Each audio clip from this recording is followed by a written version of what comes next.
Y'all know what it is. MZ Talks Boxing.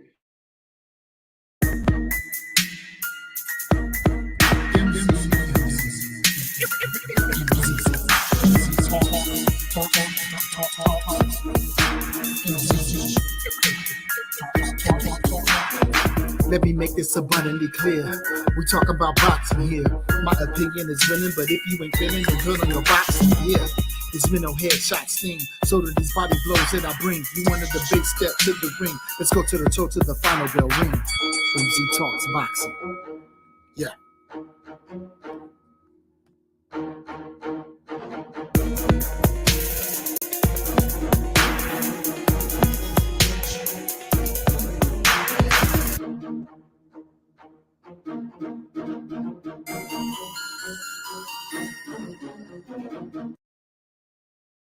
Let me tell you about the legendary Scumbo Baggins, also known as King of Kings.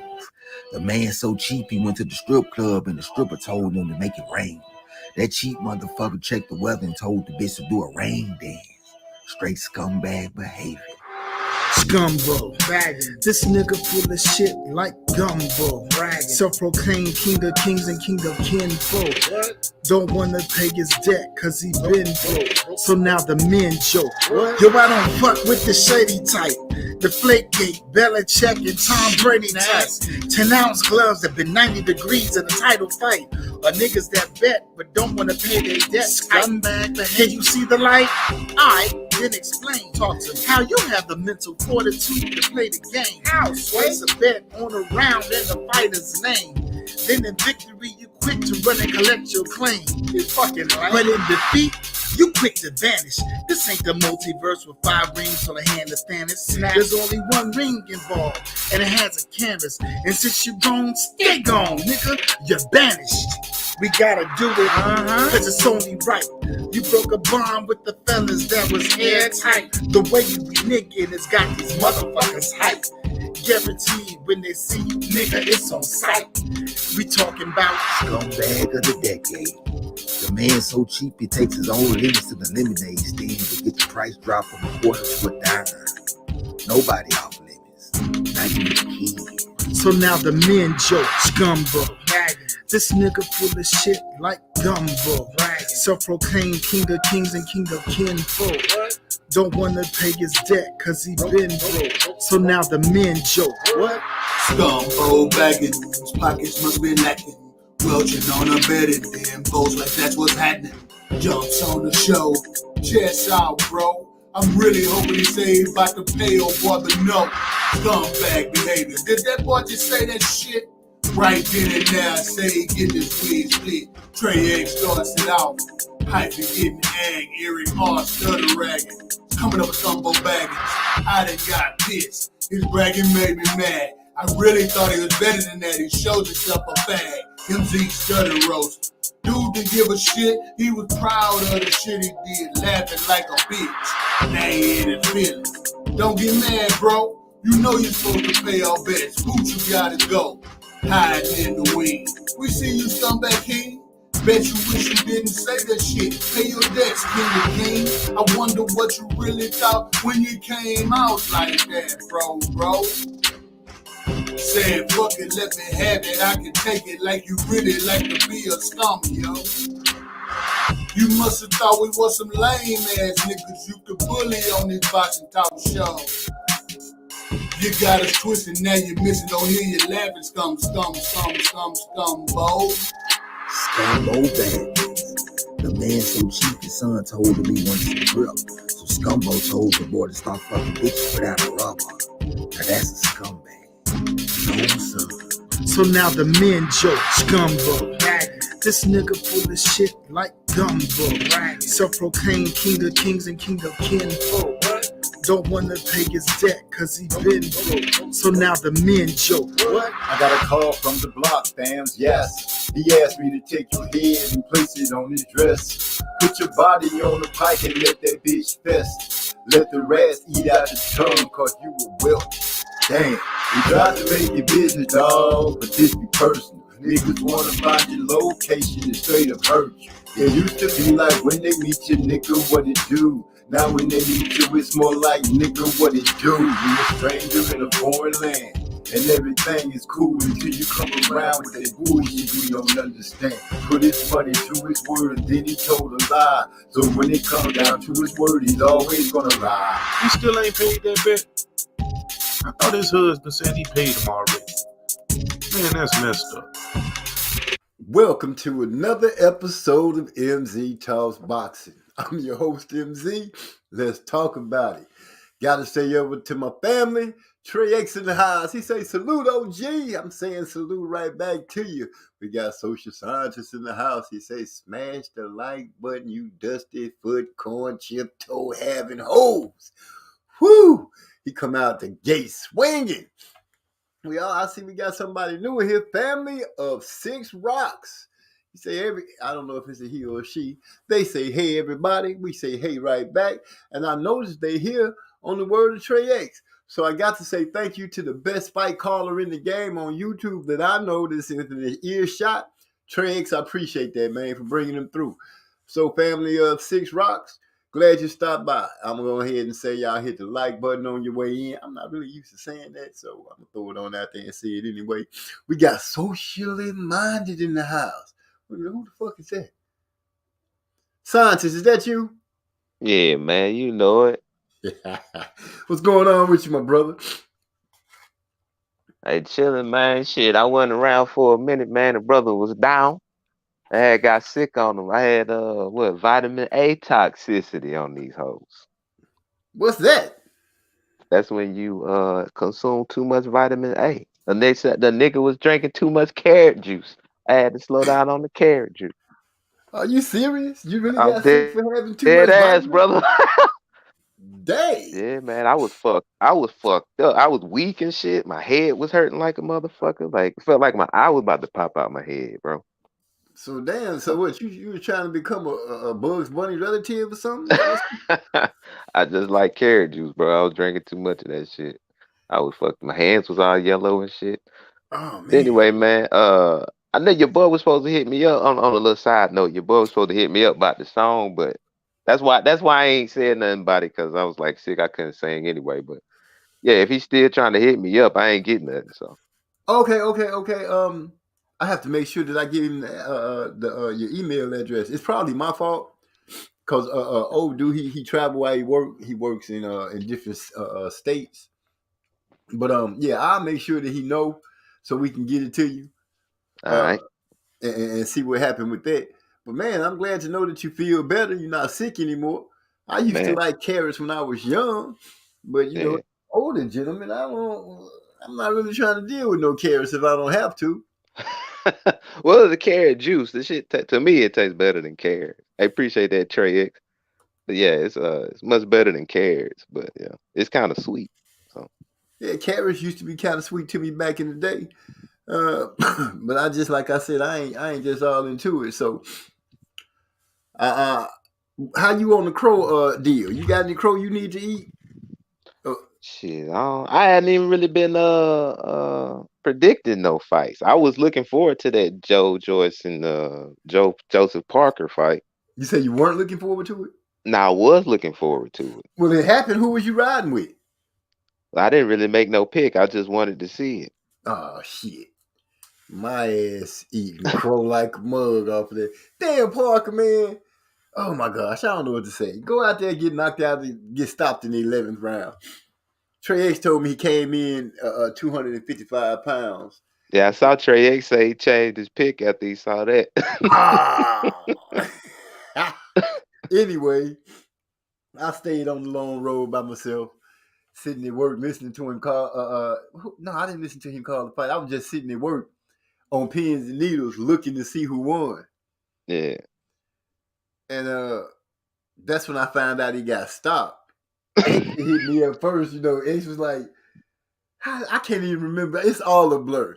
I'm still trying to have an idea if I'm a scumbo baggins these boys. Yeah. You know what I'm saying? I pay. I got what? By his logic, I got at least another 360, at least 360 days. Oh, okay. Damn. Yeah, no, I ain't even. I'm not gonna even go down that road. I'm gonna work on these. I'm gonna work on the candles tonight. I should have listened to them. I should have went on and made them last night, but oh shit, I was what the fuck? I was so excited about I wasn't excited about making the candles. Let me put it like that. I was not excited about making the candles. I thought I was gonna go undefeated again and smile about not having to make candles and talk shit to Gil Cole. Now I got to wait for him to show up so I can find out, so he can shoot me his address and everything, so I can get those candles on in there to him. Trey X said, "You listen to me call the Shakur fight." That's right. I didn't listen to you call the. See how confused I am about losing? I'm just all tore up. But it's a good thing. I'm gonna get him those candles out there so he can be all happy. I'm listening to all these people. It's been a lot of talk, like not good talk about Shakur doing his thing because he won the fight. Yeah. He won the fight. They talking about he was unprofessional. He should have did anything he had to do to lose the weight. And I'm like, the man told you he ain't gonna fight at this weight class no more. This is his last fight. He told you that he didn't want to hurt himself trying to lose weight. So what else could he have done? I think he did the right thing.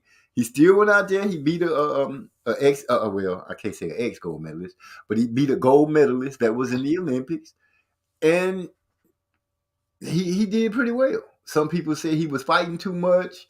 He got to stick to boxing, stick to what he know. And I'm like, he know fighting, boxing, fighting, same thing. He went out there and he did what he did. I ain't worried about him. I think he put on a good show. Listening to Trey X call it. Yeah, I mean that's one of those situations where it's like, damn if you do, damn if you don't, because people say he's so boring and he box too much and ain't exciting, but then he go in there and fight, and people say he need to stick to boxing. So I can imagine he feel like he just can't please nobody. I'm glad he's not trying to please too many people. We got Trey X in the house. What's up, Trey? Salute. My boy say he back from illness, so I said let me jump on the panel real quick, man. I ain't chopped it up with my nigga in a while. Yeah, man. I thought I didn't know what the fuck was going on with me, bro. Yeah, I was talking shit to you in the chat, nigga. Your vision must be 10-10 drinking all that carrot juice, nigga. This boy got X-ray vision. Yeah. My shit probably restored though, for real. I ain't never heard of nobody getting sick from just intaking too much vitamin A. Yeah, I had to research that shit. I didn't know what the fuck was wrong with me, man. Did you go to the doctor? Nah, I didn't. I took a couple days off work. I went home early one day and then I took the next 2 days off. I have never called in to work. I've been at this job 7 years. I never called in one day, but I was so fucked up, man. I had to. That nigga say he the AC Green of his job. He ain't missing shit. Not the AC Green. Yeah, so they knew something was wrong if I called in. Yeah. Shit, I'm glad you better though, my nigga. Square business. Yeah, I appreciate that, man. Yeah. I was like, I had all the mucus in my chest and shit, all that shit. Yeah. So you was walking around like nobody really knew if you was a COVID conductee or what. Shit, I wasn't walking around. I was in the bed asleep. Shit. Yeah. So how it make you? I slept for like 2 days. Other than your eye feeling like it was trying to fall out, was there any other symptoms that went along with it? I was just weak as fuck. Like I got up, like it was hurting to walk. I was so weak, bro. Yeah. So what did you find out? What kind of negative reaction does it have? Does it do something to your blood? Is it? Shit, I don't know, bro. Well, listen to what he said. He said it felt like his eye was gonna pop out, so it might increase his blood pressure from all the buildup in his blood. They just go to show you, man, anything like too much of anything can be bad. Can be harmful. Yeah, most definitely. You know what I'm saying? Yeah. Well, I'm glad I'm glad you're back riding strong, bro. It's good to hear your voice. Yeah, I appreciate it. I'm back 100% now. Ain't nothing wrong with that. Joseph Brown in the house. Salute, bro. He says, go ahead. I was just gonna say all right for the honorable Judge Joe Brown in the building. What's up, bro? So that's who you be talking about when you say Judge Joe Brown? Yeah, that Judge Joe Brown, man. Joe Brown. Boy, look at me. Look at me. Already, I'm too deep into the bottle. He back to serve me a little crow because he was trying to tell me that Joe Joyce was gonna stop Parker last week. I really still feel like it's on Parker though, because he gained so much weight. But I'm gonna also say this: I did not give enough credibility to the layoff. Parker hadn't fought in 9 months, and normally that's a death sentence for me as far as a pick. You know what I'm saying? But this time I kind of went against the grain and I ignored the 9-month layoff. But yeah, salute to Judge O'Brien. He was right about that shit. He tried to bet me last week too, and I had to weave that shit and make excuses. I was like, man, I already got a bet on Movada because when he wanted to bet, I started thinking about that layoff. I was like, oh, hell no. But I ain't want to just go out like that. So I told him, man, I already got a bet down. Yeah, I remember hearing you say that, but none of that clicked in my mind. I was just so sure. I didn't think about no layoff. I didn't know nothing about no weight gain. I just felt like the boxer was going to outbox the Juggernaut. And when you told, it was you that gave me the first news. When you mentioned, he came in heavy, 255 pounds, messed off his stamina. I was like, son of a bitch. Yeah, see, but you made the bet before the weigh-in. And that's something else that I'm going to keep in mind for us moving forward, because me and you, we made our bet like a month ago. Yes. We not going to make no more bets on heavyweights early because we don't know how they're going to show up to the scales. When it comes to the other weight classes, they got to make weight. So that gives you a more controlled environment. A heavyweight, man, the bottom could fall off in this motherfucker. He could come in 300 pounds. You never know. So I'm going to wait until we see the weigh-ins, and then we'll make our bets. That makes sense because, I don't know if Joseph Parker took the fight as serious. That layoff, sitting around just eating. I'm a heavyweight. I ain't really got to worry about losing weight. You ain't gaining weight to gain no power. Damn it. All I know is I got to give some candles away. See, but at the same time, you got to think about it. But you got to remember, he a follower type guy. He over there with Fury. Fury, he gained weight and had some of his best performances. So he over there got Parker thinking he could step to Joyce and knock him out. Because that's what he was saying in the interviews. He was saying he going to knock Joyce out. And when he gained that weight, that made me think that's what he wanted to do. So when I saw that, I changed my pick. I was like, man, if he going to be out there trying to knock the man out, I don't see him winning that shit. Because I was thinking he needed to stick and move. And then at the same time, man, we didn't give enough credit to Joyce having longer arms than Parker. It's kind of hard to get out there and outbox a man when the man got longer arms than you. You know what I'm saying? So, yeah. I'm sitting here kicking myself right now because I'm like, that's a lot of information that I wasn't privy to in the beginning. Nigga, you got a boxing channel. You ain't got no excuse. This nigga got a whole boxing channel talking about he wasn't privy to the information. Nigga, you got it's just some things. It's some things I just overlooked. You know what I'm saying? I just took it the boxer against the puncher, the slower puncher. I felt like I went out there and got my ass whooped. Is what I did. That's what I did. Tequila Coles, man. I got to get this man some candles. Yeah, he been sitting up there too in the Discord. He been looking for you. I ain't lost, goddamn. I made the whole video and let him know that I was gonna make his candles. Yeah. I made a whole video. I hear. What you got over there, man? Oh, it got me a little something, man. Like, you know what I'm saying? Yeah.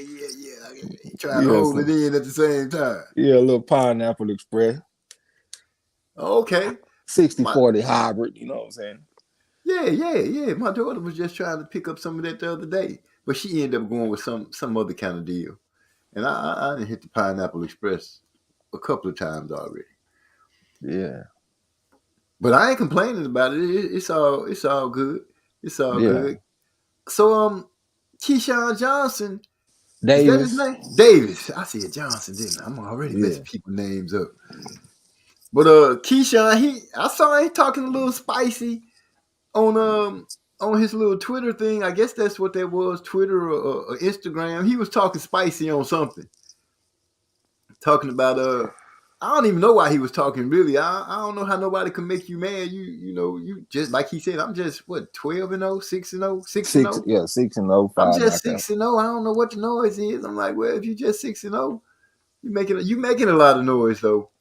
Ever since I saw that Blue Blood thing talking about Terrence Crawford, that he saw him at the 7-Eleven across from the hotel, and gave his truth about it, and Blue Blood reported on it, and I think people just started going crazy from both sides of the fence. Earl Spence fans started going crazy. Terrence Crawford fans started going crazy. So I'm just asking one question: is that dude connected with Daniel Canahan or not? OG just asked us 2 topics at the same time. First, he brought up Keyshawn Davis. I thought he wanted us to go in on him. Then he flipped the script and went to Terrence Crawford and Canahan. But they all connected. So you can still start with Keyshawn talking noise to Earl and Frank and roll on into the other one. I just laid out the carpet work. That's all. Well, Keyshawn, like it seemed like he might be having trouble with some early criticism, because one of the things that he brought up was people assessing his chin, and he was like, "Man, y'all ain't never even seen me hurt, so how you gonna talk about my chin?" Like, I think he gonna have some growing up to do. He can't get emotional for everything that somebody say, no matter where it's coming from. That's just part of having mental toughness. You know what I'm saying? Like if you get on one motherfucker for one comment, then you got to get on the next one, then you got to get on the next one, then the next one is like it never ends. So he got to learn to let that shit go in one ear and out the other. He went up there himself and said that he felt like it was more like a sparring session. It wasn't his best night. That's what he said. So if that's how you feel, you need to go back to the drawing board and work on your game, sharpen your skills up. But at the same time, we do have to keep in perspective that for only 6 fights, he's not fighting the type of opponents that people normally fight. People normally fight folks with losing records, or maybe 500 records, and he fighting people with winning records that's coming to actually try to win the fight. So people got to keep that in perspective. But, most people don't really know about boxing. You know what I'm saying? They just look at the basic shit, so they're not really thinking about that kind of stuff. But I will say, like, they talking about him and Frank Martin and stuff like that. They gonna have to understand that this kid is not gonna be easy, man. This is a fucking 4.5 on the pedigree scale. You know what I'm saying? I got to go back and look again. He actually might be a 5, and them other dudes ain't like that. All the dudes he arguing with are not like that. This man is Olympic silver medalist, silver at the AIBA World Championship, silver in the Pan American Games. This ain't your average guy. You know what I'm saying? But he do got some things to work on, though. Like, he was standing up straight a lot. He really been standing up straight since I've been seeing him as a pro. You know what I'm saying? He's not really that guy that got that Pernell Whitaker, Mayweather type of style where they bending at the waist and making themselves small targets. He like to kind of stand up straight, like with a stiff back and fight. And his defense gonna suffer for that when he fight even better competition. So he need to work on that now. But he can't get too mad at people for having an opinion. If you feel like you went out there and you didn't give your best effort, or your best performance, don't get mad at the next man for noticing the same thing.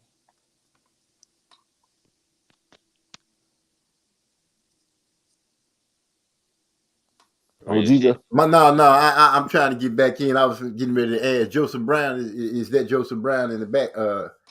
In the backstage before I just pop him in, because he ain't never joined on before.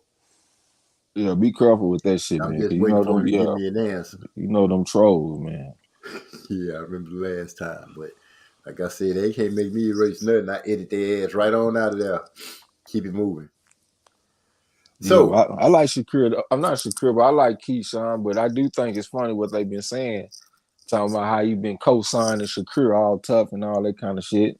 That's kind of like a weird thing to me, like in sports these days. Same thing in basketball.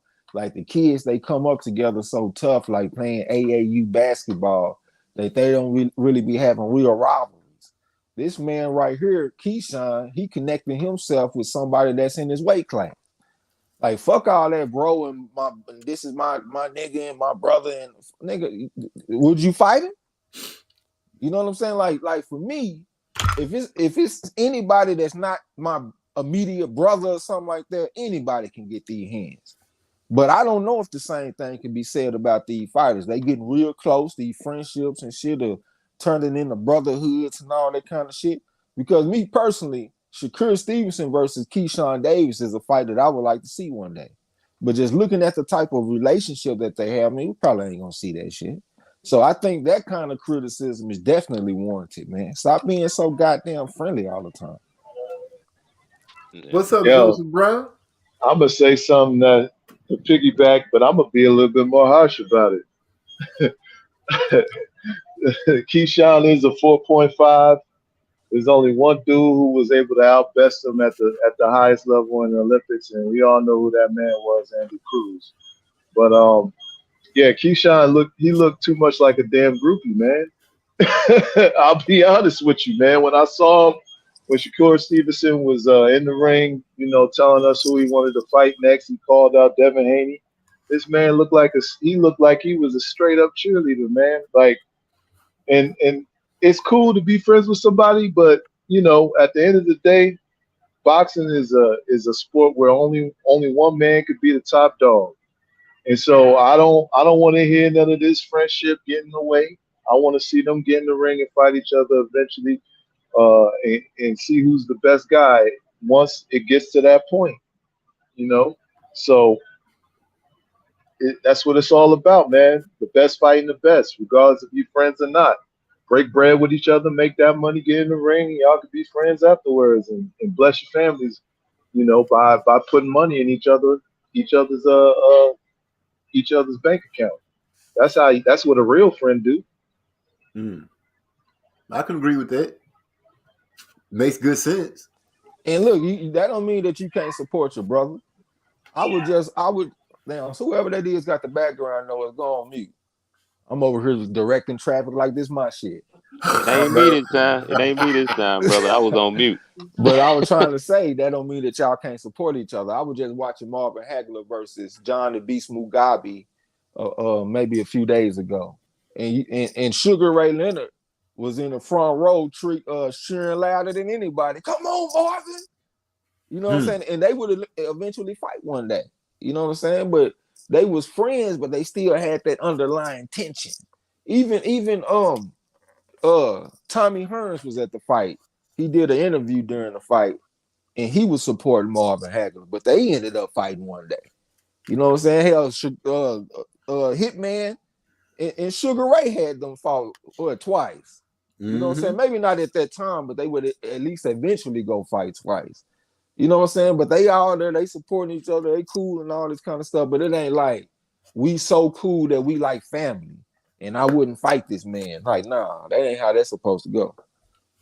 Nah, not at all. If you're not my real brother, I think I've said this before. My cousins, they can get their work. If I'm a boxer, everybody can get it except my mama's son. Yeah, blood, yeah, that's understandable. But everybody else can get it. And it makes perfect sense. Like you said, like both of y'all spoke when you and Joseph Brown said, to align yourself with another 135 pounder, talking about that's your boy and all that. So you already letting us know in your mind you wouldn't fight it. At least that's what I'm reading from it early. And I seen him going back and forth at it, him and Devin on Twitter. I think Devin called him a bitch or something, said a bitch nigga or something like that, because old boy was like, oh, you done brought the bitch word into it. It's a whole new game now. Yeah, I ain't see that. Call who a bitch now? Him and Keyshawn was going at it on Twitter. They little Twitter feed was going up and down showing that kind of stuff. Hey, he was like, some bitch niggas want to be friends. It was something crazy, yeah, you know. Hey, he saw what I saw. He saw a nigga in there acting like a groupie. He said this nigga was so happy that Shakur called me out. It's like, that's supposed to be your friend, but you know, why ain't you calling me out? Yeah, we the same age and the same size. That's what he said. Yeah, y'all know what I'm talking about. See, yeah, you almost threw me off with that one, but yeah. So I feel Devin on that. Shakur did give him his props by calling him out and saying he is the champion. That's who we got to go after, and you know that he did do. I haven't, you know, I don't know what to say about Tank right now, except let him go ahead and do what he's doing, I guess. I'm starting to see the fractures in his boxing with the working with the different companies. it's really showing itself more than it's ever. To me, I would think it's showing itself more than ever for whatever reasons, and I think it's because the PBC showed up into the game and it's thrown everything out of whack. Because prior to that, we could get certain fights and get it going, and people was happy. But on the same note, they was happy that the fights was being made, but the promoters were getting paid, not the fighters really. It's almost like a game to me. Like I be sitting up there, I be listening to folks make predictions about fights. The PBC fighters, they pick PBC fighters, like Earl Spence and Crawford, for example. The PBC fighters, they pick Earl Spence. If you ask a top ranked fighter, he gonna pick Crawford. You know what I'm saying? Like, and they stand on cold with this shit too. They might give a little compliment to the other side, but when it's all said and done, they picking the dude that's on their side. I can see that. And I don't know how many people are being honest with it. You know, Clarissa Shields gave the best breakdown of it all. She was like, people saying Earl, well, I'm not going to say she was saying people. She basically said Earl is an Olympian. He went to the Olympics and everything like that. She couldn't figure out why Crawford didn't make it.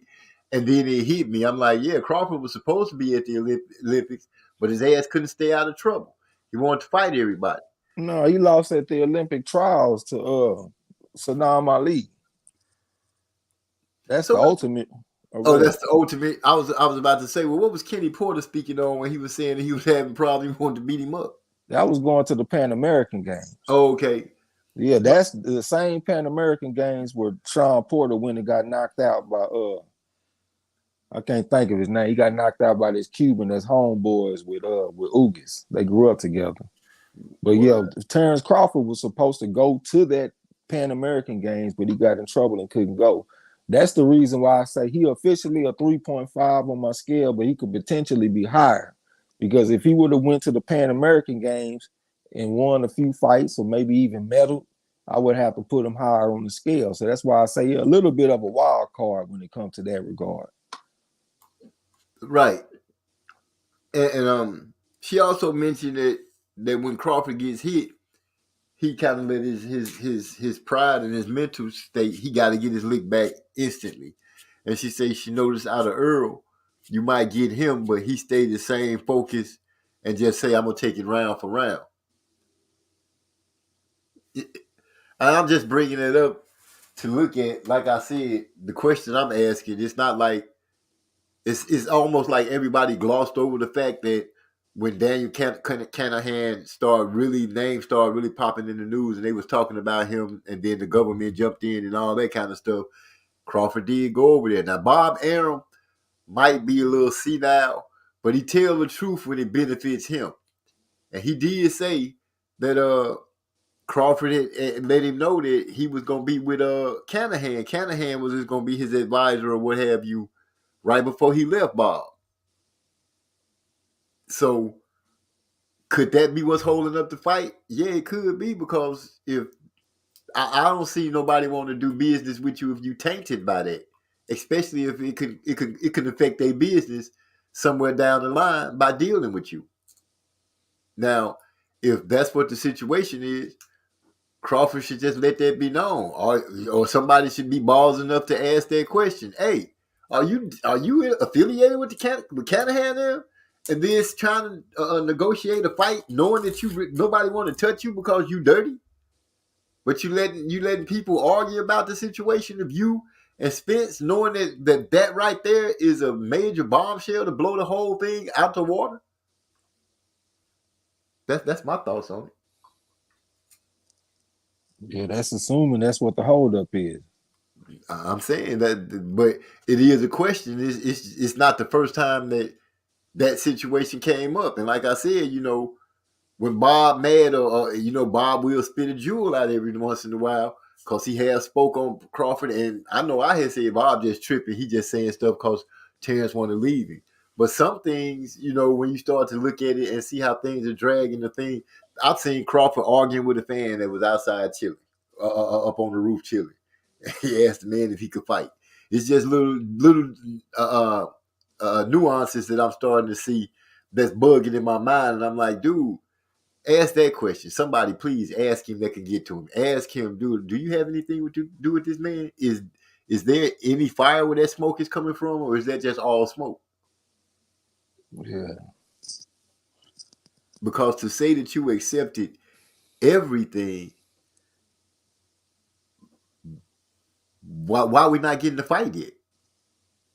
Something don't fit in that puzzle. It's like a story being told, but it's some facts being pulled out. It's some information being withheld. So you're looking at it and you're like, well, how we get from here to here, or why aren't we getting from here to here?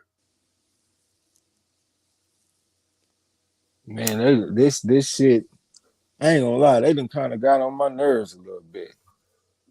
Just the fact that we got to the point where they saying that the fight is agreed to and the is going down and November the 19th and the motherfucker get all happy, and then all of a sudden we still ain't had the fight signed. We sitting around talking about the same shit.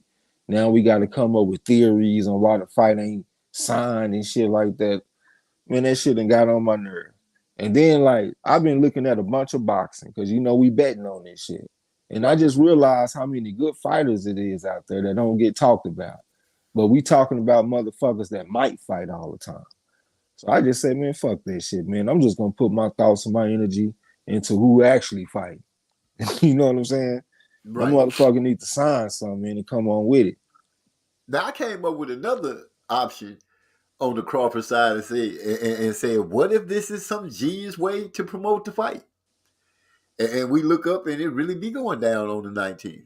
All of a sudden they just start saying, oh yeah, we working on this and that, everything's everything. Man, I'm just saying in the perfect world, that would be the perfect plan. Just have everybody in the uproar and then all of a sudden, yeah, we fight, y'all.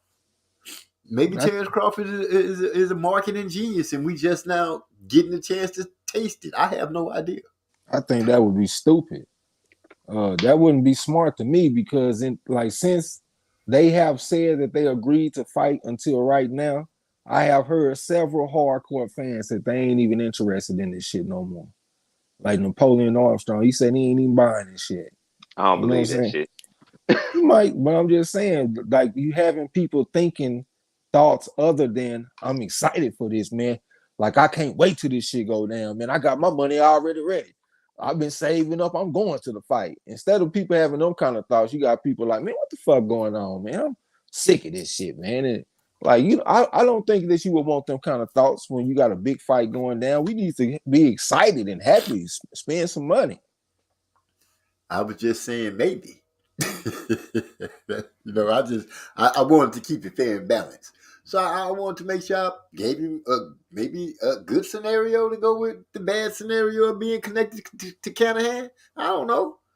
I mean, that's realistic. You ain't the first person I heard say that.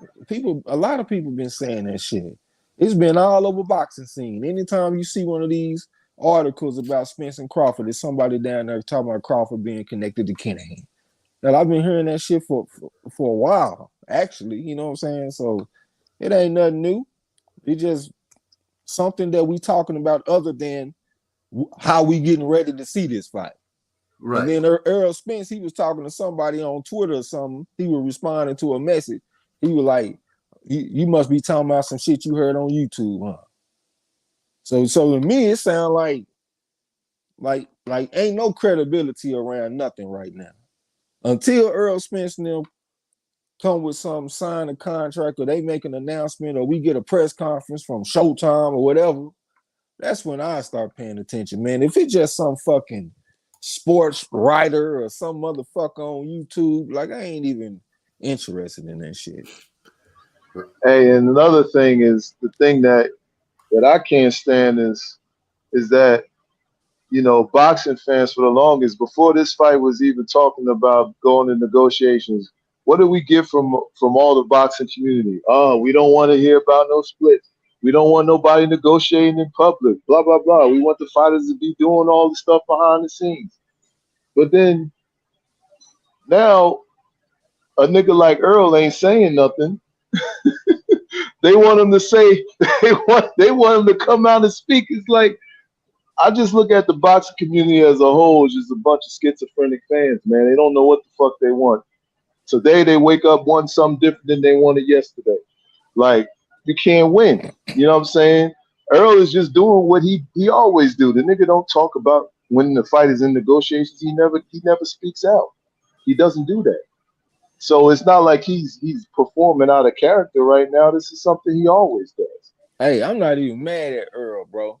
This is my position. This is how I feel. When they started talking about the fight was gonna go down, and they got quiet and went behind the scenes, to me it looked like they was putting a fight together. So I got quiet. I ain't say this person ducking, that person ducking. I ain't get into none of that shit. I took my conversation away from that fight and I talked about other fights. I ain't bothering nobody. Then all of a sudden one day on fucking Boxing Scene, they say that the both sides and agreed to the terms of the fight and all that kind of shit. So that drummed up some excitement because I'm thinking it's about to go down. They say all that's holding up progress now is that the lawyers need to go over the contract. And people getting excited. My mom texting me and shit talking about the fight going down and all that stuff. I gotta tell her to be patient and be calm. Let's wait till they sign the contract first. You know what I'm saying? But my thing is this: I wasn't bothering nobody, bro. I'm just sitting back waiting on them to make the fight, and then some motherfucker took me out of my zone and got me excited about some bullshit. Ain't nothing being signed. It don't look like to me, it don't even feel like we closer to getting the fight now. You know what I'm saying? Like they had me thinking we were right there, 1 centimeter away from getting this fight. And now that centimeter seemed like it done turned into 30 centimeters. Like, man, I'm sorry, I ain't trying to be a downer. I'm just annoyed by that shit. Yeah, I got you. And I've been the same way I've been. I've just been like, let me just hear an announcement that the fight is done, it's signed, and press tour and all that. And that's just how I've been from day one to this point right now. But I tell you the one thing I don't like Team Crawford. I don't like the fact that Bernie the Boxer is spitting propaganda about slavery and invoking slave and all this other bullshit. It's like that shit ain't good for boxing, man. I don't care who he is. Nobody should be equating the negotiation to slavery, especially when no slave ever in their history had the opportunity to negotiate their worth and get paid for it. We all know that. So the fact that he's invoking that type of language in this negotiations, every boxing fan should be denouncing that type of talk. It's something that nobody should be out here saying, especially when you all trying to negotiate what you deem is fair for yourself in negotiations. You may not like some of the terms. You may think these terms are not good for you. Then so be it. But for you to put that kind of language in there, it's propaganda talk, and it invokes trying to sway public opinion in your favor. And I don't think that's the type of shit that needs to be happening when you're trying to make a fight. Yeah, I can't even speak on that because I ain't never listened to him. But yeah, wow. I hear you though.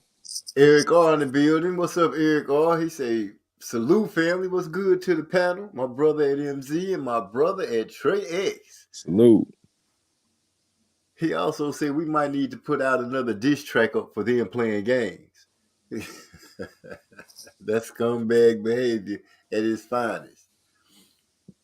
Yeah, they need to make that shit come together. If not, just move on to something else so we can move on to something else. No, I don't want to be held prisoner in this moment for the next 2 years or some shit. Fuck that. Like I said, it's a bunch of good boxers and shit that's out there, man. Me and you made some money off of Underrated one this past weekend. Man, I was so excited when I went and looked at my wins and losses. I was like, oh man, we still batting real good. I don't know what X talking about. Okay, I took a loss or two, but I ain't bothered. I'm having fun. I'm actually having fun. It's just nice to be like, you know what? I come in, I get some bets, I place them with the utmost confidence. I'll lay down and go to sleep. Forget about the bets, because you're right. I forgot that we had bet on Parker and the Juggernaut way back. We had bet on them way back. Like you said, at least a month before the fight came. Because I was asking about another fight, and you was like, nah, we don't have enough on that one yet. But you talking about Keyshawn Davis when he got the stoppage. We ain't bet on that. Yeah, that's the one. The odds was like 4-1 that he get the stoppage. Nah, we're not gonna take no bet like that. Well, yeah, that Misiel Lopez, he went out there and held us down, though, man. Salute to Misiel Lopez. I think he's from Denver, Colorado. He did his thing, though. And what's up to J1 Pro, man? I'm sorry I missed it. He said, you see me at the bottom? My bad, dog. Yeah, I'm hollering at you, though. My bad. My bad, X. I just had to get it in. I don't want nobody to feel left out at no time. That's Da Vinci. What's up, bro? Shoot, yeah, I think I got 70 on that bet. You got 70? Yeah, it was one of those bets you gave me. I ain't gonna say what I put on it, but I got 70 back from it. Oh, yeah, I don't know. This was a 6-1 odds bet, though. 6-1. You know what I'm saying? That might be the one. Yeah, I put a little bit more than that on that shit. I got me a few hundred back from that motherfucker. It was early in the morning. I was asleep, and I ain't had time to be switching money over on the cards. So I just laid it down. Yeah, shit. Hey, Eric R., I see you. I see you out there, man. Fly Eagles 5, baby. That's right. That's right. I'm doing that Bitcoin thing because I got some, like, I win some money, and then I got the wallet, and I changed some of the money to Bitcoin because I got some investments going on too. You got me this an investment, man. You do what you got to do, though, man. Shit, I'm over here building something on my side, though. I'm building. Nah, you don't sound like it to me. If you made a bet like that and you only got $70 back, you fucking around. That's what's going. You fucking around. That was supposed to be a hit. What that was supposed to be. You square business. You taking money off the account and then betting some little shit on some solid shit.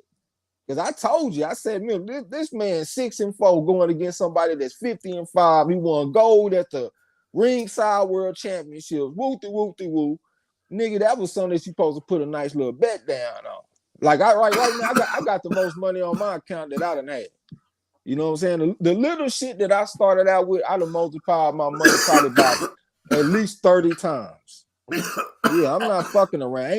Ain't no win and then take it off and fuck all of that. I leave that shit right there and I come back hitting them harder and harder. Like I started out betting small, started out betting 5, 10, 20, 40. Now I'm up to 60. You know what I'm saying? Like that's the way I do it, my nigga. I like to build that shit up and compound their ass. That's what I be talking about when it comes to building something. I like to, like, if I take a loss, I scale it back. Like if I'm betting 40 and I take a loss, and I might bet 30 next week. But I'm trying to scale my shit up every single time. Like when I win, I come back betting more next week. You know what I'm saying? Like that's the way I do my shit, man. I'm trying to hit their ass.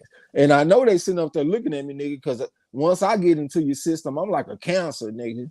My dad told me that shit a long time ago. He said, you're not the type of person that you want to have around a game or something. He said, you take money out of a game. That was the ultimate compliment that he ever gave me, that I take money out of a game. So, yeah, I'm not here to fuck around and bet a little something and take something off now, nigga. I'm trying to get in there and tear your ass up is what I'm trying to do. So that's why I told you in the beginning. I said, man, put what you can put on there that you don't have to worry about no more. It shouldn't be that you taking money off. You know what I'm saying? To me, that doesn't make sense. I'm gonna have to show you what I'm doing. It's not what you thinking. I know what you thinking. You thinking I'm literally taking. I'm not doing that. Trey X trying to bankrupt the house. No, that's not what I'm doing. The money, what I match my. That's why I said I spoke about the 2 cards, because I match what I win. But it's time for me to bump my bets up a little bit, because I started off like you said. You started with the 5, 10, and the 20. But I'm still learning some of the lingo, because you be hitting me with some of that shit. Like I said, I have to look at it and be like, do he mean this? And so I roll with what you tell me. But I'm trying to learn the lingo too, so I can understand better when you say, hey, OG, do this and do this and do this. Because sometimes you hit me with that shit, it'd be like a curveball, a knuckleball. I'll be like, what the fuck does that mean? Like, give me an example. Like when I say the money line for something like that. Yeah. One time you hit me with that, but you hit me with another thing. I had to go and look the shit up. Hell, I don't know, man. We ain't got that many options. OG. We got the money line by knockout, by decision. No, it was something else that it was another term you had used, and I was like, oh, he done hit me with one of the gambling terms, and I don't be wanting to say Trey, you gotta walk it back for me. Remember, I told you I'm straight new to this.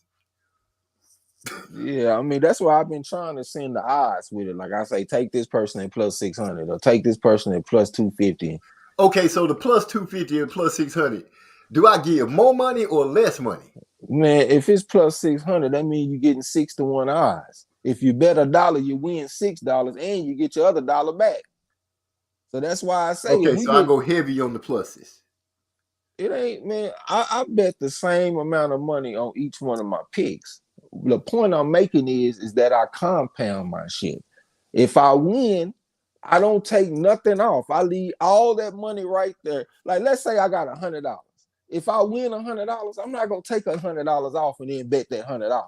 I'm gonna keep $200 there. If I'm betting $10 a bet from the 100, next week I'm betting 20 from the 200. And if I win 200 right there, I'm gonna come back betting 40. That's what I'm talking about. Compound and trying to hit them for something. Like if you take the money off, you can't do that. So that's the point that I was trying to make, and that's what I was trying to tell you in the beginning. You know what I'm saying? I think I explained it to you wrong both times. I haven't really explained it to you. If I win, then I take money not from there. I take money and put it to what I'm buying my stocks on. If I lose money, I take the money from the stock and put it back to put up for what I lost. That's what I do. That shit sounds complicated as a motherfucker. I think it would probably be better. I'm making money with the stock. I'm not taking money from the bets. But if I win in the bet, then I can reach into this account that I got and say I can match whatever I won. I could take half of that from that account and say put that to stock to the stocks that I'm messing with. Yeah. I mean, I can't tell a grown man what to do with their paper anyway. I'm just saying, like the growing, way one of them is growing for my stock thing because I'm seeing when I can sell some stock, when I could buy some new stock. But it's not money that's really affecting my betting. My betting is telling me, okay, you won this much, so I can go into this account, not the betting account, to this account that's set up for it. Because I figured if I'm gonna play with some money, I might as well play with it on both sides. Yeah, I'm still confused, man. But if you happy with it, that's all that matters. I just get kind of frustrated. I got frustrated right there when you told me that we hit a 6-1 odds bet and you won $70. That shit pissed me off. I'm not gonna even lie. Like, nigga, do you know how hard it is to find them kind of bets? Them bitches don't grow on trees, my nigga. It might be a few months before we get another bet like that. So I'm aware of what how you looking at something now. So I know exactly. You know what I'm saying? Because like I told you, I've been just riding along on the wagon. But then when you start saying certain things, I was like, what that mean? Let me start looking to see exactly what the fuck going on with the betting thing, because it's kind of some of the stuff that you saying, I'm seeing over here with these stocks. And I get to see the picture of them growing up and down. I can't. I'm gonna have to write it down for you and show you some pictures, show you what I'm talking about, so you can get what I'm saying. It's two boards that I'm playing with, and two separate monies. Whatever money that's in boxing, that's staying boxing, because I'm trying to save enough money for when they do have a fight that the boxing pay for it. The money that fund the stock, that's a different money. It's just how I decide how to spend money in the stock. It's because of the result of the bet. That's hell no, man. But like I said, as long as you happy, hell no, man. Hell no, I don't get that shit. I don't understand what you said, but look, as long as you happy with it, I'm happy with it. I just wanted us to really hit them. And I just say, Joseph Brown, tell me that you understood what this man was talking about. The man just traveling in a whole nother lane. That's all. Yeah, I didn't get none of that shit. I ain't even lie. I guess you literally would have to be sitting there and looking at it. What's up, big bro? You hear that laughing at me, they don't understand what I'm saying. But trust me, it makes money. That's all I can say. It's making money. Okay. And I'm really not touching the money. I can't explain it to you. It's just that I'm seeing money coming from it. And I'm so, but now I understand more about the plus and minus. I got a better understanding of it, so I know I can go deeper when it comes to certain pluses. Well, I'm not necessarily saying that bet a lot of money on those certain type of picks. Like, this is what I do, man. I pretty much bet 9 to 10% of my stack on every bet. You know what I'm saying? So, like, for example, let's say I had $100. I'm betting $9 or $10 per bet, just depending on how I'm feeling. But mainly it'd be like 10%. You know what I'm saying? So let's say I win $50, but next week I'm betting $15. You know what I'm saying? Then let's say I win $75, but next week I bet like $22 or $23. You know what I'm saying? Like, I just keep on flipping that shit over and flipping that shit over like that. And like I said, if I take a hit, I scale it back. Like, if I get all the way up, like just for an example, like if I get up, so I'm betting $30 a bet, and then I take a loss, but then I scale it back, and now I'm betting $25 until I get my money back. You know what I'm saying? Like, that's the way that I know to do this. Like, I have been successful at this. Betting on sports is very, very difficult, and only 1% of people that do this shit win. You know what I'm saying? Think about that. Out of all the people in the world that do this shit, only 1% win long term. And I have been involved with this shit for, like, I started in 2010. So I got a lot of experience with this shit. And what I'm talking about is really not optimum for most people. Most people doing it the way I do it would actually go broke. But I'm real good with my record keeping. So I'm seeing that we have the accuracy to be able to succeed with this. And this is like the fastest way to grow your money. You know what I'm saying? Like, we've been doing it for a little while now. I mean, I know we took some hits, but we had a week with Lindolfo Delgado and stuff. We hit them pretty good. And last week, the week before last, we hit 2 underdogs and missed the underdog. We went 2-1 on picks. We hit a plus 220, a plus 270, and missed the 380. And then this week we come back and we go 5-2 and we hit a plus 600. So that's why I'm like, man, hey, I know that you done took a nice step forward on that shit, because I did. I got the most money that I done had since I started this shit right now. So I'm thinking you on the wave I'm on. But then when I hear you my say, money is more than what I started with. I understand, but when you say you only won $70 off that pick, yeah, I feel you what you're saying on that. You see what I'm saying? Like, yeah. Nah. And then at the same time, when you first told me this, you said that you put some money on your account. When you won, you took the original money off, and you said that you were playing off straight profit. That's what you told me. Right. And that's what I'm still messing with, straight profit. Yeah, and that's what I disagree with you on. Oh, okay. But that was the only time I took money out of it. That was the only time I took money out of it. Yeah, everything else has been stayed right there. I'm keeping the gun pointed at them the whole time. I ain't changing no caliber of the bullets. Them motherfuckers is coming. You know what I'm saying? Hey, I was taught in shootouts to stay low and keep firing. That's what Biggie say, huh? Nigga, I'm staying low and I'm firing, nigga. I ain't taking no bullets off these motherfuckers. Hell no. Okay, we got D-Lo in the house, and look like he's shooting shots. No one asked Nut. I personally don't mix my money. I was taught that as a kid and try my best to stick to it. Okay, they going hard in it. Salute to my boy D-Lo. Hell no. He said, I'm sober as can be, and I could not follow that shit either. Well, you go ahead.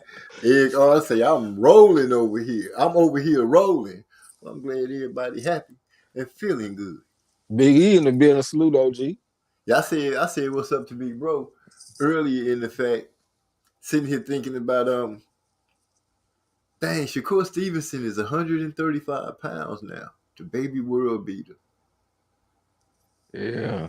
Yeah, I mean, I love that Scumbo Baggins song, man. I probably done listened to that motherfucker a million times. I love everybody verse on that motherfucker.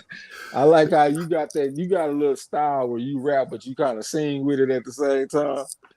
It can be like that at times. Yeah, you got one line. You like, he a stranger in a foreign land, and everything is cool till he come around with that bullshit we don't understand. I love that line. Well, I sure appreciate it. This boy be listening. Yeah, Big E, you know, he go at this shit, Scumbo bagging, his pockets must be lacking and all that shit. I like how he attacked that bitch, sounding real Texas. But I ain't gonna lie though, man, that boy on that first verse, that's probably my favorite verse on there though. You know what I'm saying? I mean, I ain't putting down nobody's verse. I just like, it's two things. Number one, he don't even know us or King of Kings. But he put together a verse that sounded like he was emotionally invested in this shit, and he don't even know us. Right. So to me, that just showing straight artistry. You know what I'm saying? But yeah, I like how you put this shit down, man. Yeah, I love the whole song, man. Y'all went hard on that shit. Thank you very much. It was y'all idea. What Eric Art came up with the name after you and Gil Cole said we should do the song. So shoot, we did it. And when we told he was excited to do it. Because you know, he heard us talking about it, and he was excited. As soon as he heard the track that I was like, we're gonna use, he was all over it. He was all over it. All we had to do was follow him. And then you guys came with the little drops, and they fit perfect in the right spots. They just fit to the track. Because my favorite part is Scumbag of the Decade. That's my part right there when he come in right there. This motherfucker so cheap, he take his own lemons to the lemonade stand and get the price drop from $0.25 to $0.10. Yeah. That go hard. That go hard. Oh boy, coming that motherfucker. I don't fuck with the shady type. The Flake Gate, Belichick, the Tom Brady type. Yeah. What do you say? 10 ounce gloves been in a 90-degree angle in a title fight. Yeah. Hey, when he said that Scumbag of the Decade line, I was crying. I was crying on the live stream last time. Yeah. It's a good song. Yeah, that shit play. It's a good song. I've listened to it a few times, but not as many times as you. Man, I really always been like that. Like, I rather fuck with people that I know. Like, if it's somebody that I know that make music that I like, I would listen to them before I listen to like the radio and shit. You know what I'm saying? Like, I got a cousin that made a CD called Eastside Vet back in the day. Me and my pops jammed this shit out that goddamn CD, nigga. It just is what it is. Like when I think of let me turn on some music, nigga, I turn on y'all music. You know what I'm saying? Unless I'm like working out or something, like because I got a playlist that I dedicate for my workouts, you know what I'm saying? But if I'm just chilling, nigga, smoking on something, nigga, I want to throw on something, nigga, throw on to keep it moving or something on these, nigga. You know what I'm saying? That's why that's why I asked you to send me the music. Hey, I'm gonna be honest with you, Big Bro is a witness to it. That's why we attempt to put it on here, because we listen to you guys give us feedback, and you guys know verses. You know, that's what let us know they actually listen to it, and it's appreciated. So it make us want to go ahead and do it anyway. So yeah, it's like I can't explain it, but I'm glad I met you guys, because y'all can be as honest as you want to. Y'all know us. Yeah. Hey, I had got on my man because I didn't feel like he should have been on the Western, the High Noon song. Oh yeah. You know what I'm saying? Made you feel like, what you say, 3 o'clock? 5 o'clock or something like that. Make you feel like more like 5 o'clock. I'm like, hold up, man. Big O can go. He just came with the wrong flavor on it. Well, not the wrong flavor. He just ain't from Texas. Yeah. But this right here this was for him. That motherfucker said, then explain how you have the mental fortitude to play the game. Place a bet on a round in the fighter's name. Then in victory, you quick to run and collect your claim. You fucking lame. Yo, that shit is hard, bro. Yeah. I was like, man, he don't even know this man. And this nigga going hard like this. That's just art. That's artistry. So let me give my man his props, man, because I'm if I'm gonna come in there and I say something against you, I say something for you, man. Yeah, you know what I'm saying? And I liked his verse on that song. I liked all y'all verses, like I said. Man, I greatly appreciate it. I'm gonna make sure I pass the word on. Big bro already hear you, so he already know. I like how you came in that bitch too. You said I got a call from the Block fam. Yeah, sir. He asked me to place your head on the dresser. Hold on, put your body on the pipe and let that bitch fester. Let the rats eat out your tongue because you's a wheelchair. Damn, you know, something like that. You know what I'm talking about. Yeah, I know exactly what you mean. Man, has Jessa heard the song yet? Yeah, he heard it because he reached out to me and let me know. He gave me the thumbs up on it. Oh, okay. Yeah, I told him on Discord to go check it out. We wanted to make sure that we touched on the people's ideas. We wanted to make sure we mentioned y'all some kind of way. Big E really wanted to make sure he dropped name drop. He came out name dropping with y'all. Yeah. Trey, what you say? Trey started off. I be getting A. And he said scum. He said something about a scumbo. Did that boy just say that shit? Yep. Right then and there, and he was gonna get his wig split.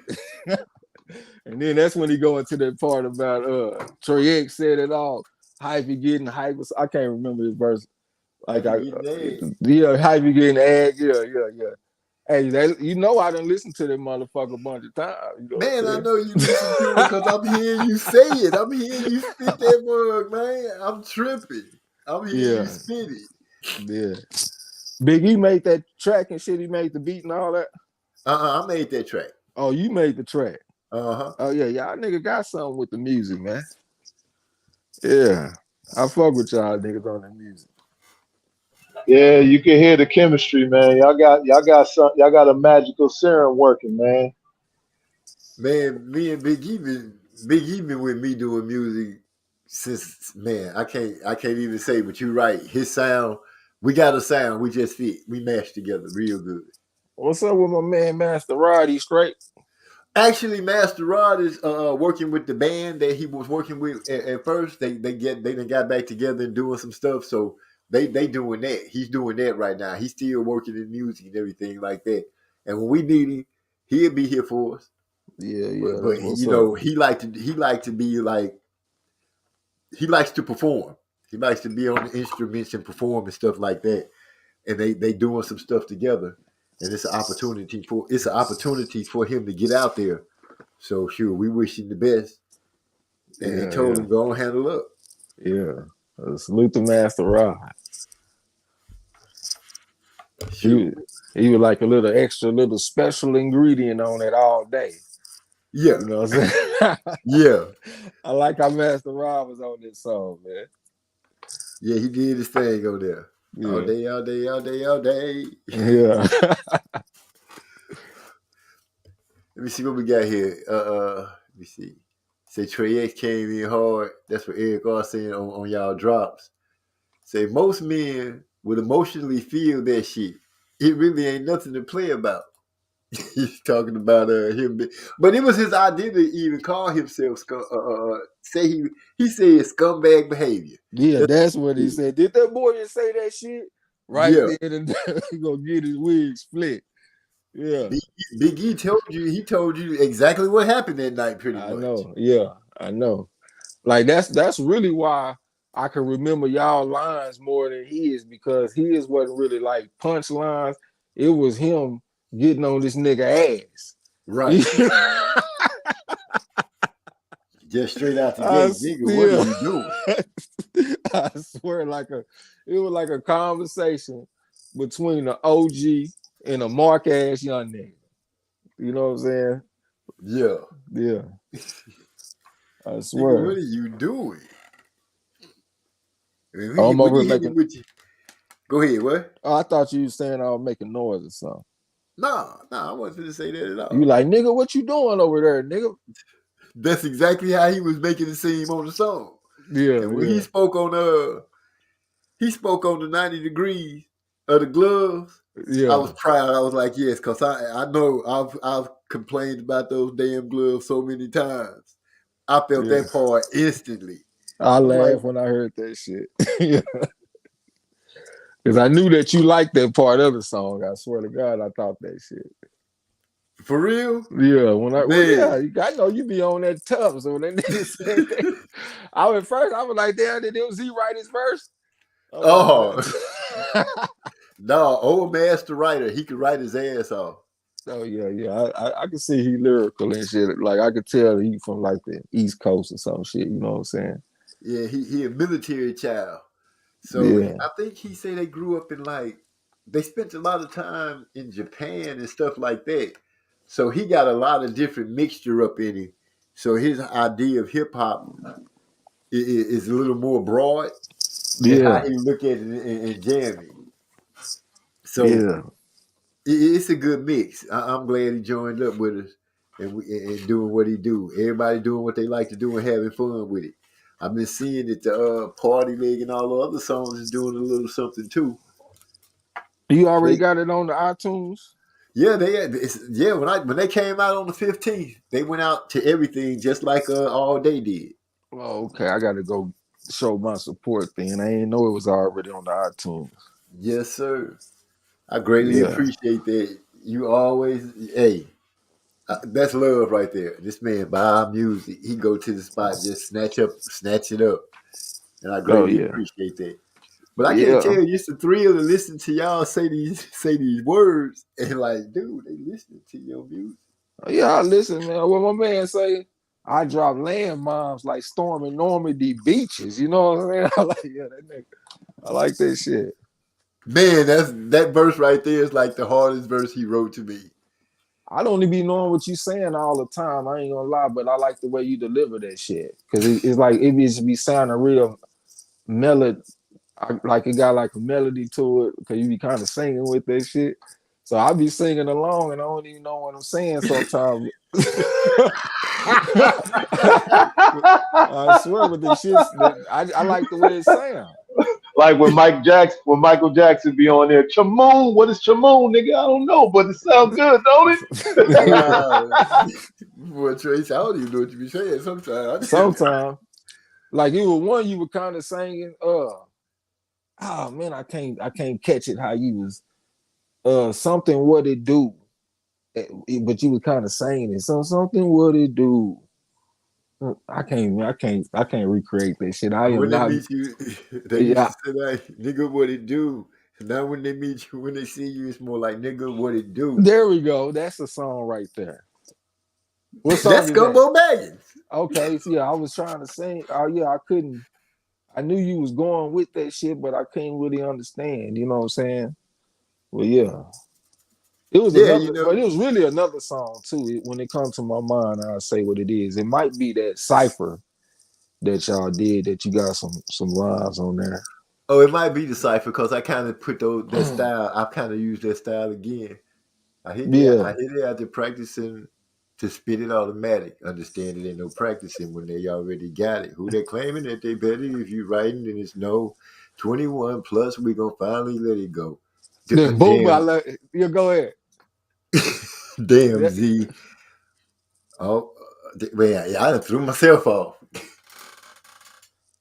Always represent this for the family. These niggas out here weak. It ain't no way that they can stand me. The plan B. Always the plan B. Something never hesitate. Done let make it levitate. Oh, listen to the track and never hesitate. Open up your mouth. Listen to the track and then then detonate. Open up your mouth and then detonate. It's I'm doing an introduction to my little brother who come on behind me. Yeah, because he come in on something, then it's Halloween. Right. I am Michael Myers, and to every MC I am Halloween. Yeah, I was doing an introduction to him. Yeah, I like that shit though. That shit was tight. I'm gonna have to clean it up then so you can understand what I'm saying. Yeah, I mean, shit, it's all good, bro. It sounds nice anyway. You know what I'm saying? Yeah, I feel you. That's a hell of a thing to get somebody to go along with you and not know what you're saying. Yeah, yeah, this shit player though. That's all right. What D-Lo saying before he said that's true. Tregs used to come to my channel without fail when I was active. Viz may have to do what did he say? Viz may have 2 views, but he would be one. He would be one of them. He talking about it's love, man. But I'm hearing it from more than just Trey X. I'm hearing it from Joseph Brown. I'm hearing it from more people than just them recite words, and I'm like, that's an amazing feeling. It really is. Yeah. It really is. I don't know why I really love that one when you say that when you talk about the foreign land and everything is cool till you come around with that bullshit we don't understand. Like, nigga, we don't understand that language that you talking, nigga. Pay your bet, pay your bill, nigga. That's what we understand. That's exactly what's going on. So I'll probably say that's probably my second favorite MZ bar. My favorite one is the one that you couldn't remember just now. Okay. Yeah, and about it's not the that I can't remember. I just can't get my shit together. Yeah, that's my favorite one. Even though I can't sing along with that one, I just like the way that bitch sound. You know what I'm saying? Right. But yeah, that bar on that Scumbo Baggins though, that's my favorite though, because the meaning to it. You know what I'm saying? Yeah. Yeah. You niggas see you now, it's like, nigga, what it do? Put your hands up. Yeah. I see Big Bro saying that shit. I see somebody moving around. He rolling with you. Oh, he said he really appreciated, fellas, the love and about his bars. I can't keep up with how the damn thing that got long listed on here. Old Bay husband told me he paid that bet. Oh boy. Oh boy. I said Old Bay. Yeah. Damn.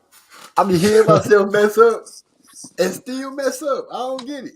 Hey, salute to my boy Gil Cole. I noticed that he didn't post anything about my Cowboys this week. You know what I'm saying? The last week he posted all in Discord. Not even last week. Was it the week before? It was the week that we played the Bucks. He over there posting shit. He ain't posting nothing about them Cowboys this past weekend though. You can't. Yeah, them Bucks went out there. Hey, who went out there and took care of them Bucks? Them Packers. Yeah, them Packers went out there and took care of them Bucks. They packed their ass right nicely up in there in the Tampa Bay area. Shoot, Big E used to mess with the Packers when we played Madden back in the day. That used to be the team. He come out there and whoop my ass with the Packers. Yeah. On that Madden. Yeah. Which Madden was it? Well, we started off with Madden when Madden first came out. Okay, yeah. And played it, man. I can't remember the last one we played together. Big E still mess with it. I can't mess with Madden because my hand messed up. I can play basketball, but I can't play Madden. It's just too much to do, and I don't have the full control over the right fingers like that. Yeah, I remember you told me what happened. I'm trash in video games now. I used to be good in Madden 06 and 08 with the quarterback vision. Right. That, I got trash after that. When PlayStation 3 and all that shit came out and PlayStation 4, I just got trash and more trash and more trash. Like I swear, I ain't never won a game. Like past PlayStation 2, I have never won a game of Madden. No matter what I played on. I had the Xbox 360. It was the Xbox One or something I played that shit on. Man, I got my ass whipped on every console that I played on. You know what I'm saying? I'm trash. That's terrible. Yeah, that's why I left it alone, man. Like, if I tell you I'm good at something, bro, it's a good chance that I probably am. But if I tell you I'm trash, I just keep it real. Like, I'm not going to blow that shit up for nothing. Nigga, if I'm trash, I'm trash. You know what I'm saying? Yeah, because at some point you got to show it. Yeah, because I done whooped a lot of ass on PlayStation 2. It just felt only right in the universe that they made me trash on everything else. Because, nigga, PlayStation 2, I was a monster, nigga. I'm talking about I had Madden 06 and 08. And looking on Madden 06, I ain't even got to get a good team. Nigga, I go get the Bengals. And I'm going to tear your ass up. I got Carson Palmer, quarterback, Rudy Johnson, Chris Perry as my running backs. I got TJ Hoops-Manziata, Chad Johnson, and I got Chris Henry, that boy that died on the back of that truck. You know what I'm saying? Right, We right. gonna come out there, nigga, and we gonna tear your ass up on defense. Delta O'Neal and all them niggas picking off everything. And then on 08, I go get them Cowboys, nigga. Me and T.O., Romo, you know what I'm saying? Hey, it's trouble. But 06, I was the best. And then live 04, I was damn near unbeatable in that shit, nigga. I go get the Mavericks, and it's trouble. It's trouble for you. I'll let you go get an all-star team. I'm still beat you. And then the first fight night, I was very good in that game. If I can be on the left side, if I'm on the right side, I wasn't as good. But if I can be on the left side, I was very good at that first fight night. But after that, I was trash. Like fight night 2, round 3, and I'm trash and all that shit. That's what Eric all say. Oh shit, the Cowboys did play. Good job, fellas. We see y'all. Yeah, I bet on them Eagles this past weekend. Did they win? Yeah, they went out there and covered the point spread on the motherfucker. My mind just went blank on who they beat, but I think they won like 24-7 or something like that. The Commanders, y'all play them this week. Yeah. Eric R said, we out here in these streets 3-0, or we out here 3-0 in these streets. I'm sure that's what they mean. Fly, Eagles fly, baby. Fight night round 2. Yeah, I'm trash. GOD, I'm a beast. Now, on fight night, dude, I feel like I'm untouchable on fight night. I was ridiculous, and I didn't press the buttons. I used both of the analog sticks to throw my punches and block and everything. Yeah. On everything, Eric R. When it came to that boxing, I was a beast on fight night, champion, the fight night champion. Every boxing game they came out with, I tell you, I put those hands all on you using that analog stick. When they put them haymakers on there, that's what fucked me up. You know what I'm saying? I could never master that shit. Did you first press fight the night? Yeah, man, I didn't play it a bunch of times. I could just tell that I didn't have the aptitude for the game. Like the dude that beat me, he could never beat me on the first one. Like in his wildest dreams, he could not beat me in this game. But in this game, he had them haymakers down and he was landing them hard punches. I'm just trying to push the buttons and play like I'm playing part 1. I mean, he tore my ass up, man. I'm gonna tell you from the first boxing one. Big E put in the chat to bag me up. I always played with the analog stick because I knew at some point they was gonna start making games to use the analog stick in a lot. And I also found out early when you use the analog stick, you control how hard he punch, so you don't burn up as much energy. So you can block and tab dude while he pressing the buttons. Every time you press the button, he throwing as hard as he can. The hardest jab, the hardest hook. By the time y'all get to round 3, he tired. Now you can start just picking him apart. There's nothing he can do about it except take that ass whoop. Yeah.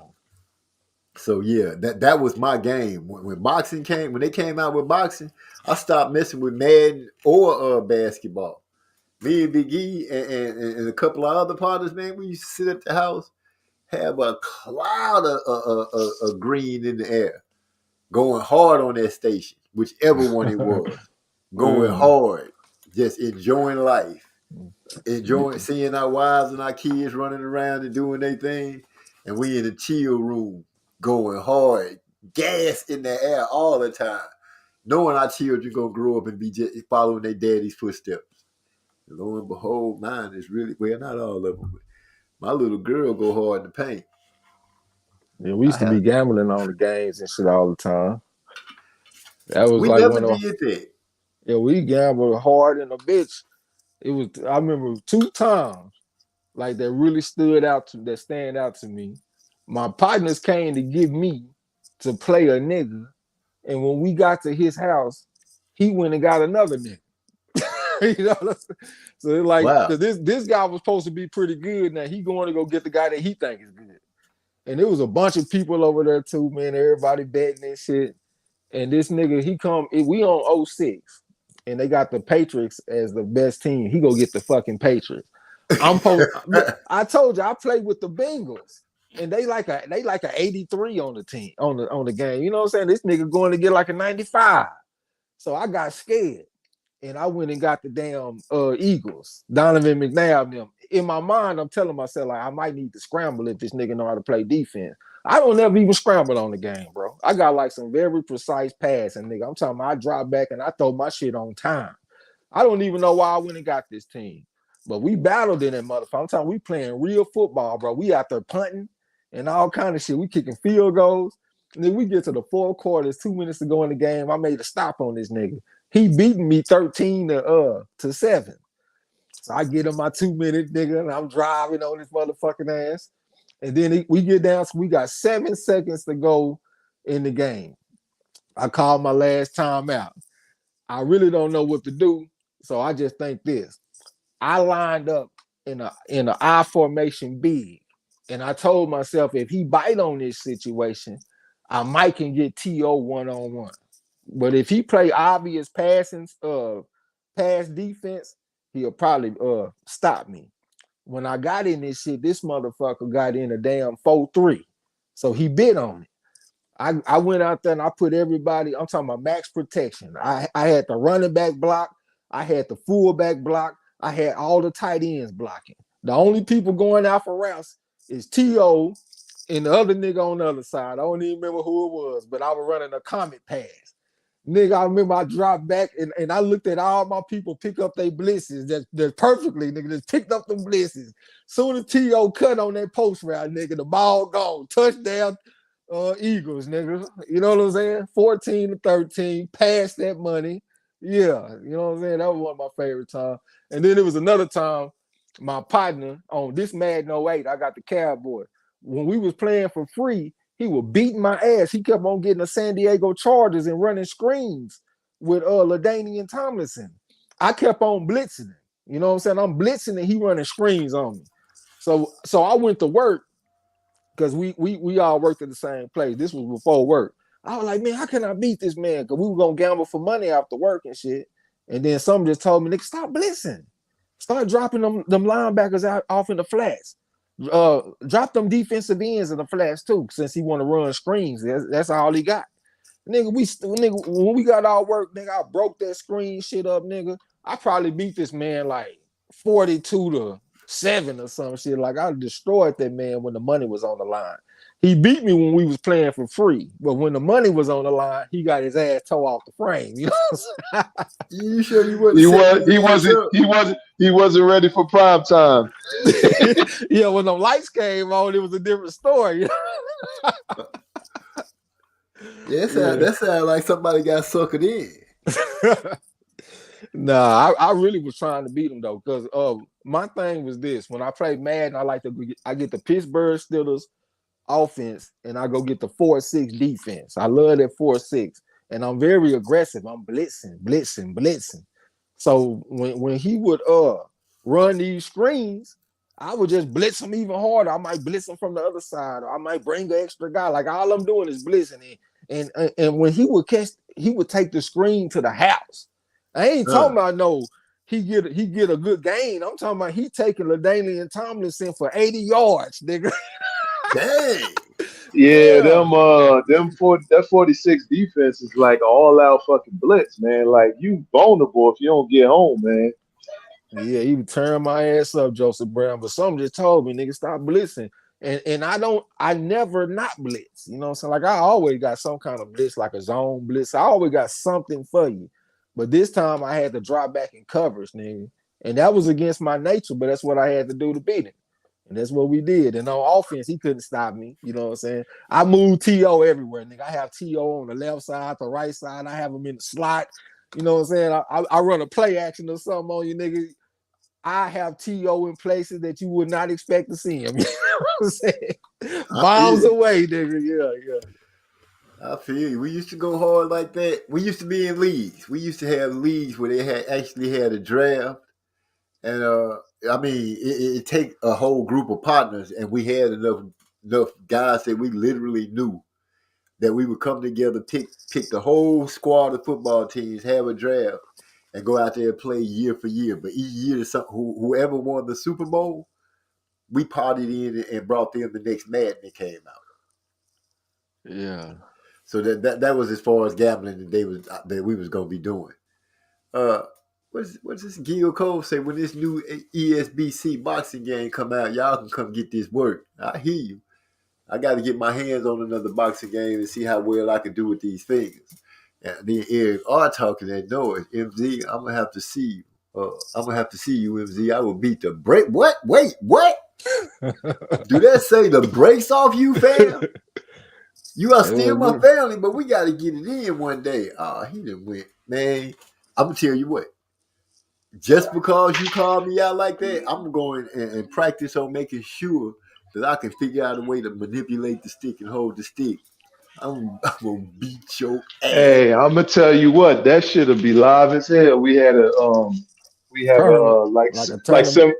like similar to how Champ Ross go. We have a league, boxing video game league. That shit'll be real lit. Yeah, we done thought about that shit several times. Well, yeah, it's going down. They come out with that new video game. We're gonna see what's up. Yeah, we gonna see. I only use the analog for haymakers and power punch uppercuts. I'm gonna put those analogs all in your life. I'm gonna be real though. I'm gonna be real. It's contingent on me being good at the game. Because if I play that shit and I'm trash, I ain't gonna be no league. Y'all niggas ain't got to sit around and beat my ass. Y'all be fucked up, nigga. Hey, they probably be the only time we get some of these fights is when we playing in them video game leagues. Yeah. The only time we'll get Wilder versus Joshua, get fucking Fury versus Joshua, end up getting Spence versus Crawford. That'd be the only time we get them damn fights. Yeah, that should be exciting though, man. That is something that I want to do, especially with the way that they have the new game looking. That should look dope. The fact that you could actually go online as long as you got a good system. You can't have no internet just like you swimming. You gotta have some good stuff. That better yet, hard line in so you can't get no excuse for why your man getting beat up and he can't move his hands fast enough. I'm just saying. Hey, it always be that one friend be like, hey, my controller malfunction. It ain't working. Dude, when they first came out with the dial-up, we had a homeboy that would do some old dog shit. You know, the dial-up is you had to have a different line for the internet. And one of our homeboys, he would call, like y'all be playing Madden. He'd start calling your phone number that your internet is on and break your connection. Yeah. Dog shit. That's some scumbag shit. We just didn't know what to name it then. Eric Carr say, have Trey X out here looking like Willie Wise. This nigga here showing his age. Nigga, what you know about Willie Wise, nigga? That shit was a long time ago when that man fought Shane Mosley. When that shit was about 2000, nigga, that shit was over 20 years ago. Y'all nigga remember Willie Wise? No, I don't remember that name at all. That's what I'm talking about. That's some hardcore shit this nigga done pulled out of thin air from 20-some years ago. What did he say? I remember when he fought. That's a fighter that fought Shane Mosley when Shane Mosley first moved to 47 from 35. You know what I'm saying? He fought Willie Wise, and he also fought this Mexican. He might have been Puerto Rican, but he was tough as a motherfucker. Shane Mosley hit that man with the hardest right hook that I ever seen. And y'all know normally I don't call a looping right hand from an orthodox fighter a hook. Shane Mosley actually turned southpaw for an instant, and then he hit this motherfucker with a right hook and down there decapitated. I'm talking about that Puerto Rican. That shit there was tough. But he beat the shit out of Willie Wise, though. I think he stopped him in maybe like 4 or 5 rounds or something. So you said you're going to be looking like that? Yeah, you're going to have me out there looking raggedy on this game. Hey, niggas is... Hey, yo, he went to the vault on that fucking disc. That's crazy. Yeah. Yeah, they took a nigga like me to decipher that shit. You know what I'm saying? Yeah, man. What is Hyphy talking? MZD, you get socked up by some niggas that play football in Morton High School? I don't even know what Morton High School is. And what is this nigga talking about, man? Ain't nobody socking MZ nowhere. I don't know what he's talking about. That's a curveball for you. Out of left field like a mug. Yeah, Hyphy a troll ass motherfucker, man. That's my nigga though. Yeah, I cut for Hyphy. Yeah, you didn't sound like you mean it, nigga. You sound like Craig Mama on Friday. Okay. Wow. That's cold blooded. He shot that one up under me. More than high school in Gary. Man, if you don't stop, ain't no high school named Morton and Gary. That nigga said he said you just told on yourself. You must not be from Gary, Indiana, then. If you Well, don't you better know. stop it. You better stop it. That motherfucker Hyphy is super troll. Yeah. Super troll, man. Hyphy got my ass in the chat the other day. Don't worry about it, Eric. You get your hands on that boxing game. I'm gonna have your ass. Pause, as they say, those youngsters say. I'm taking on all oncomers. Trey, don't worry about it. If you're not good at it, you could call the fights. I was about to say, I thought you gonna say I could count on you, and I was about to say, nigga, I gotta count on a man with one hand. Like, hold up. Hold up. I gotta put all my trust and hopes in a man with one hand playing video games. Boy, let me tell you something, X. Let me tell you something. As much of a clown I could be, I've also been a nerd. And I've been messing with video games since those hoes been out. But you had two hands back then, OG. And I've been messing with it since I had one hand. Big E will tell you, I go hard on 2K. I told you, I'll sit there and figure out a way to manipulate the analog when I'm comfortable throwing these punches because I hate losing. Especially when it's something like that I got control of, that I'm making happen. I'm not trying to hear nobody tell me how they gonna handle me. Not today, tomorrow. Never. But they got these new boards, man, that just respond to button pressing, man. You could do all the movements and stuff like that. Like a lot of these gamers, they deem this shit as like cheating almost. So there's ways to get around it, MZ. Yeah, that's a PED. I know. No, that's a PED. MZ don't believe in PEDs of no kind. Oh no! I'm gonna learn how to work that analog stick the same way I did for basketball. I see my boy Eric Austin. I'm laughing. I'm gonna have you like Damon Wayans whistling. Get this bitch off me. No, you ain't. No, you ain't. I'm telling you, I can't wait till you come out. I'm already excited. You're gonna be the first person I'm looking for. You got a PlayStation 5? I'll go get a PlayStation 5. I got the 4 just sitting there collecting dust. But all I gotta do is say, son, it's time for us to upgrade. He gonna be like, you know what, Pops? You're right, it is. And we're gonna go ahead and knock off 2 because my baby girl, she done turned into a gamer. She every time she come home, she like a little run around here on crack. Straight out in college, I want to sit down. She just got to shoot with her friends and talk shit. I'm so proud of her. Yeah, I might have to come out of retirement. Come on out. Yeah. Come on out of retirement. The man with one hand calling you. Come on out here. Come on out. You can't do worse than me. I'm going to do good. MZ going to be the Benavidez of fucking video game boxing. Which Benavidez? David Benavidez. Okay, I can take him because I don't want the one that got shot. Oh no, he talking about the other one with the messed up leg, nigga. Right. I'm just trying to make sure that he ain't putting me in that boat. Yeah. I ain't understand what he meant at first, but yeah, I got you. I'm putting hands on everybody. X, I'm gonna be all right with you because you've been guiding me on the right way. But if you just happen to be matched up with me, don't expect me to take it easy. But Eric, I'm telling you forever on my scope until we get in the ring. Forever. Yeah, I'm not gonna talk no shit until I see what I can do. Let me see what's going on first. I might be dead last. Just jump on in. I might be dead last in the league. Somebody got to be last sometime. Don't mean you'll be last all the time. But really with games, I like to really sit down and really get up in there and see what's going on. Like I be going, like on the Madden, nigga, I do the practice drills and all that shit, nigga. I be throwing the football through the rings and shit, nigga. You know what I'm saying? Right. Yeah, I can do all that, bro. See, that's what I do. I read the book. I know that sounds crazy, but Big E tell you, I read the instruction book. I learn how certain moves are made. While you figuring it out on the go, I'm literally practicing, learning how to do that move. I'm taking the time learning my playbook, learning how to.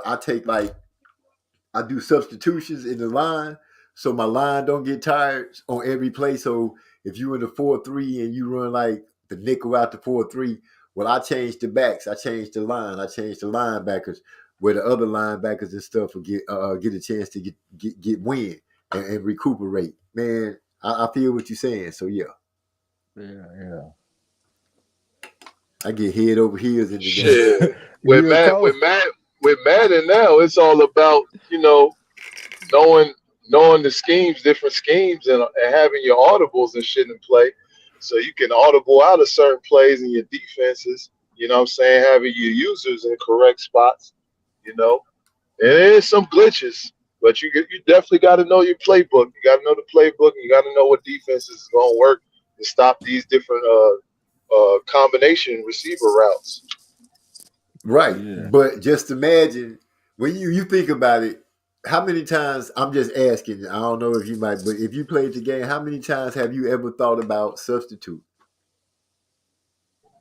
You really don't. Yeah, I be playing them short. We playing like 5-minute quarters. See, me and Big E, then we'll get deep in there. We'll play a real game. Yes, but I like to move my people around a lot, though. That is something that I will do. Like my receivers and shit, I move them motherfuckers all over the place. Right. Yeah, we played long enough where you would get a better feel for the game, because I'm like, if you're gonna play it, you spent the money for the game, right? So you might as well get a chance to see it do exactly what they made it to do. And every once in a while, the only way to see that is to play the game. Yeah, but shit, we play 21 skunk though, so I ain't gonna even let you get that far. Now I put that 21 on you. You got to pass a stick and pay double. Oh well, I'll just let Big E play that, because that was the rule. 21 and you got to give it up, pass it up. Yep, 21-0 skunk. Did we do that? No, we would make you suffer. We would, if you think it would beat you 49-0. Yeah. 72-0. I'm about to say, nigga, because I done got down there to 100 points off 5-minute quarters. So if y'all playing the whole game, I know y'all scoring down there 100 or more. Gotta be. Man, like Big E, Lee, some of those guys, they could play a whole game and it'll have a score like a real game. They could play defense. They knew their offenses. They knew how to run that ball. They knew how to they were masters on that Madden, man. When we first started off, I thought I was good on Madden until they started like coming together and having their tournaments and playing their games. And I saw I wasn't shit on Madden. It was all in my head. Yeah. I had nothing for those dudes. These dudes was like doing plays that I was like, dude, I didn't even know the game could do that. And so I moved right along to boxing. When I got my hands on that boxing, oh man, that's it. You can't tell me nothing. I'm Eric R. I'm looking for you. Yeah, I had a partner, nigga. We used to play that shit all the time. I was good on offense and he was good on defense. So me and this nigga played the season together, made our own little quarterback and shit. We called him DJ Cunningham. He was Randall Cunningham's son. And I would play offense. Well, no, we flipped it. I would play the defense and he'll play offense. We'll flip it back and forth a lot of the time too.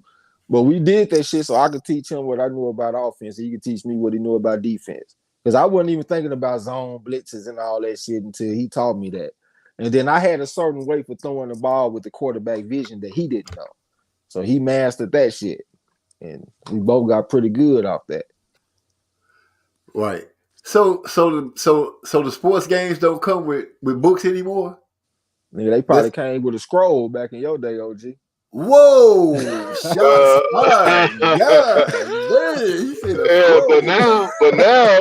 But now if you want to learn about what different defenses do and how they can stop different coverages and run stopping and blitzing and all that stuff, you could just watch videos on. You know what I'm saying? I feel you. Yeah. But it's something about controlling everybody and knowing exactly what they go. I don't leave it at chance. I like to. I'm talking about when I watch Eminem play, you can literally see them controlling the lineman, doing the swim moves and spins. You getting away from him, he could switch. They switching to other dudes and doing swim moves, tackling cats or juking you down. Man, these dudes is ridiculous. Yeah. But when it comes to that boxing, I'm just saying, Gil Cole. I'm sorry, Gil Cole. I ain't gonna put you under the gun like that. But if you want some of that smoke, I'm talking shit right now. Can't wait for the game to come out. That's how I feel about it. Yeah. Big E say, Gil Cole, I'm gonna have to see you in Madden one day on the weekend. Yeah. I can't believe this man said scrolls. My phone on 4%, man. So in a minute, I'm gonna have to jump off this motherfucker. I've been sitting up here watching it go down this whole time. I should have had my shit charged. It is what it is. Hey, if you need one of them PlayStation 5s, you might want to get at Gil, man. He can push the hot button on that motherfucker. Huh. Oh, yeah? I guess I will have to get at it. Hey, Gil, since you in here, I'm going to need you to email me your address so I can go ahead and get your candles. Have an address to send your candles to. I almost scumbowed you and just said, fuck it. Hey, I got the last of my candle right here. I'm about to fire that motherfucker up.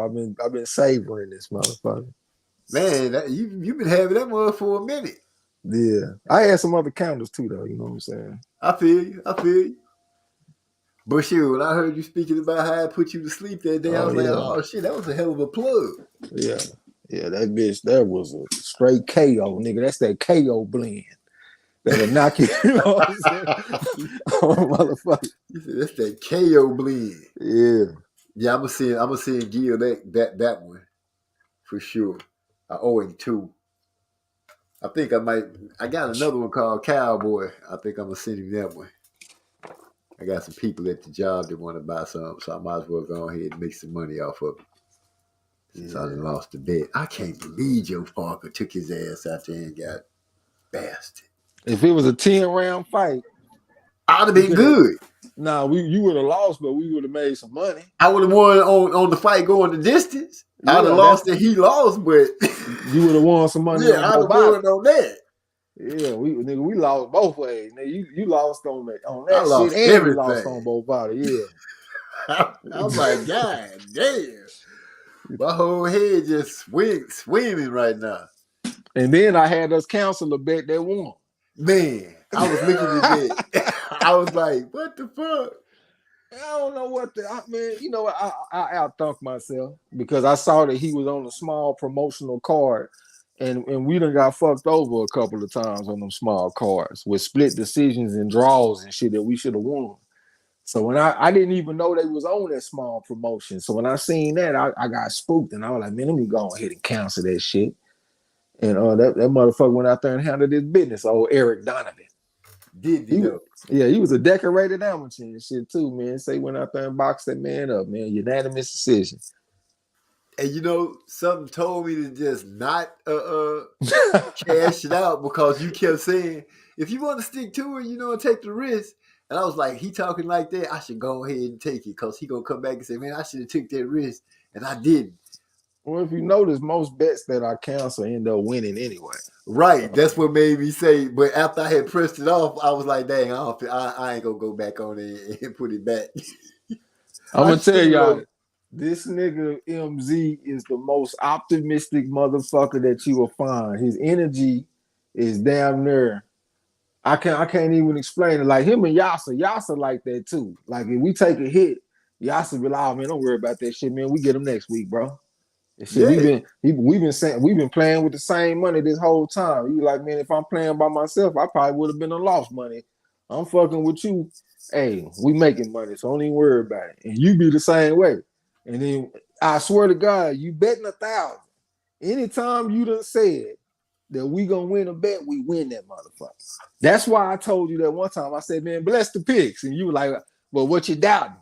It wasn't about me doubting. I just wanted you to bless the picks, nigga, because you lucky. Yeah, but I could only do it when when it hit me to say to do it. I can't just throw it out there.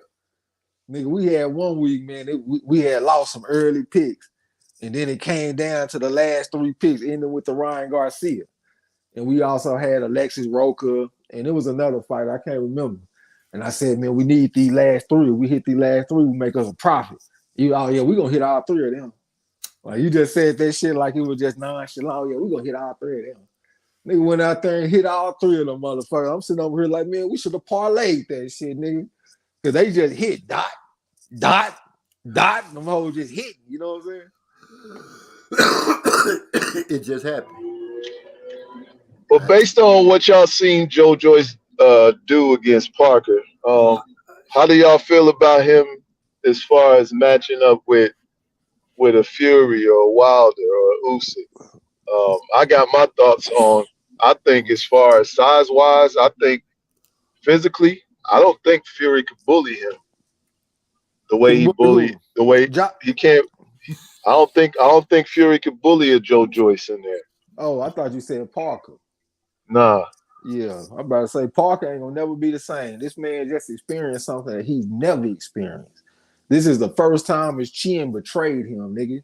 He ain't never been stopped in his whole career. This is first time going through that. So I'm selling all stock in Joseph Parker. Let's see how much I got on my phone. Okay, I got 3%.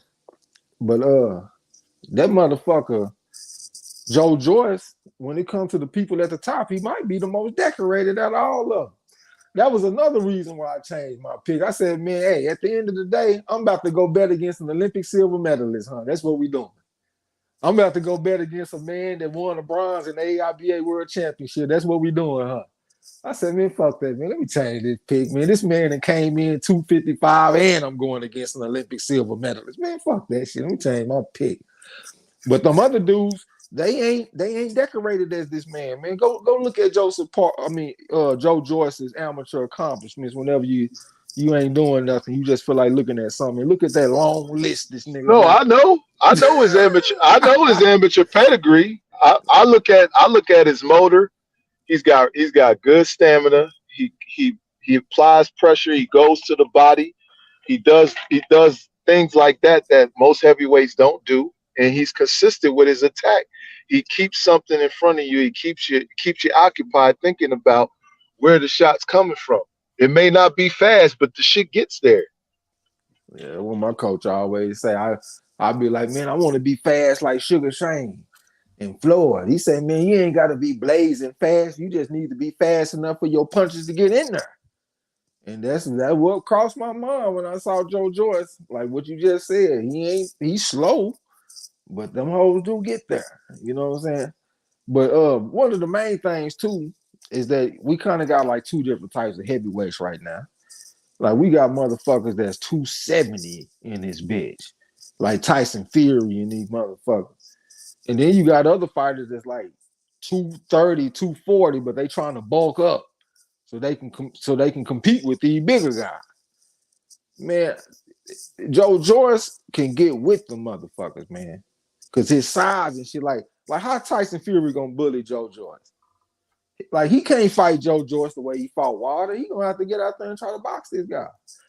Tyson Fury might have to lose weight to beat Joe Joyce. Like how you gonna go out there 270 and outbox this man? He putting his weight on Joe Joyce. That shit ain't gonna work out, bro. Because that nigga weighs just as much, and when he put his weight on Fury, that's gonna be a problem for Fury. We don't know how Fury gonna respond for Joe Joyce putting his weight on him. Yeah, man. The Juggernaut a problem, man. I always liked the Juggernaut, though. You know what I'm saying? I was thinking about picking against him and all that shit. I really did pick against him, then I changed my mind. But I like the Juggernaut, man. He gonna come and fight. He bring a good fight. He always in a good fight, an action type of fight. And like you said, his motor is crazy because I see a guy that's not the most talented, but he's still able to beat people that I feel like were better than him. You know what I'm saying? Like he fighting in the amateurs and shit, man. He fighting people I don't think he should be beating, but he beating them because he breaking their wheel. Like he got a win over my man, 247 and 17 guy. What's his name? Jalalov. He got a win over this man.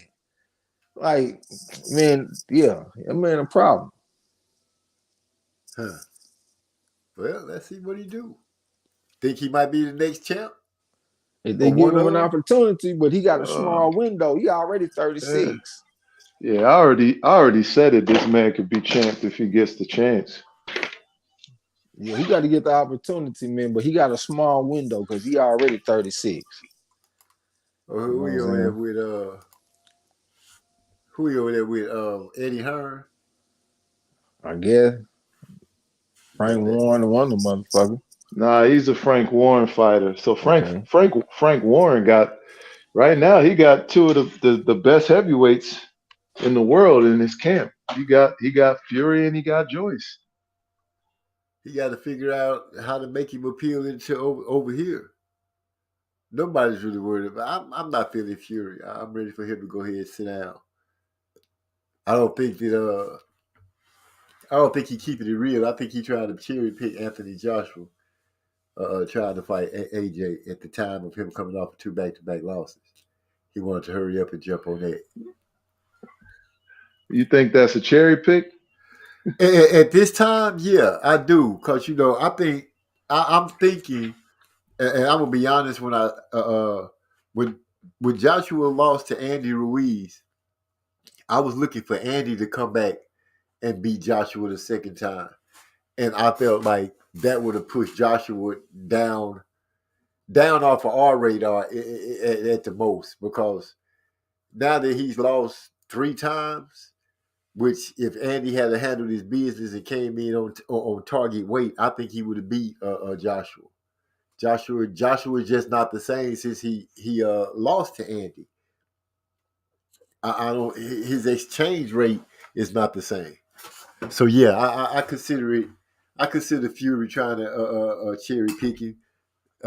Big E will agree to me on that. Even he mentioned it, that he trying to ruin Joshua.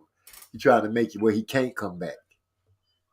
I mean, to be honest with you, that's a fight that everybody wanted to see at one point. If Joshua didn't lose to Usyk, we all wanted to see him fight a Fury. So, I mean, Joshua is not that far removed from being highly ranked in the sanctioning body. So, him losing back-to-back fights, yeah, they were championship fights. I mean, besides Joshua, who else is he going to fight? Nobody wants to see him fight Wilder. So he hasn't fought Joshua. He can't fight Usyk. I don't really see that as a cherry pick. I think he'll obviously stop Joshua. Why can't he fight Usyk? Because Usyk is injured. When did Usyk get hurt? Usyk got surgery.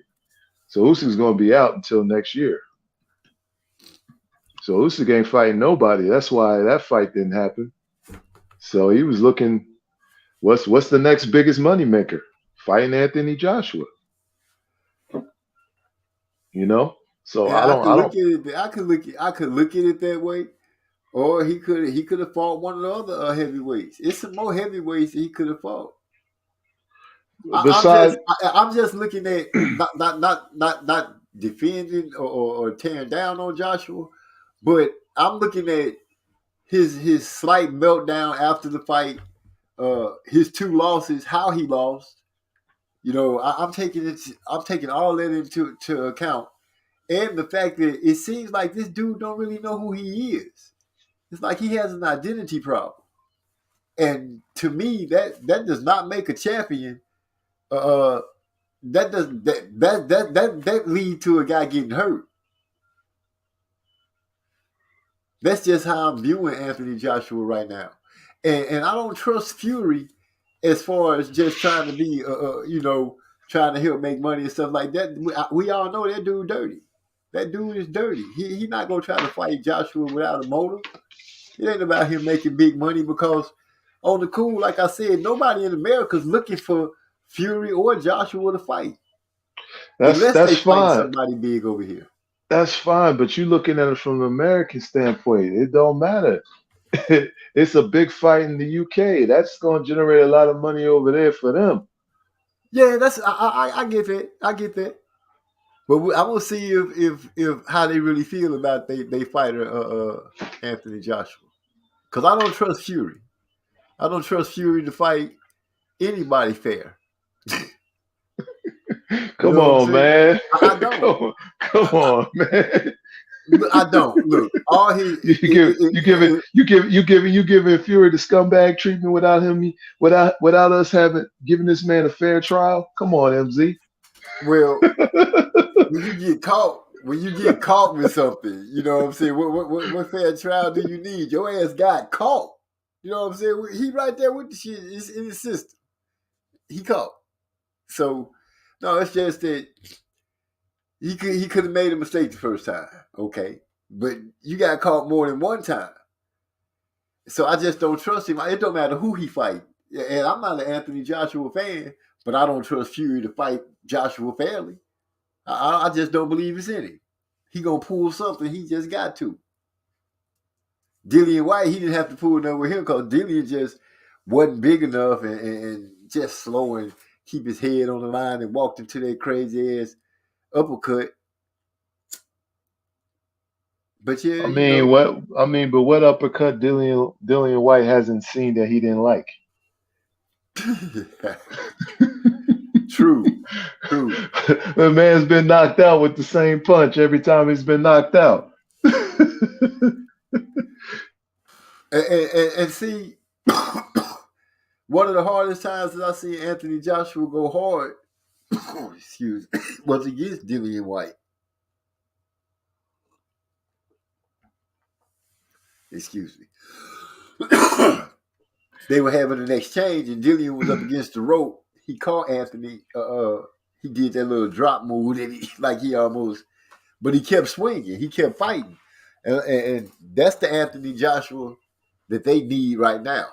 They need that dude because the dude that they got, Andy Ruiz, knocked that other Anthony Joshua out of him.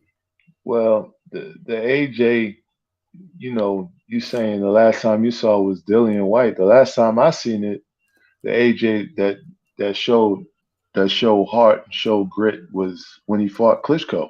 That's the last time I seen that AJ in action. When he got up off of that. Yeah, when he got off the canvas, showed character, and he came back and ended up winning the fight. I'll give him that one too. I give him, he showed grit there, but maybe I don't know, but I'm not seeing that dude. I'm not seeing that dude in the Anthony Joshua that came to America, and everyone and the Anthony Joshua after coming to America. That's not the same dude. At the way he fought, the way he was fighting. When he first started off with Andy Ruiz, he was fighting well. I went back and looked at that fight. I listened to people say, he was looking he was looking off his game and everything, but he was fighting good in the first beginning of that fight until he dropped Andy. And I think when he dropped Andy, he was pretty sure he was finna put him away. And Andy caught him in such an exchange that I don't think I'm not seeing him wanting to go through that again. It's almost like he waiting to get hit hard or he waiting to get knocked out. He trying to keep away from that. And that's not a good look to see in a boxer. I could be wrong though. Yeah, you can't teach that. You can't teach when a guy gets hit, he gets hurt, how he's going to respond. It's kind of weird to me that kind of veracity, that kind of, grit came out of him from a guy who's he's not even the same size as a Klitschko. He showed, I don't understand how he allowed that to happen against a smaller dude. I mean, it doesn't make any sense to me, That could be it right there in the nutshell. He a big dude, and it seems like him thinking his mask and his muscle is what makes a boxer. I'm thinking, he fighting Klitschko. That's another big dude. He stood up to that. Dillian White's not the biggest dude, but he's not little as far as weight. But Andy Ruiz, and being you lose to Usyk, both of those are smaller compared to you, to him. You know what I'm saying? That right there could be playing. I mean, I let two little dudes beat me, and he could be that could be playing with his psyche. I don't know. He probably could. You can hide everything until it's time for you to be in that situation again. And when that situation shows up, whichever you that you are from that night, if you haven't killed that you gonna show up again. Yeah, I agree with that. That's why, I don't trust him. When things get dicey, I see him reverting right back to that state. Right. So I'm not crapping on him. That's why I was like, I think Fury looking at Fury. As much as I don't like the dude, I can say that he knows how to fight. I wish he didn't have to cheat to do shit, but he did, and that's what just despised me about him. But if I couldn't see something like that, what I see in Anthony Joshua, and I'm sure that other people may agree with me. If they don't, they'll let me know. But I'm sure Fury see that too, and I'm sure he gonna look at that as a weakness. Like I'm looking at it. Dig Baby in the house. Salute Dig Baby. Trey X made it into the chat. He said Usyk fought Joyce for 6 rounds in the World Series of Boxing. Usyk won by decision, but it was a hard fight. Okay.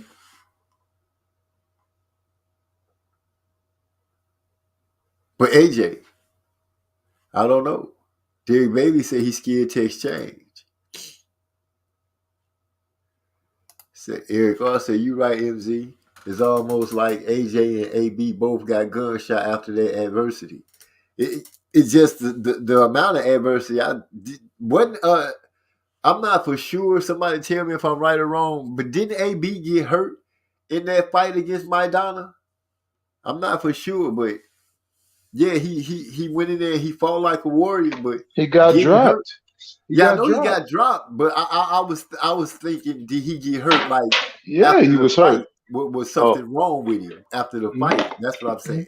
Because go ahead. Yeah, he actually showed a lot of heart in that fight. I mean, there was moments where you thought AB was going to get stretched, but then AB he managed to box better. The more the fight went on, he started doing some good things, but he was just too far behind the scorecards. But shout out to him. He's always showed tremendous heart when he's got hurt. It's just I don't know what it is, man. It's like you said, he got hurt that bad, and you get gunshot. And even when he fought other guys like Pacquiao, you would see there's opportunities for him, but he was more on one of them ones where he would just lay back and just try to counterpunch. He didn't want to engage, and when you find a guy who throws punches, at some point you're gonna have to engage. You're gonna have to be in there in the fire. You're gonna have to be able to dip, slump. You got to be comfortable, and that comes with training too. You got to train those situations, man, to be comfortable in them spots. True. You got to leave no stone unturned. Hyphy said AB did not become gunshot due to the Madonna fight. You could watch his 9th and 10th pro fights and see he was gunshot then, even when he fought Paulie. I have to go back and look and see that for sure. But he seemed to be a little more aggressive than what he has been after the Maidana fight. But then right now, looking at him, I don't even think AB really wants to fight. I think he just wants to still be famous.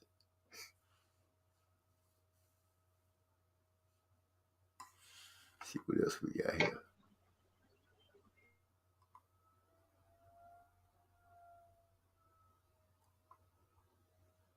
So, you think AB gonna take one of those fights against Conor Benn or that other young man that Eddie Hearn putting out there, or you think that was his last shot at getting a fight for some money? I mean, the only way I'll take AB serious if he actually gets a serious trainer who he's training with. Like I heard Robert Garcia reaching out in lot of respect to Robert Garcia for trying to reach out to AB and say, hey, throw him an olive branch. Robert Garcia is willing to actually train AB if AB is willing to go there. So, I mean, if he was to get with a dude like him, I would legitimately take him serious that he wants to resurrect his career. But it would have to take that kind of move for me to take AB serious again at this point. Then I'll be like, yeah, this guy's actually trying. He's trying to, do something again in the sport of boxing. Whether he wins or lose, he's going to give it an effort because you go to Robert Garcia, he's definitely going to put your ass through the ringer. Huh. I was thinking about Robert Garcia, and I don't know. It seemed like some trainers the last couple of times, some people they watched over their fault, like they knew they was gonna lose. It was like almost if they just collected a check. And I guess somebody would have, but I'm like, if you go take somebody's money and they going out there to battle, at least really try to get something out of them.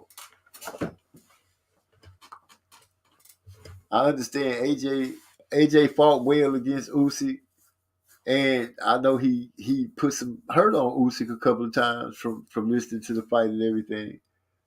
But I just don't see that dude no more. I just don't see. I don't see it's broken. Three losses is broken. I don't know what anybody else to say about it, but that's what it is. That's exactly what it is. Let me turn this over.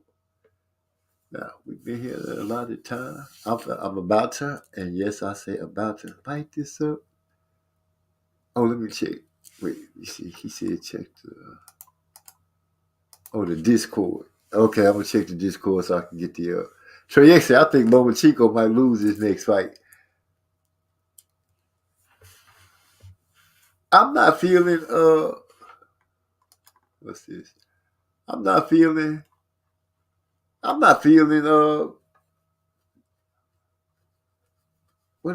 lost my train of thought. It's something about Lomachenko that I'm not feeling with fighting somebody. But it is what it is.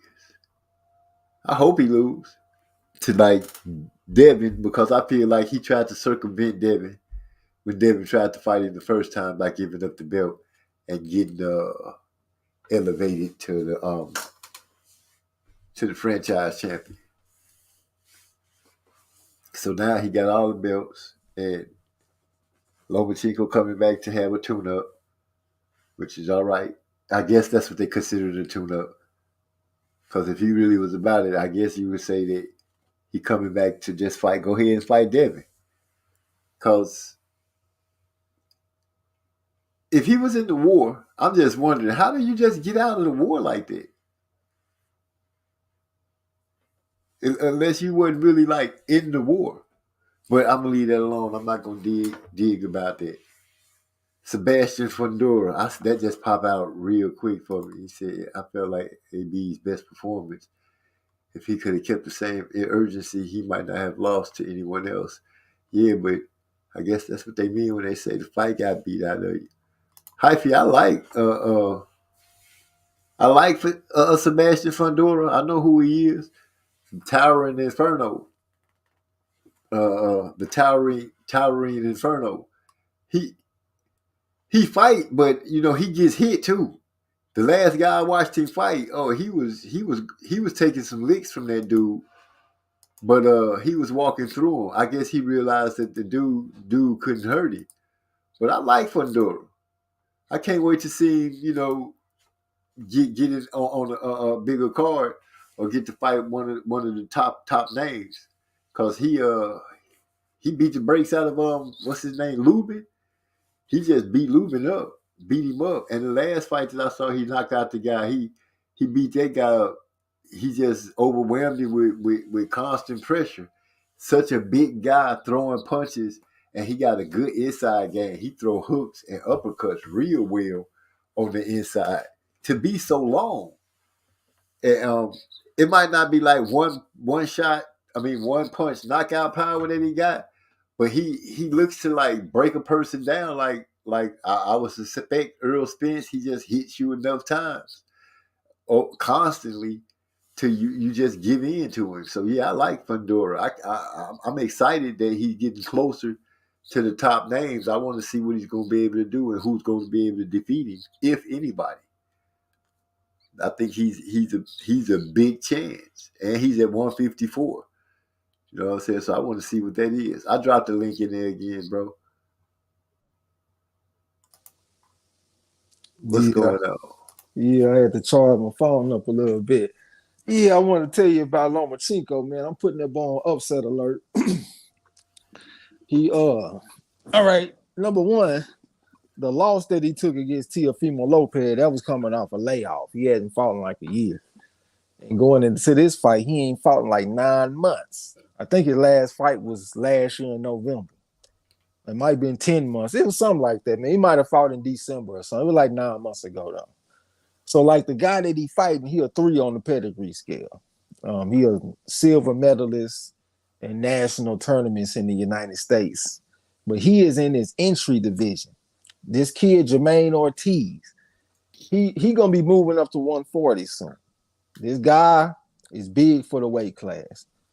And I don't know what you're over there doing. Give me a second. I'm just going to say this real quick. Let me get this off, then I'm going to jump back out. I just put some food in the oven. But this guy, Jermaine Ortiz, he is big for the weight class, and he's very athletic, and he probably got the best gas tank that Lomachenko done ever faced. I'm talking about if you look at this man be on his toes and shit, moving around from the beginning of the fight to the end of the fight. He just fought against a southpaw and Jamel Herring. He went out there and beat him in the step-up fight. They got Jamel Herring listed at 5'10". This kid looked like he about 5'10". He's 26 years old, 114 amateur record. I don't think he know no better to go. I don't think he know better like he supposed to believe that Lomachenko better than him. I don't think he believes that. He can switch. I normally don't like that switching, but I like it for him in this instance because he throw a powerful jab when he switch. He don't throw a jab just to find range and all of that weak shit that people be talking about. He throw a jab to hurt you. And I like that about him. I think that's gonna be something Lomachenko gonna have to deal with. And the kid done already fought 2 times this year. He got 2 fights in 2022. Lomachenko ain't beat nobody like him before. In his entire career, he has not beat nobody as big and as skilled as this guy. Lomachenko done fought some big guys like Luke Campbell. He fought against Pedraza and stuff like that. But he ain't fought nobody that's big, athletic, skilled like this guy. This guy is about to be a problem for Lomachenko. If Lomachenko wasn't coming off a 9-month layoff, I would probably feel a little bit different maybe. But with him coming off a layoff, going against a skilled, young, athletic guy like Jermaine Ortiz that's at the top of his confidence because he just had some step-up fights like he beat Nahir Albright. He fought a draw with Joseph Adorno. Adorno, he was like 178 and 22 amateur though, so he ain't no slouch. And now he going against Lomachenko. He gonna come in feeling good about himself, riding high, and I think he's gonna put forth his best effort. And it's gonna be tough on Lomachenko. If Lomachenko beat him, I'm gonna have some respect for that victory because I understand what it is. And they got Lomachenko as a 16-1 favorite. They got Jermaine Ortiz at plus 750. I think we might have to beat the Casino Huckleberry on that one. Normally, I don't like going against decorated amateurs and shit, but this guy, like Lomachenko, done fought as low as 126.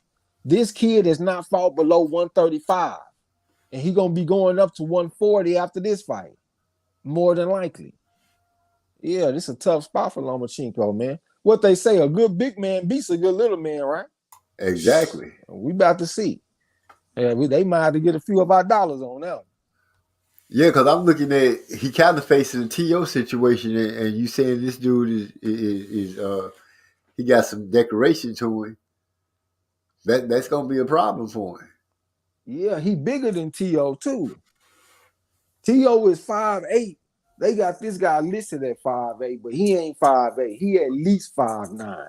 And like I said, he was in there with Jamel Herring. They got him listed at 5'10". The kid looked like he was the same size as Jamel Herring. You know what I'm saying? So yeah, this is a problem. He got a youngster that's hungry, that got skills, amateur pedigree, athleticism, confidence. Man, it's about to be tough. And the man can switch. So look, he can put that jab on you from the orthodox stance, right? When the shoulders start getting tired, then he can go southpaw and still put a stiff jab on you. Because he's throwing hard jabs from both sides. Orthodox and southpaw, he's throwing stiff, hard jabs. Man, it's a chance he might bust him up. I've been sitting up here thinking I want to take Lomachenko about this. Not Lomachenko, but I'm thinking I might want to bet on this dude by decision. I might not can do that because I won't even be surprised if he went out there and stopped Lomachenko. Lomachenko coming in rusty. He ain't fought 9 months, and he going against this type of man. I won't be surprised if he get caught with something, man.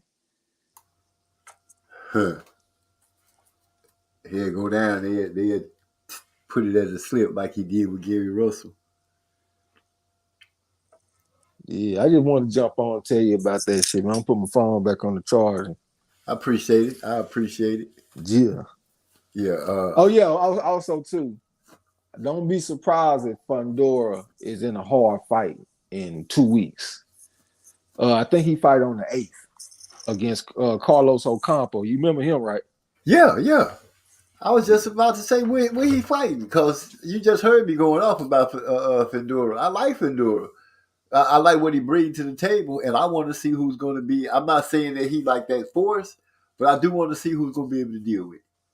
Yeah, don't be surprised if Mexican don't come fighting back. I know he got stopped and run around by Earl Spence, but that was a body shot, and body shot knockouts are actually pretty rare. If you just look at the totality of everything, you might go a little while before you see a body shot knockout, like body shot stoppage. This kid, he won 2 silver medals in the Mexican Olympiads. You know what I'm saying? That's an achievement that Fundora ain't never accomplished. You know what I'm saying? So he got some confidence about himself. He done had some recent victories, like over Michael Zuski and shit like that. So he probably got him a little confidence. I'm not saying he gonna beat Fundora, but he gonna come and fight back. Because he was even fighting back against Earl Spence, to be real. Earl was stepping to him, Ocampo was stepping back, fighting back. But he just got caught with that body shot. Expect this man to come and fight back. I think it's gonna be a good old-fashioned Mexican-style throwdown. It's gonna be a good fight as long as it lasts. I expect maybe Fundora might stop him, but I think it'll probably take about 8-9 rounds. And as long as it lasts, I think it's gonna be good. Yeah, because Fundora like to let his hands go. Yeah, and he could fight in that phone booth. That boy could throw some hooks and some uppercuts. That boy Joseph Brown said, Trey-X, what's the odds on that fight? They got Lomachenko at minus 1,600, and they got my man, what I said his name was Jermaine Ortiz. They got him at plus 750.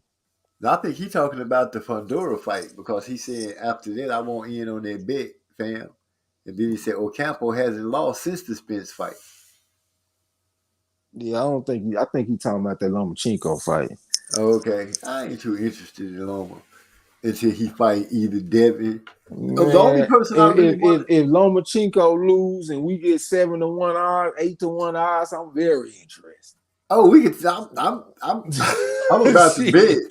You know what I'm saying? I'm about to bet. If you say, hey, we pulling the button, I'm like, shit, we're fire away. I'm firing with you. Shit, which way you say shoot, I'm busting. Hey, we got an advantage in this fight. We got the bigger guy, we got the younger guy, we got the sharper guy because he's been more active. We got the hungrier guy because he on the come up. We got a confident guy that's won his step up fights and been impressive in his step up fights.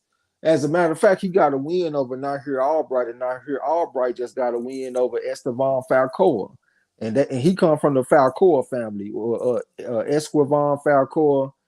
I can't remember the fucking brother name. It's 3 of them. 2 of them are Olympians, and the little brother, he was 180-7 as an amateur. And Nahir Albright just went out there and outboxed him 6-2 like it wasn't nothing. But he lost to Jermaine Ortiz, though. He got dominated in that fight. This kid is not no easy work. You know what I'm saying? And they giving us them kind of odds. Hey, we might have to be their Huckleberry, man. Shoot. If they high odds, let's jump on them early. Joseph Brown said I was talking about the Loma fight. Okay, my bad. Yeah. All right, I'm about to go ahead and jump out. Salute to Hyphy. Yeah, Hyphy, what's going on? I see you in the house with Hyphy from GI. Knowing damn well that ain't. What is for something else? This nigga just jumped on a panel and just post up, don't even say nothing. Because he got the Hyphy from GI over there. From Gary, Indiana. Okay, yes. You know what I'm saying?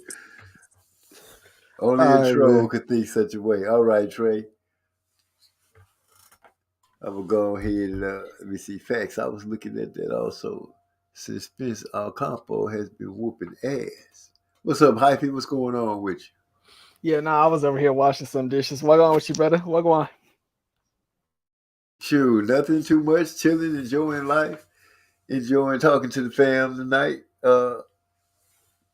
Did I answer your question about Fundora? I like Fundora, man.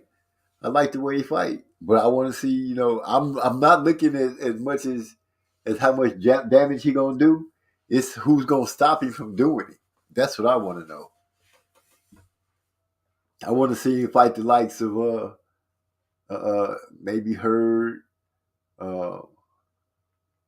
Charlo, what's the other guy's name with the beard? It's a few of them in there that I would like to see him fight. So yeah, what network are they fighting on? Showtime? Yeah, that's going to be a Showtime card. That's going to actually be the headliner, and I believe that's going to be in my area, Carson. The Los Angeles area, Carson, California. If it is, I'm gonna go to that fight, that card at least. What day is that on? A Saturday, I'm sure. Yeah, it's gonna be I want to say October 8th, but I could be wrong. I suck with the schedule without having it in front of me. Maybe somebody in the chat will drop the dating for that one. Yeah, I think X said it was the 8th. But I just saw some footage of him putting hands on the guy, and it's amazing for him to be as tall as he is to be able to fight so close on the inside. The only flaw, the major flaw that I see, that he does get hit while engaging. But the guy that was catching him a lot in the fight that I was watching, he took those punches pretty well.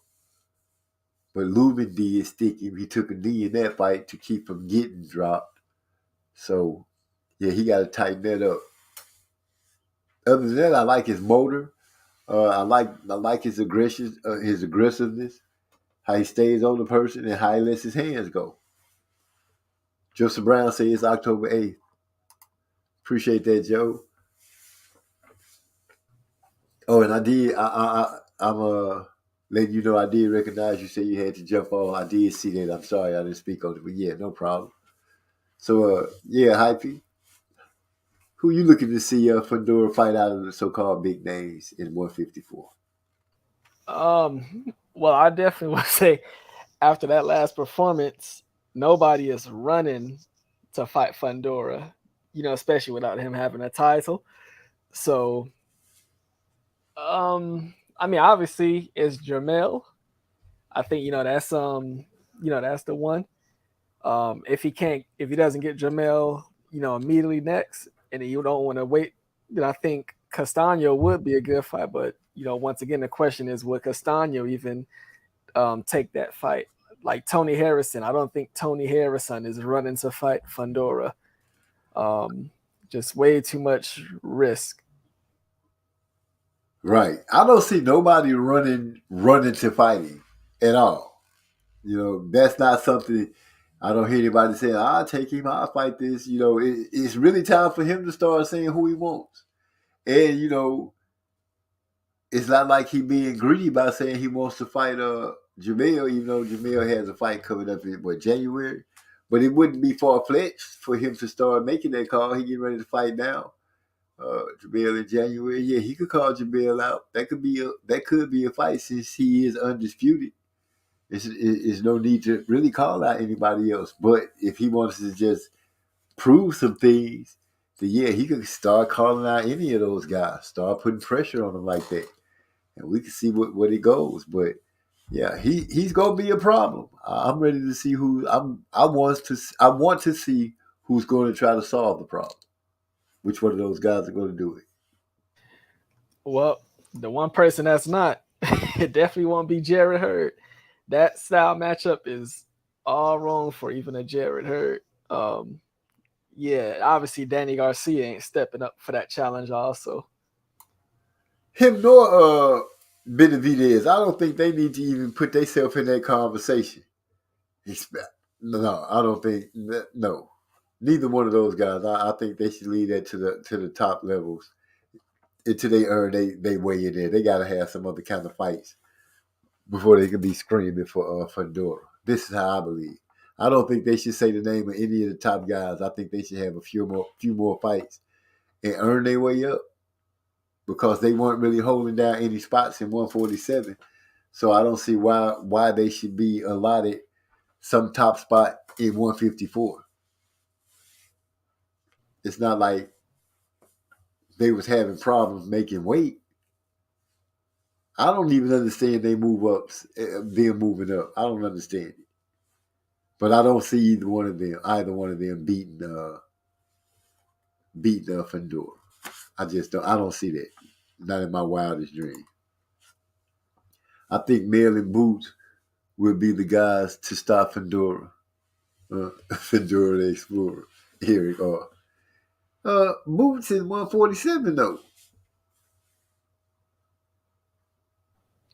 Sure. So that's just how much confidence he got in Ennis. Yeah. Wow. I don't know. I got confidence in Ennis, but I don't know about moving him up and sticking him against Fundora right away. But if you got the confidence that he can do what he can do against him, I'd like to see. I'm looking at Boots and I'm thinking right now, Fundora lets off a lot of punches. He lets off a lot of punches, and I'm trying to focus on the way Boots move, how well he'll be able to get away from that. That's a long reach. Fundora is long, man. That dude got a long reach and everything, and he's pressuring you. Will Boots be able to stand his ground and not let him be forced on his back foot? So, I don't know. That's a good one, but right now, I actually, I think it'll be a good fight. I think anybody that Fundora fights now in the upper echelon is going to be a good fight. Any of the names. Except for Danny and Benavidez. I just don't think Danny and Benavidez really belong in 154. I could be wrong. They could prove me wrong, but I just don't see it because I don't remember them having weight issues unless I missed something. Say Danny better go after Tony Harrison. I think Tony Harrison outboxed Danny. But then he does have those mental lapses. So, I don't know, Danny's dad might stay in his ear well enough. Tony could get caught by one of those no-look hooks. So that's always a possibility. But for the most part, if Tony Harris come out like he did against Charlo in the first fight and in the second fight, he'll do Danny. The second fight, if he could have just kept his concentration, but Charlo put that mental pressure on him and he started acting, he got caught. Yeah, I don't see Boots being in 147 that long. If Danny was smart, he'd go after J-Rock right before Harrison. J-Rock. I can see. I don't want to call it like saying that he got a weak chin or nothing, but yeah, I can see him going after J-Rock because J-Rock has been stopped by a jab. He got messed up pretty good by a jab, so he could get caught by one of those no-look hooks by Danny. But I'm talking like Danny just took a bunch of power up to 154. We really haven't seen Danny rock anybody in 154. The dude that he fought in 154 was the dude that moved up from 147 with him. So we still haven't seen him fight one of those big guys yet. One of those guys that is truly bigger than 154, but they did cut weight to make 154. We haven't seen him fight one of those guys yet. So I think his moving up was a mistake. I'm over here laughing because I said I don't want to say he don't got a chin, but hey, you said that shit before you gave that man any type of compliment or acknowledge any of his skills. You can go ahead and say he don't got no chin. It's your show. Say it with your chest. No, I'm not. No, you know what I'm saying. I'm not saying it like he don't, but the last couple of times I seen him get rocked by a jab, and he did the stinky leg. So Danny could stick him, but at the same time, we haven't seen Danny really take the power up because he hasn't fought anybody. The guy, like I said, the guy that he fought moved up with him. So, you know, he fought another blew up 147 pounder until we see him face one of these guys that walk around at more than 154 and cutting weight and cutting weight. Then we'll see what he made of and what he can do. But right now, I think he should stay out the way. Joseph Brown says, J-Rock, sorry to say he's damaged goods. You think so? You think that fight against dang,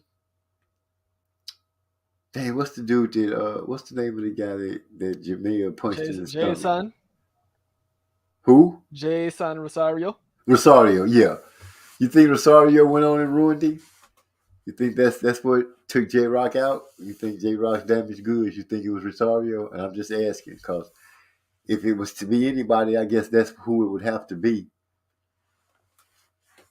And he made such a good performance against Jerry Hurd.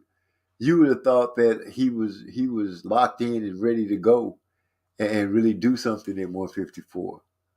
But he turned right around and Rosario pretty much like walked through him. It was ridiculous. And it was just a matter of time before he stopped him. But how do you go from such a great performance with one fighter and then such a lesser performance with the very next fight? He was consistent though. You know, he was just as what's the word I'm looking for? He looked just as good winning the belts as he did losing them. He lost them on the same kind of energy, just in a different way. He was a great fighter against Hurd and not so great against Rosario. So I could agree with you on that, Joseph Brown, if that's who you're saying ruined him. But what about the battle with the Swifts? Is Hurd still there? No, I think from what I've seen, they tried to change Hurd's fighting style, and it's not really. To me, it's not meshing to my eyes. It doesn't look good, and I don't think he's comfortable fighting that way. It's almost like with Anthony Joshua, the way he looked when they tried to get him to be more of a boxer. It just looks awkward to me because I'm used to seeing him fighting a certain way, I guess. But I don't know. If Hurd fought the way he fought against Laura, he could beat Danny. He'd beat Danny. Because, yeah, that pressure, I think he'd just keep bending down on Danny. I just don't know. Danny has to show me something against the real 147-pounder. I'm not really seeing him do anything against one of those dudes. I'm sorry. That's just how I feel about it. It's nothing about Danny Garcia that's speaking to me to say 154. Let me see. J-Rock lost his last two fights in bad fashion. Lost fight was supposed to be a gimme fight. His last fight was supposed to be a gimme fight. Dang. Eric, yeah, he had a weird decline similar to Jermaine Taylor.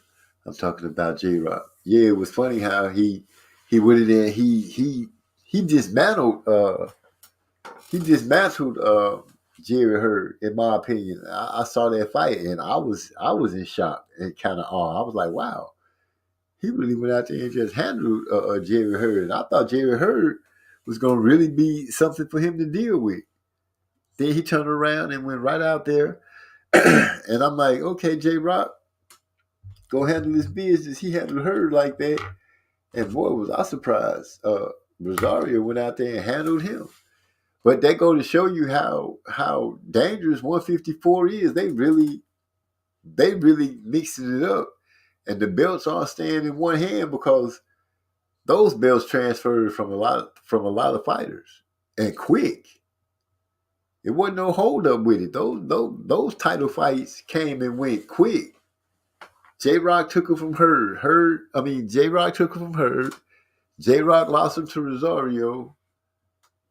At the time, Jamal was losing his belt and getting it back from Harrison. Then he beat up Rosario. That was great. I think I'm saying that timeline correctly. But yeah, you're right. You are.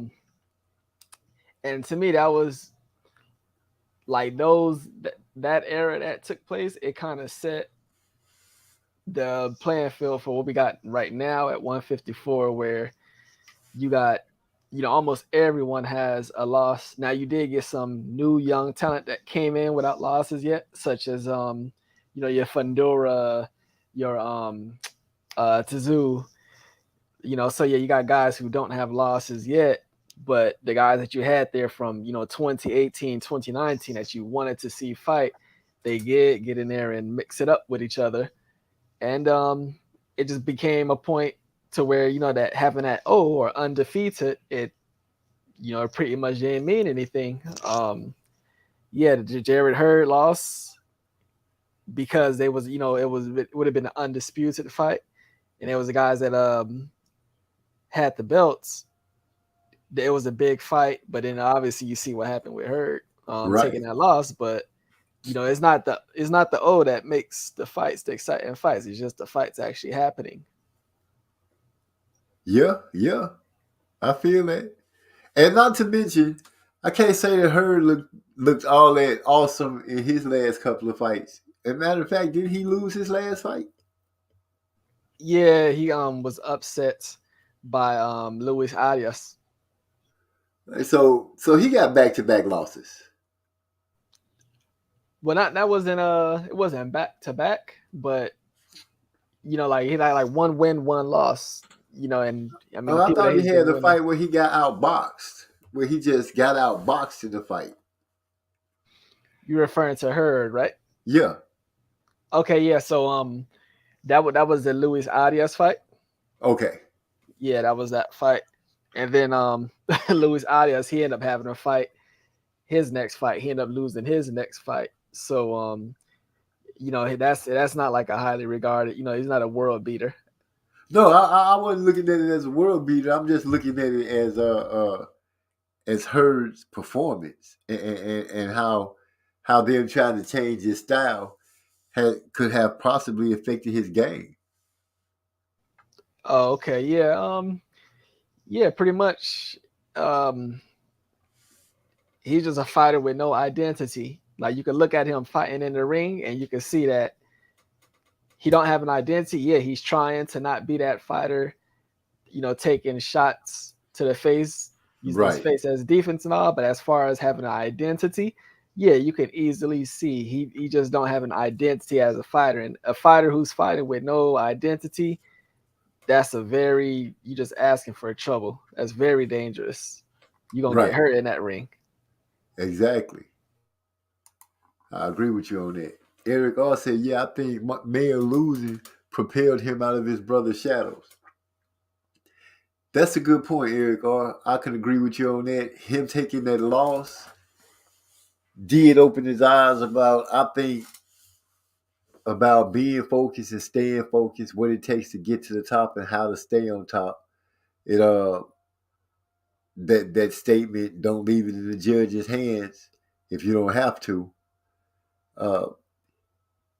After him losing, I know a lot of people made jokes about it and everything like that, but him crying on stage on national TV with his brother putting his arm around him, that showed me that this dude really cared about boxing and really cared about being a champion. Or should I say really cares about it. That showed me that about him. To see him break down his emotions, get to him like that because he took a loss. And to hear him, say, I'm not a loser. Man, I'm not a loser. not being funny, but that's just how it sounded to me. And his brother consoling him doing that let me know how much he wanted to be a champion. So yeah, that to me, in my opinion, that really broke him away from up under his brother's shadow. And then for him to become undisputed, to get his belt back from the guy that took it from him, was one thing. But then to go out there and to carry on and gain all the rest of the belts is something else. Now, for him to go out there and defend these belts, then I'm like, that's my undisputed guy right there. He's a champion that defends. I want to see how long somebody can defend him. And I think he's the perfect guy to do it.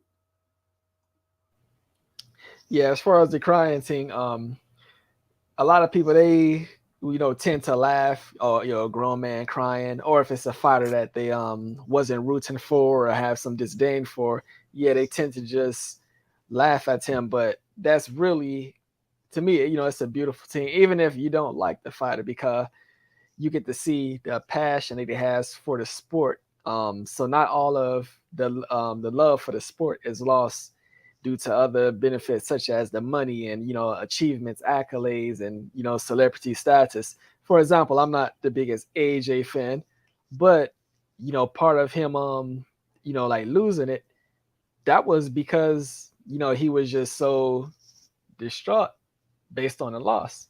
He really wanted to win that fight. So even within like his emotional breakdown, which was wrong, you can still recognize the passion that the man has, just the competitor in him. And any boxing fan, it don't matter which fighters is, you got to respect that.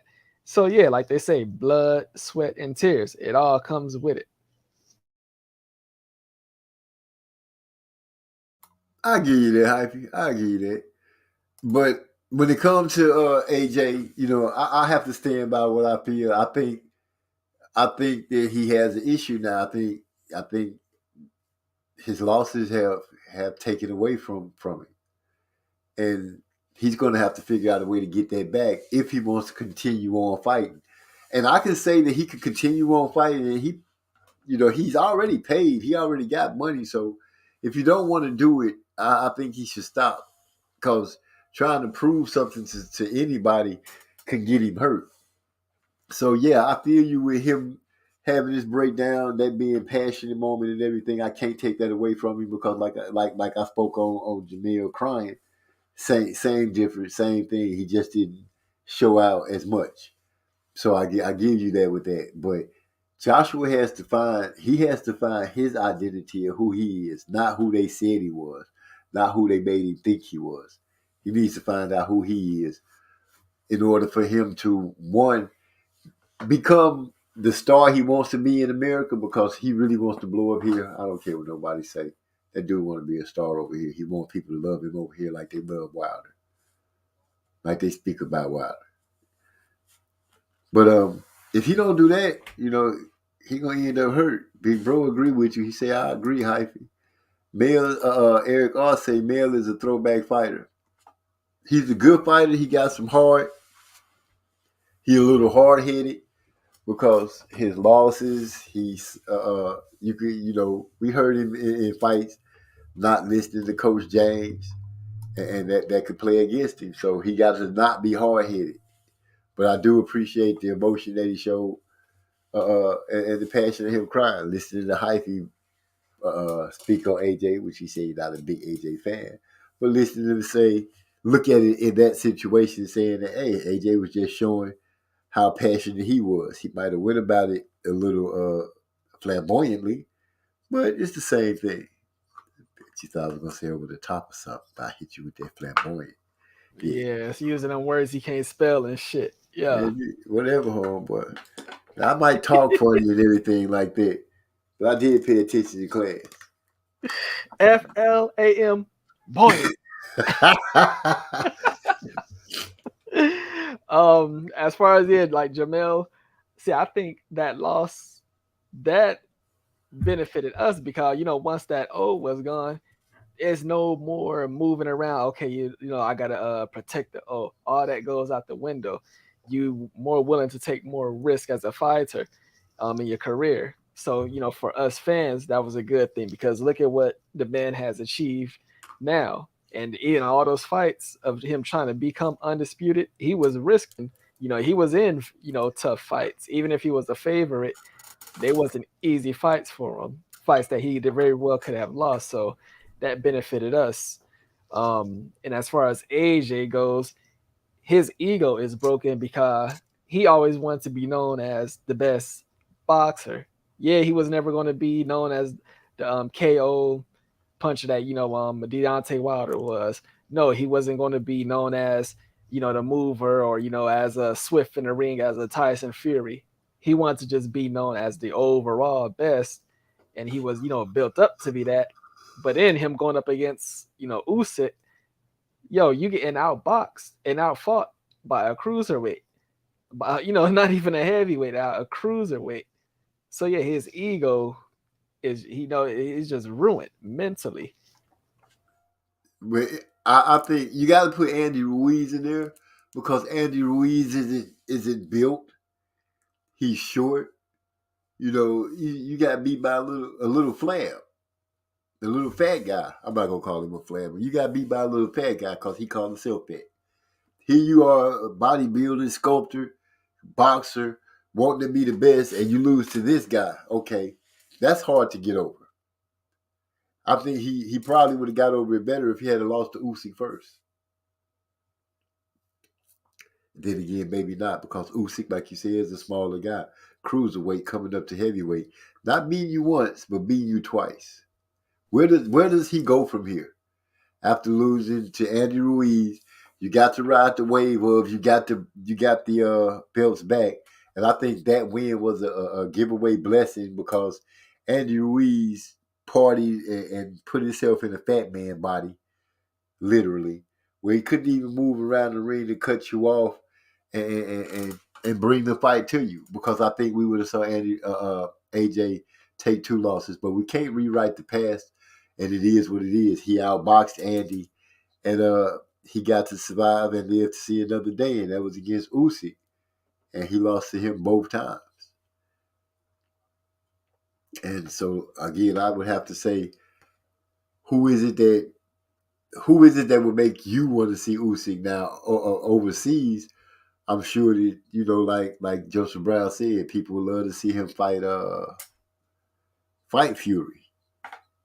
But as far as over here, I wouldn't want to see that because, like I said, I think Fury has another objective.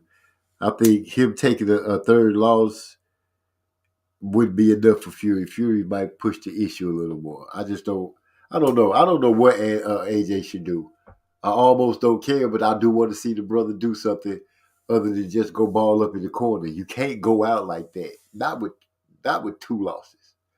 At least come back. Be who you are. Be you. Quit being the guy that they build you up to be and just be you. And maybe you end up turning into the fighter that you want to be. That's the best I can say. And I know it's easier said than done.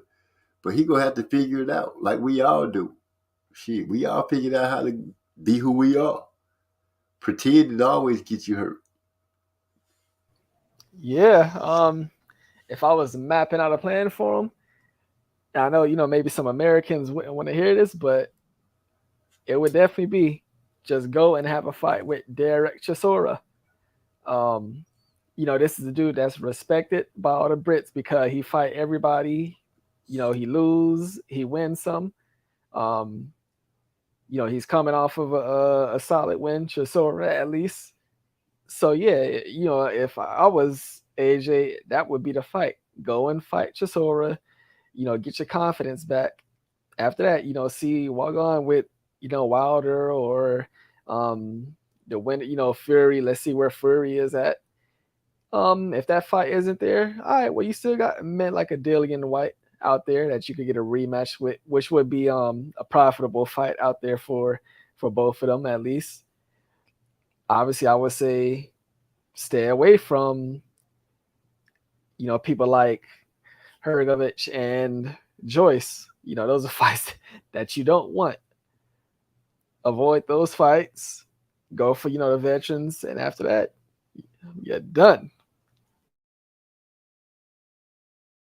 So you think his championship run, he's done with the championship era? Yeah, I think he's actually being a champion. Yeah, Yeah. I think that's over. But you know, I'm saying at least, you know, go out with one more shot at the title, which is obviously you're very capable of getting because, yeah, truth be told, if he wanted a third fight with Usyk, Usyk already said he would entertain a third fight with AJ also. So he got both of the champions in the division offering that fight to him. Okay. Joseph Brown say, why am I speaking bad on Big Meech AJ? I'm not, man. I'm trying to find a way for this man to at least go out with a bang, like Hyphy just broke down. If it was him, his plan of exit would be what he just named out. Go put him against the Warhorse Chisora. Get that win under his belt, get his confidence up, shoot at one of the champs. If he can't get that, turn his sights on Dillian and make that happen. You know, you still keeping him active and you still keeping the people over there kind of hungry for him, I guess. If I was handling him in no way, shape, form, or fashion, would I aim him in Fury or Wilder's direction? I would say both of them for his cash out fight because I just don't see him dealing with anybody else. Like you said, you don't want to go against Joyce or the other guy. And then we got a couple of guys over here that young prospects that are coming up that I think are being a little too much for him. Like the real big baby Miller, not the big fat one, but the young guy with the little brother. So yeah, I ain't high on him at all. Oh no? Fuck no. I'm sure if Trey didn't talked about it, he didn't already, you know, said everything I would say, but you know, like one, I mean, come on, MZ. The motherfucker after the fight, he in the ring sucking on the blood clot lollipop on his finger. Did that what that sound? Did that sound like somebody that you want to look up? But you said he had champ? You said he had the finger pop? Yes, you know them old a ring pop. Yeah, the ring pop. I know. What fight was that? His last fight. Was he being funny or something? That's okay. That's just part of, you know, the baby in his name. That's part of the image. Oh, so that's what he was playing up to. Yeah, man. But come on, Bumba Clot. Wow, like, that's this era. You know that's almost expected. Not as an old school cat. As an old school cat seeing an old school fighter, no, I wouldn't condone it, and I would be tripping. But seeing that we're talking about somebody that's born, the 2000s, we're talking about one of those people. So you have to look at how they do things and be like, okay, I see where he's going with that. As an older fighter, you know, somebody a little older, they're not looking at it like that. They're like, dude, that's crazy as hell. That's weak. Who wants to see a heavyweight champ doing that? But for this new generation of kids, you know, some of them be like, oh, man, he clowning with that. I really can see them doing that. That's hits in hip-hop, the Baby and Lil Baby. That dude used to perform with a diaper on. Yeah, Joseph Brown and Derek Bailey. Yeah, if you look at the end of, well, you probably can't find it, but his post-fight interview of his last fight, when he was in the ring, he put the ring pop on his finger, you know, while he was talking to the mic. Yeah, he was like sucking on it in between, playing up to the baby image. And you just said it, MZ. Like, I mean, I'm a lot closer to the baby's age than you, but you out of your blood clot mind if you think I want to see the baby walking around in a goddamn diaper. No, I'm not saying, but you do have.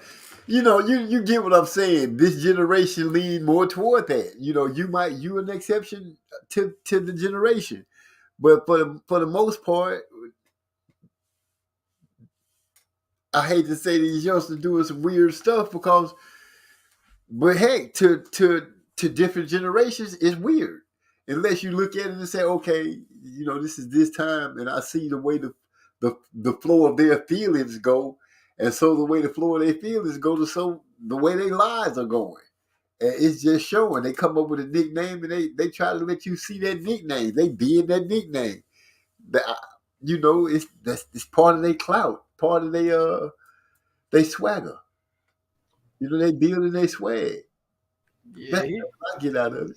He just remind me of I just got a real good feeling this is gonna be somebody that, get knocked all the fuck out the ring, get his chin cracked and beat the fuck up. Him doing all this goddamn switching. Also, I don't like these niggas that wear the feather trunks. He just got all the bad traits of, a fighter, like one of these fucking replica Mayweather 2.0 niggas and shit. And, I just don't like none of them boys. And I think that that's just another fighter that's going to get knocked out, beat the fuck up, silly around the ring. Now, why are we on this topic? I'm gonna bring up another one, that just recently happened after the Shakur fight. Okay. Did y'all see when Shakur was giving his post interview, how that boy Keyshawn Davis was pulling his dick hard in his post fight interview? Yeah, that's what they were going at about on Twitter. When Devin Haney was like, he's cheering hard in the mud when Shakur called me out, like a cheerleader. But that's this era. I think it was it Trey when he was saying that, it might have been my big brother Big E, but it was one of those gentlemen was speaking about, the rivalry of certain teams and things like this is slowly being swiped away because these guys play AAU basketball and stuff like that and come up as friends. And when they do make it and they get into certain positions, I think that was Trey. They don't want to compete. You know what I'm saying? We friends. We, everybody friendly. This ain't the time I want to kick your ass and take the first place trophy home. Yeah, we still cool after I beat you down, but whatever we doing, I'm trying to win. I'm not trying to be your friend. And this era is that. And it's kind of hard to watch because you be like, dude, who wants to be the best? I mean, really, who wants to be the best? In 154, we could kind of tell who wants to be the best because those boys been mixing it up and making it happen. Regardless of what you might say about all the other divisions, 154 has put on the show for us. They have put their hands on each other. They have fought. We have seen drama.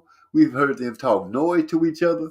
But we have seen those champions go out there and fight. We haven't heard nobody talk about being priced out or anything. We heard a couple of tactics about I hurt my ankle and the fight got postponed or pushed back. But as far as anything really stopping the fights, I have to say 154 has been a model weight class as far as putting on fights for us. We have seen some good fights. We have seen some upsets and everything. They have really given us a good year fighting when we've caught their fights. And I get hats off to 154. They put it down. Now, if everybody else could listen, it'd be great. Joseph Brown said Keyshawn was being a groupie. He asked where your ring pop at, Hyphy. Shots fired. Oh, because you from this era, Hyphy. Keyshawn talking like he 19-0 with 17 knockouts. Yeah, he was crunk out there with that. He was really. What I saw him on this little video and he was talking real spicy to Earl Spence and Frank. Seen that. Yeah, you saw it. He was going hard, wasn't he? I was like, dang, he excitable. Hey, and see that I didn't like that video either. It just looked like, look, y'all know I like Crawford a lot, but you would like that video. If you ask me, it sounded like somebody from Crawford camp paid him to do that video. That shit did not come off naturally. Well, I can't say Trez did point out another thing. When you look at it, these boys from different camps are riding with their camps. Top-ranked fighters are riding with top-ranked fighters. And I know Crawford is not a top-ranked fighter anymore, but those boys ride with Crawford. Crawford has really showed I guess a big brother, big mentor, whatever you want to call it, big homie, OG. He's all that to them. They love Crawford. So they're going to ride with him, and he pretty much right. Guys from the PBC all ride with Spence. And, De La Hoya group of people, they ride with whoever they think going to get their name spoke about the most when it's not they fighters. Mm-hmm. PBC boys would be like, oh, we don't give a fuck. Or they might speak on it. Top ranked boys, they don't give a fuck if it's De La Hoya in the zone. They all shun the zone. They all shun each other.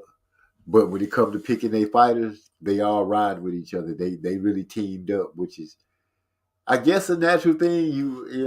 I guess I don't really know how to accept it, because even if we fight up under the same umbrella, if you got a belt and I'm fighting for that belt, you got the belt. We in the same weight class. We got to fight.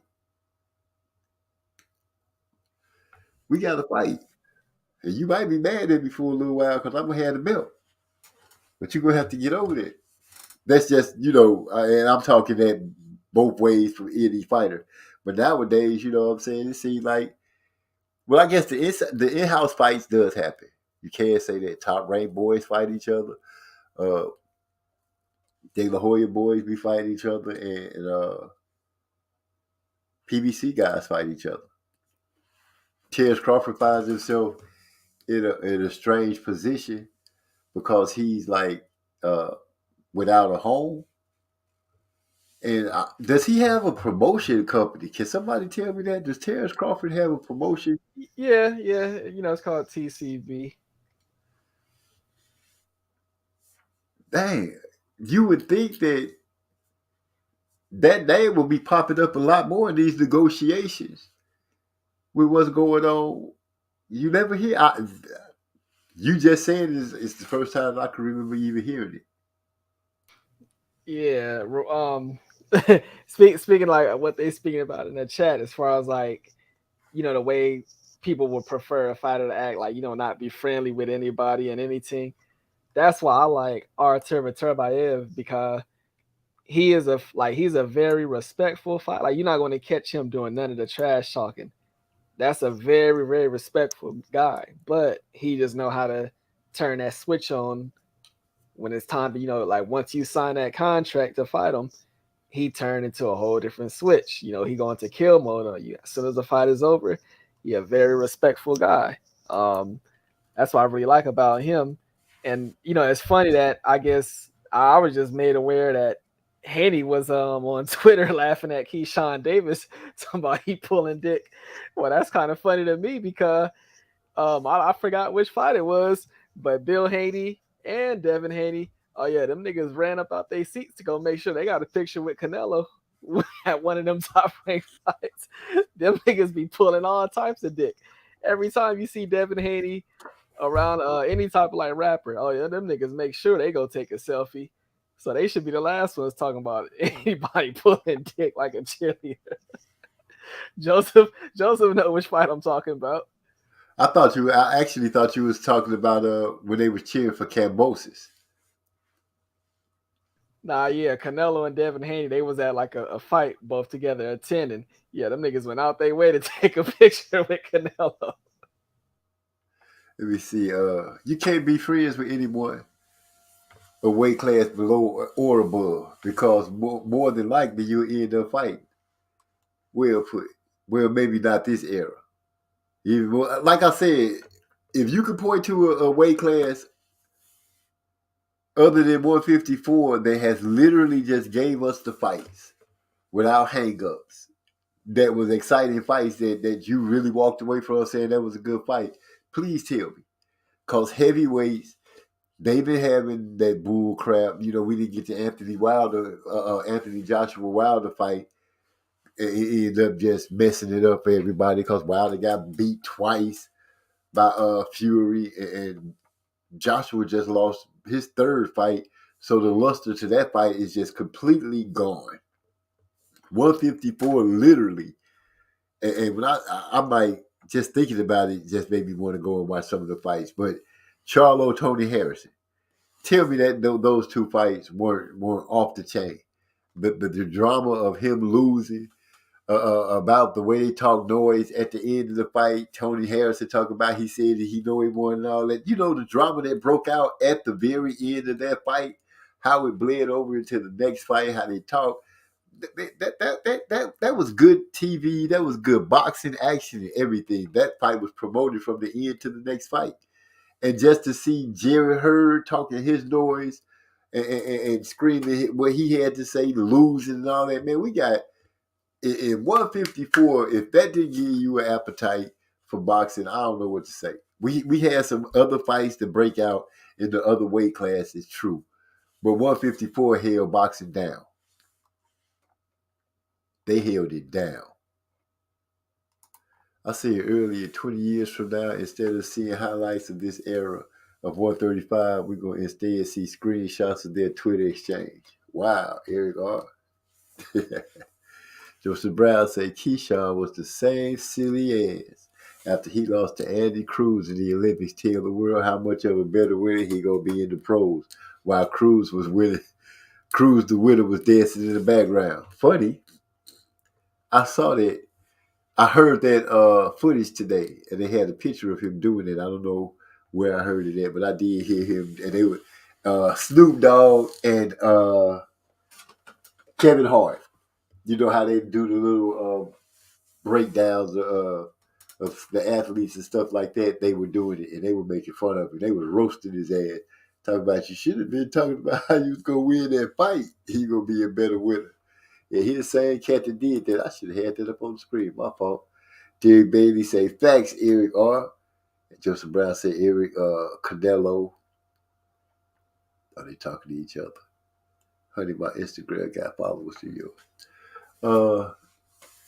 Ryan Garcia, did he officially move to 140? Honestly, I just don't be having no info on that individual. I just don't never check on him.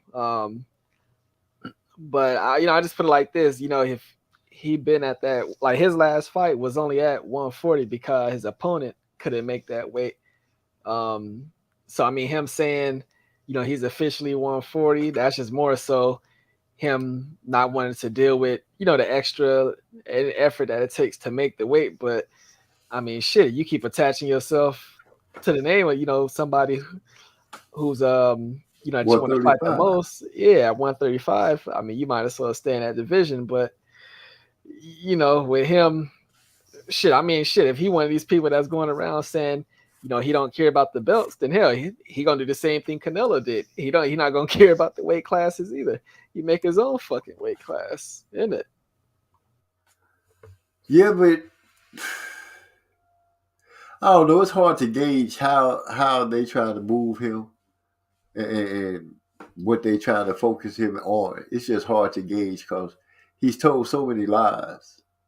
It's been so much lying going on in boxing too. That's another thing that's been messing stuff up. These motherfuckers just be lying for no reason. You know what I'm saying? And we as fans just going right along with it. I'm like, damn, how many lies they gonna be able to tell us if we just gonna keep on acting like this dude just, okay, I'm fighting next week. You know what I'm saying? Next week come around, motherfuckers. Well, see, what happened was we was going to fight this dude, but then this happened, so I'm going to fight this cat next month. Hey, MZ. Yeah. Even like the motherfucking fighters that we like be lying. Everybody's lying. I can damn near vouch for that. Everybody telling a lie. You just keep looking. Oh, I won't say everybody's lying because I can't say everybody's lying. But boy, some people is putting it. Everybody's not coming forthwith. Let's put it like that. People not being forthwith. They just it just seems like now, if they not getting some camera time or something, the world not right. And I'm like, if you guys would just fight, and I mean everybody, if you guys just copy 154, I don't know if nobody listened to me, but I'm telling you, 154 clowning. They fight. Not 147, All of a sudden, they came to a screeching halt. They were fighting, but now they had a screeching halt. We don't know why. I just want them to fight. 135, they got an undisputed champion. And he talking his noise. Seems like some people giving him a lot of blues for what he's saying, but it is what he is. He does have the belts. And I know people say he got email champs and all that, but let's not forget, how did he get those belts? Loma didn't want to fight him. Loma literally gave up a belt not to fight that man. Same thing Canelo did. So I understand Loma coming back. I'm listening to Trey H give me the information on it. I'm getting on that bit. And so as far as I'm concerned, Devin Haney is in the spot he's supposed to be in. And anybody at 135, if they really want to be the man of the division and not just screaming, I'm the cash cow of the division, they'll go see him for as long as he going to be there. But I don't suspect that we're going to get to see a Devin Haney or Shakur Stevenson fight at 135. I don't think we're going to see that. I don't even think we're going to see a Tank at Devin at 135 unless they offer it to him right after he had his last fight with Top Rank. Because if he stayed true to his word, he's struggling to make 135 and he needs to move to 140 so he could be comfortable. We'll see how they go, though. Moving down the line. The major sport network reporting on air about fights being agreed to. It used to be reported that the fights were signed. Shit done changed for the worse. You're right. It used to be when they come out and say, the fight is official. It has been signed. Such and so and so and such and so and so will be fighting on this date. Now they're talking about, all terms have been agreed to. The lawyers have to just go through a few things and then we'll see about signing. If you agree to everything, what's the problem with signing? What exactly did your lawyer ask for that you got that he needs to check again to make sure that you got it before you sign? It sounds like a bunch of crap. Take notes from 154. That's all I got to say about it. 154 fight. We don't hear about these issues in 154. We really don't. Mm-hmm. Yeah, that's what I kept telling people. Because let's just say it's been about, let's just say about 2 weeks since the quote unquote agreed on all terms news has came out.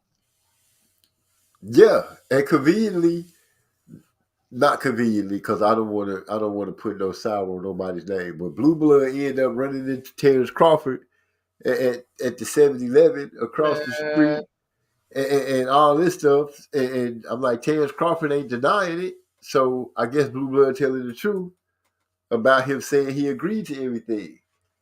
But I'm like, I asked the question, if he did Daniel Canahan, then what's up? Okay, we get Joseph Brown back in the house. What's up, Joe? Oh, go ahead, Joe. Hey, what's going on? Yeah, man, this shit is silly, man. Z, at some point, we as boxing fans got to tune this bullshit out, man. Just focus on all the good fights that we are getting. We've gotten a lot of good fights this year, and the fights that we got to look forward to, there's still some good fights to look forward to for, the remaining of this year. And for me, this shit is just comical to me at this point. What people still listening to these bozos out here talk about this shit. Like Hypey was saying 2 weeks ago, you had folks on, content creators patting themselves on the back as if they the ones who made the fucking fight happen. Yeah. Hey, motherfuckers was online arguing about who broke the news first. And they listen to the big media sources, but who told y'all before them? Niggas are straight marks, man. I was like, you guys gotta be the most retarded ass fucking niggas, man, on planet Earth to think that y'all got anything to do with a motherfucker signing the deal and fighting. Like, yeah, we the ones who sparked the interest. We talk about this shit every day, Yeah, we the ones who kept the faith and the belief and and it was our belief in us, making this fight possible, man. And I just want to thank everybody in the boxing community. I'm like, man, if y'all don't shut y'all dumbasses up, y'all ain't doing a motherfucking thing but just waste y'all breath and time on the air talking about some imaginary shit that didn't even happen yet. Yeah, you niggas somehow, someway made the fight. Y'all can't get an interview. Y'all can't get y'all logo on their fighter trunks. You niggas can't even get a signed T-shirt. And they go give the interviews that you want. They go give them interviews to the quote unquote slave masters and coons. Why you niggas can't get that shit? Oh, and why we clowning MZ? Like, I know you dropped this. You just said something about Blue Blood said, and Terrence Crawford ain't denying it. No, what I didn't want to do is take away from that man. What I didn't want to do is take away from from what he said, because I don't want to say he lying, and I don't want to say Terrence Crawford telling a lie. I don't want to do that. Well, sources say out of everything, sources say he got that interview, at the 7-Eleven while he was putting gas in his car, and he happened to spot Bud at the fucking gas station while Bud was going to get him a pack of Annihilators, and Bud had to relay that message to him, and he believed that he believed every word because the man looked him right in his eyes and he didn't blink. Yeah, he was getting the yellow now and later.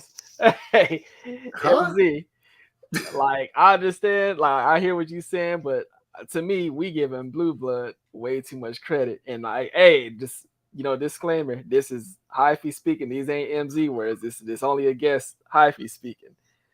If y'all go look at Blue Blood channel and y'all look at all the fucking clickbait, just go look at some of the titles that man got on his channel. That man can't tell me shit, and I believe it. He could say he ran into Terrence Crawford at 7-Eleven. Do that shit mean it's true? Just because Terrence Crawford didn't come out and deny what Blue Blood's saying, that still don't mean that it's true. I don't take nothing that nigga say as truth. Fuck no. Bruh, you can't get me to co-sign nothing that motherfucker say. That nigga got all types of lies on his. Just go look at his video titles. All types of lies. That nigga done lied about, so and so versus so and so is being ordered for a title eliminator. Shit didn't come true. That nigga got all types of lies, man. Hey, he was behind the July 4th. Yeah, July 4th. That's the date. They're gonna announce it. What was happening July 4th? All I know, only thing lately that I remember is I remember hearing him speaking about it. And like I said, I don't want to call him a lie, and I don't want to call Terrence Crawford a lie. All I know is, out of anything, if it was me and you didn't talk to me, I'm gonna let it be known that you didn't talk to me. That's how I look at things.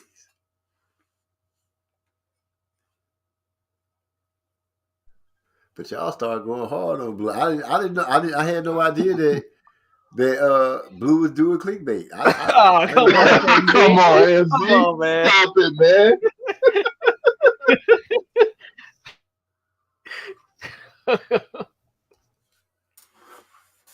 Oh man. Y'all, somebody in the chat help me. Hey, even the chat know. Jig Baby say facts. Eric, I got a bunch of smiling faces. I really don't know what's happening here. Where was I? The fights. Yeah, we had some good fights. Oh man, we had some good fights at 147. Hey, hey, Hyphy, I'm gonna call this nigga Blues Clues from now on, nigga.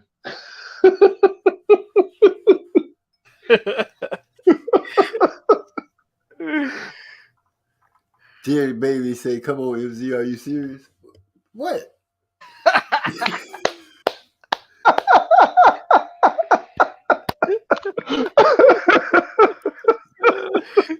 Clickbait. Oh no! Yeah, I'm serious. I'm like, what?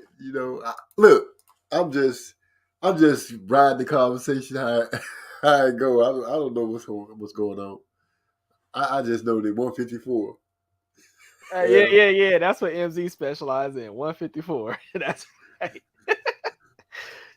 154 is doing their thing right. They did their thing last year. We had good fights everywhere. 147 had some good fights.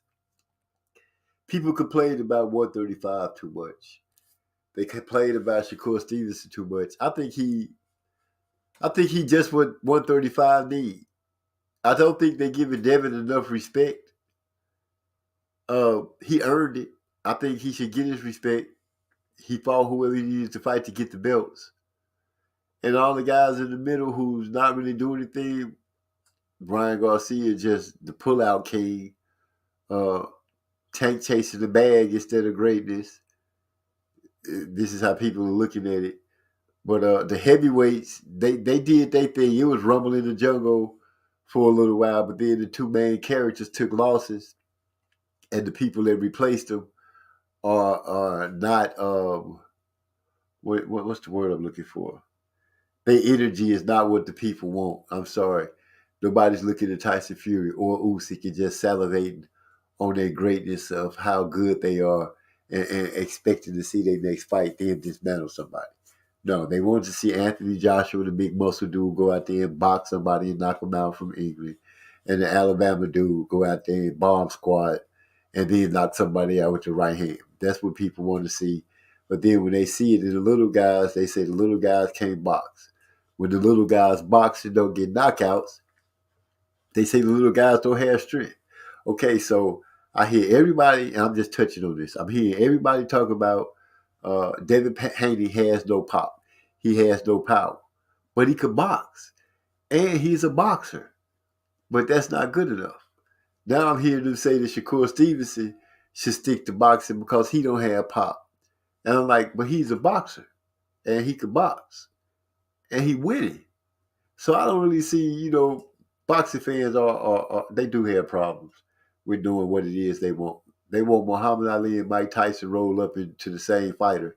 And then when they get him, they go complain. The thing about Mike Tyson was, he winning the fights too fast. I'm wasting my money going. But you kept going. They talking about shit about Devin Haney, who's the undisputed champ at 135. But everybody needs to take notes from 154. That's what it is. They just need to take notes from 154. Those boys fought. They don't have hang-ups. I'm saying it now, MZ, and I'll continue to say it until they step in the ring. Devin Haney loses to Shakur Stevenson 10 times out of 10. I don't care where it is, where it happens at, he's not going to beat that boy. I like the baby world beater. I like all of those 135 guys, but if I had to say who my favorite was, that and Shakur Stevenson is in 135. It's a toss-up between he and Tank. I like Devin too because I like Devin the fact that Devin could box. But you see the last fight Shakur just had with Robinson? Yeah. That's how it would be if he fought Devin Haney. Devin Haney don't have no inside game whatsoever. He ain't gonna be able to stop Shakur Stevenson. Once he get on the inside, it's gonna be problems for him. With Devin Haney, I mean, look, I seen the Kambosos fight just like everybody else. I seen the Joseph Jojo Diaz fight. I didn't watch his fight. I'm still waiting for somebody to point out, like, where is this so-called master boxer at that people see in Devin Haney? That nigga got all type of shit going on that make him far from a master boxer. Bruh, that shit he was doing with Kambosos leading, he was leading the grab and all that shit, man. Bruh, he gonna get his ass tore up with a dude like Shakur Stevenson doing that shit. Okay, you guys gotta remember, you gotta look at the era of what they got and what's laid in front of them, and I think grade him as such. He can only be as good as what's put in front of him. Now, I'm not saying he won't be Shakur Stevenson because, like I said, I like Shakur Stevenson. I think Shakur Stevenson is the goods.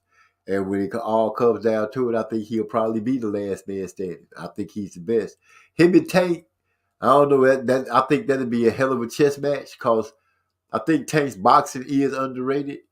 But at the same rate, you got to give Haney his credit. I'm not advocating for him or anything, but as far as what he had to do to get to where he's at, he's done it, and nobody stopped him or made him be otherwise, because he, for what the better word is, undisputed. Hey, notice that he ain't saying that he can't pull that nobody don't want to fight him now, because he got somebody who called his ass out. Yeah, but when you really think about it, the call out, it don't really make sense for them to talk about it. He got to fight Kambosos again. And then, well, it could be that he could end up fighting, because that could be everybody saying that they want Lomachenko to fight Devin Haney, as if Lomachenko go get past the guy he get ready to fight. When is that Kambosos fight? Is that next month? Yeah, that's 15th. Yeah, so I mean that's 2 weeks from now. Like, they can get it on. They can get it on. They could, but if Loma wins, then they probably won't. But if Loma loses, when Loma fight, I'm pretty sure he gonna end up having to be inserted in between what's coming up now, because Devin got that deal with Bob Arum them, so he's got to honor that. And I could see them slipping Shakur in there if Loma loses, if Loma is not going to be available for the fight after Kambosos get his face beat in again by a jab. Let's just hope that old boy who's a 16-1. Let's hope he do his thing. and let me just throw this in, because it really don't make no sense. It's more so just these motherfuckers once again dick pulling Lomachenko in a sense. Last time I checked, Lomachenko ain't no fucking big money fight for no fighter. Hell, just Lomachenko, and talking about him being at like his peak, his ass was fighting on Friday nights. It's not like he was some big ticket seller. The weigh-in that he had when he fought in LA for Anthony Crolla, that shit was empty as a bitch. Lomachenko is not no big ticket seller. Like you said, he don't have a belt. If anything, Shakur just came off dominating his division. So it's like, what makes Loma more of an asset than Shakur? Trey X say Loma fights in October 29th. Derek Bailey say it's 3 big fights happening on the 15th. Yep, Wilder versus Helenius. Clarissa Shields. All of their girls fighting that night. Marshall, Shield, Alicia Baumgardner, and Michaela Myers. Man, that's gonna be some hot fighting right there, because all those girls, I feel like all those girls want it. All those girls want to smoke. And they all more excited than motherfucking Devin Haney. Yep. Well, I'm not finna shoot down nobody, but they got me excited. Bro, that fight had me sleeping, bro. I went back and watched it, and I was like, I will never watch that fight again. Yeah, I won't watch that shit again. I was like, dude, how you come in the first round trying to hug this man? Who, Kambosos? Haney. No, Haney, man. I mean, Kambosos. He was initiating clinches from round 1 on, bro. That nigga didn't throw one punch on the inside. Y'all talking about he a master. Yeah. That man suspect on the inside, bro. I seen that shit here. I was like, yo, what the hell? Well, I gave him props. I gave him props for winning, but when I went back and watched it, I was like, yo, this nigga ain't doing nothing on the inside, bro. So he did no inside fight? No punches. You gotta say he played this game to his strength then. If he don't have any inside fight, he did the next best thing. Lock up, make the referee reset, and put that boy back on the end of the jab. I can't be mad at him for that. You can't be mad at him for that either, because if nobody else has figured that out, then whose fault is that? Bro, it's the referee's fault. At some point, you got to take a point for a nigga doing that. That's illegal. That's not in the rules. No, what I am saying is, he didn't get to be undisputed by sheer chance. Somebody should have figured this out. That's like saying that's why I'm saying, you got to grade him You gotta grade him for as what it is that he's put in front of, and for everything that he's been put in front of, he outboxed him. Yeah, but he ain't like okay. I'm gonna give you a good comparison. So Devin Haney, he was like just much taller and bigger than Kambosos, had athletic advantages and all of that. All the advantages. All right, now similar to when Jaron Ennis fought Sergey Lipinets, bigger than all the athletic advantages. How come Devin Haney couldn't do to Kambosos what motherfucking Ennis did to Lipinets? I can tell you exactly why. And it's gonna be very scientific, and y'all gonna feel me. Because he not Boots. He Devin. We can't expect Devin to be a knockout dude, and by no way, I just like Devin. I'm not speaking like on their camp or nothing. I'm just looking at it as just looking, and I can't expect him to be something that he don't expect himself to be. I've never really heard him walking around talking about knocking nobody out. He does talk about it. He's talking about it right now. He's talking about it. Yeah, he's talking about knocking out Kambosos. Yeah, man, he's been saying this since he started training. He's talking about knocking out Kambosos. He's talking about how's my power? How's my power? Yeah, how's my power? He asking dudes he fought, how's his power? Hey, how did my punch feel when I hit you? Hey, MZ, this how you know you mistaken. The term man strength. Who made that shit popular? Who? Man strength. The term man strength. Who made that popular? Did they start talking about that when he got that knockout when he like cocked his arm all the way back and caught They started talking about that when he wasn't getting knockouts. Hey, yeah, they would say he got his man strength. but the funny part, isn't that the fight when he did it though? Isn't that when they said it? But when he that's the problem though, MZ. When he knocked dude out, that's what messed his shoulder up because he threw it at such a weird angle. He threw that hook and he wasn't supposed to throw it at. He threw it the wrong punch placement and everything with that. That's not how you throw a hook. So that's how he ended up screwing up his damn shoulder and had to get surgery because the way he threw that punch. It looked like he was throwing a fastball. I don't know what he looked like, but I know he reached way back when he threw that punch. And that's when I first heard him. In my mind, that I could remember when they started talking about man strength. But I didn't. Bro, they don't teach you. They don't teach you to throw a hook like that. Why y'all so hard on Devin?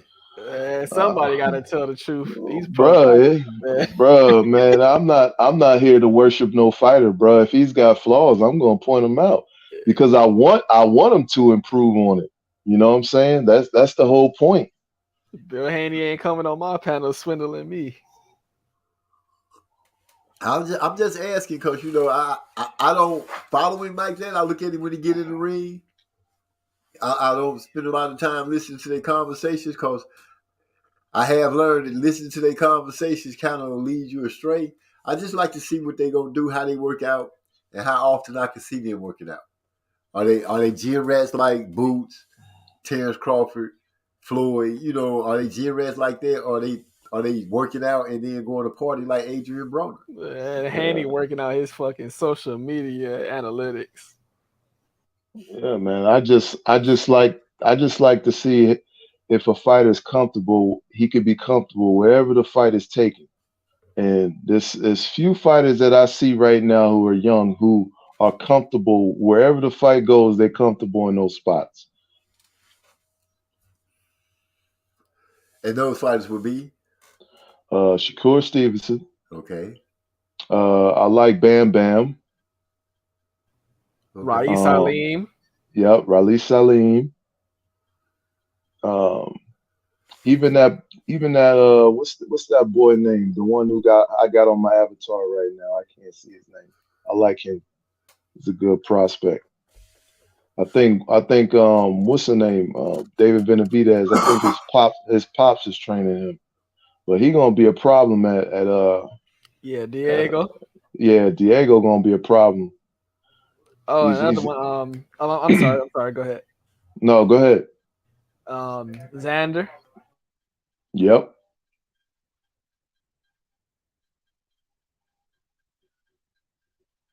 Nah, man, we just gotta call it what it is. Devin Haney fight like a fucking amateur. Okay. All I can say is okay. Like I said, I'm not like advocating for him or anything. I'm just curious. I'm like, y'all came kind of hard on Devin, but I'm not taking nothing away from his accomplishments. Being undisputed is a great accomplishment, especially for a fighter at his age. And you definitely see that he works hard. And he earned it. He did earn it. Yeah, you see that he works hard. He dedicates himself. He keeps himself in shape all the time. That's always a positive. But there's some things that he needs to work on, and the things that he needs to work on is the things that you can see. As far as him on the inside, he's not comfortable there. You can see it. If you initiate in clinches, that means that's an area in which you're not comfortable on, and if I'm somebody who's looking to possibly fight him, that's an area I want to exploit because he obviously shown that he's not comfortable fighting there. Well, one of the key things you did say, I have to, look at everything about it. He is young. So he does have plenty of room for improvement. Now, if he takes a loss to help him improve, here comes Trey X. This conversation did something. What's up, bro? I gotta go. Yeah, because I just heard y'all say that Raees Salim and Xander Zayas are better than Devin Haney. Y'all out y'all motherfucking minds. Y'all crazy as fuck. So you gonna take Raees Salim, somebody that was 65-10, a 3-time national bronze medalist, over Devin Haney? I mean, you crazy as hell. And then Xander Zayas, what he look like in his last fight? Since we want to talk about flaws, let's talk about the flaws he had in this fight. You don't want to talk about that, though. We're just going to talk about Haney. Every fighter that y'all name got flaws. Name a flawless fighter. Everyone got flaws. I mean, people was talking about Bam Rodriguez. I mean, the people that are knowledgeable, we gave Bam Rodriguez credit for the fight that he just had against old boy. I can't think of his name right now. The dude that went the distance with Sho Ishida and Chocolatito and all them motherfuckers. But people was talking about Bam. They started calling him Scam Rodriguez. I wasn't calling him that. That dude he was in front of was alive. He's alive. That dude's a legit fighter he was fighting. And that's his 4th time challenger for a title. Yeah, but that's what people were saying. I was saying what y'all saying. Y'all don't think I know that? We bet on that fight. We got plus 270 on the decision. We got damn near 3-1 odds. And I said that the reason I'm taking that because the number is mispriced because they were looking at that knockout, which was a southpaw on southpaw situation that he had with Sauron Visa. This was totally different. I knew this dude was going to fight back. As a matter of fact, I went head-to-head with Dan Rayfield about this fight. Dan Rayfield was taking Bam by knockout, and I was advocating for his opponent being tough enough to go the distance against Dan Rayfield. You know what I'm saying? So, yeah, I know what time it is, but the point is every fighter you can point out shit. Like Shakur Stevenson, we talk about how good he is. When the fuck he going to start getting his head off the line instead of just leaning back and shit? He don't fight perfectly. It was people saying that he get hit too much after his last fight. I know he brought the pressure to the guy, and that's the way we look at it because it's easier to get hit when you're bringing pressure. But I'm just saying it's always going to be somebody complaining about something.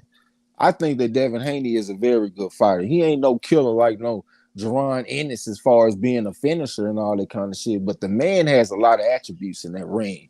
And if Raees Salim was in the same weight class with Devin Haney, I think he'll beat his ass.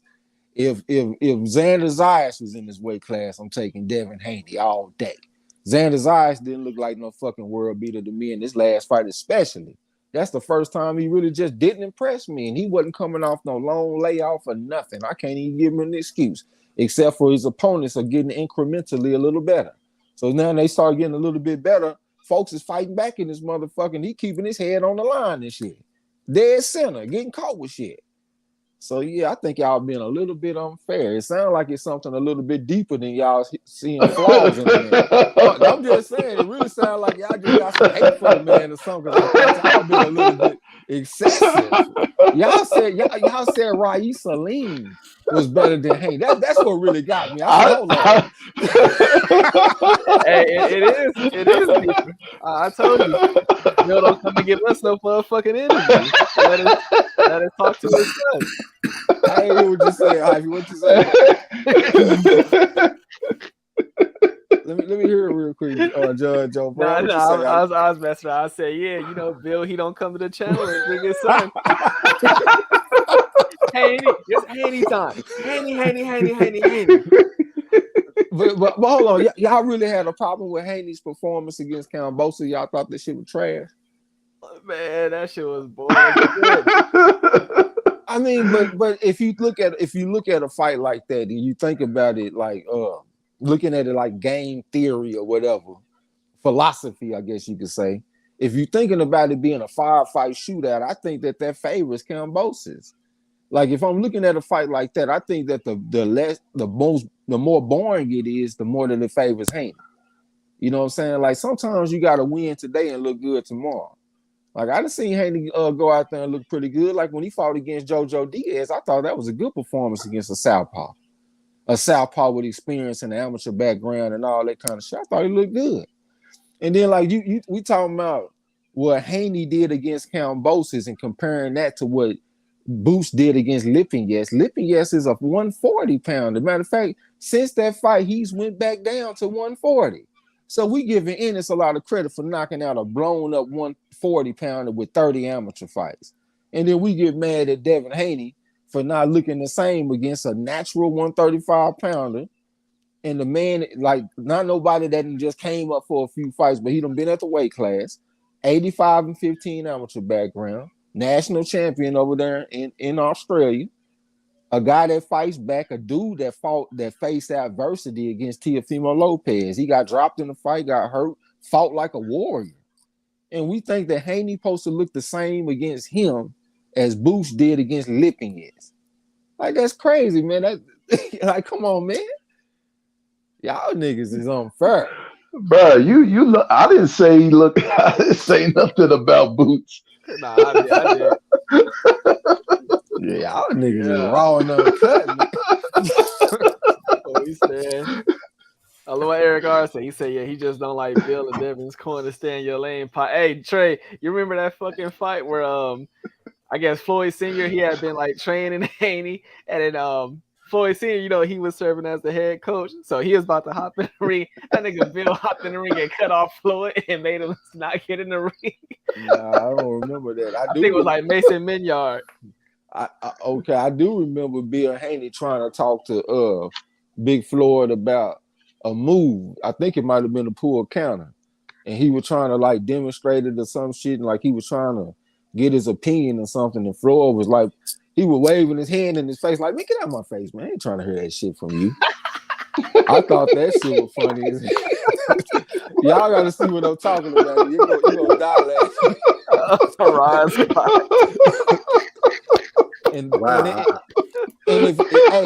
And if y'all want to really latch on to that, I think that's your strongest point, because a trainer is a part of the team. Like, he a big part of this puzzle, and you gotta say that he probably got the weakest trainer in boxing right now. He has a trainer with no experience with champions or any of that shit. I'm talking about Bill Haney. You can even make the argument that he didn't grow his son from the ground up. He had help with like Big Floyd and different people in the game. You know, the other father trainers, they actually work with their sons coming up, and they taught them the game. This dude here, he had other people teaching the game, and then once they got to another level, he inserted himself without any kind of experience with this or nothing. He like a little league coach or something, Pop Warner coach or something. You know what I'm saying? So if y'all want to latch on to that, I mean, yeah, that's something that I got to give y'all. Like, when it comes to adjustments and stuff in the ring, I can't count on Bill Haney like in a big fight coming down the stretch. The only thing I can say is he must mean something, because it seemed to be a big deal for Devin Haney to get him to Australia to be in that corner.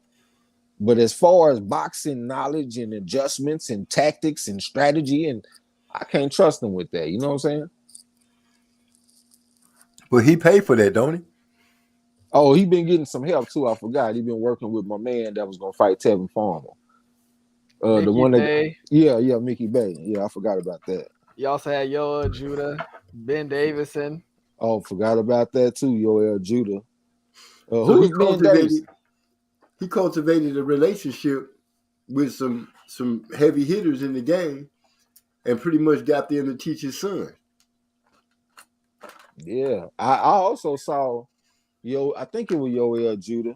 They was talking about how Devin Haney was fighting on the national team, like the USA boxing team. I didn't even know he did that.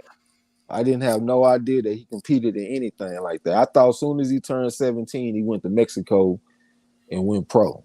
You know what I'm saying? But it seems that he had some international experience that I didn't know about.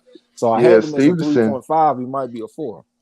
Stevenson talked about that, how they used to go to tournaments overseas, internationally, and stuff like that. So, but they were always a weight class apart. Yeah, see, I ain't even know about that shit. So that made me have even more respect for his game.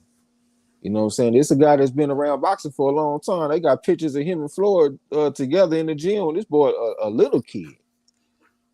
You know what I'm saying? Like some fighters, like y'all might think Frank Martin might whoop him easy, for example. A lot of people think that. I just saw some comments saying that Frank Martin will knock out Devin Haney. That man started fighting when he was 18. You think I'm about to take him over a motherfucker that's been in the ring since he was 6, 7 years old, maybe even younger than that? You got your motherfucking mind. And don't be surprised when he go out there and look good on that motherfucking boxing from the outside. Lead right hand, coming back with the hook that we gone like the wind. Shit. Hey, I almost saw that happening.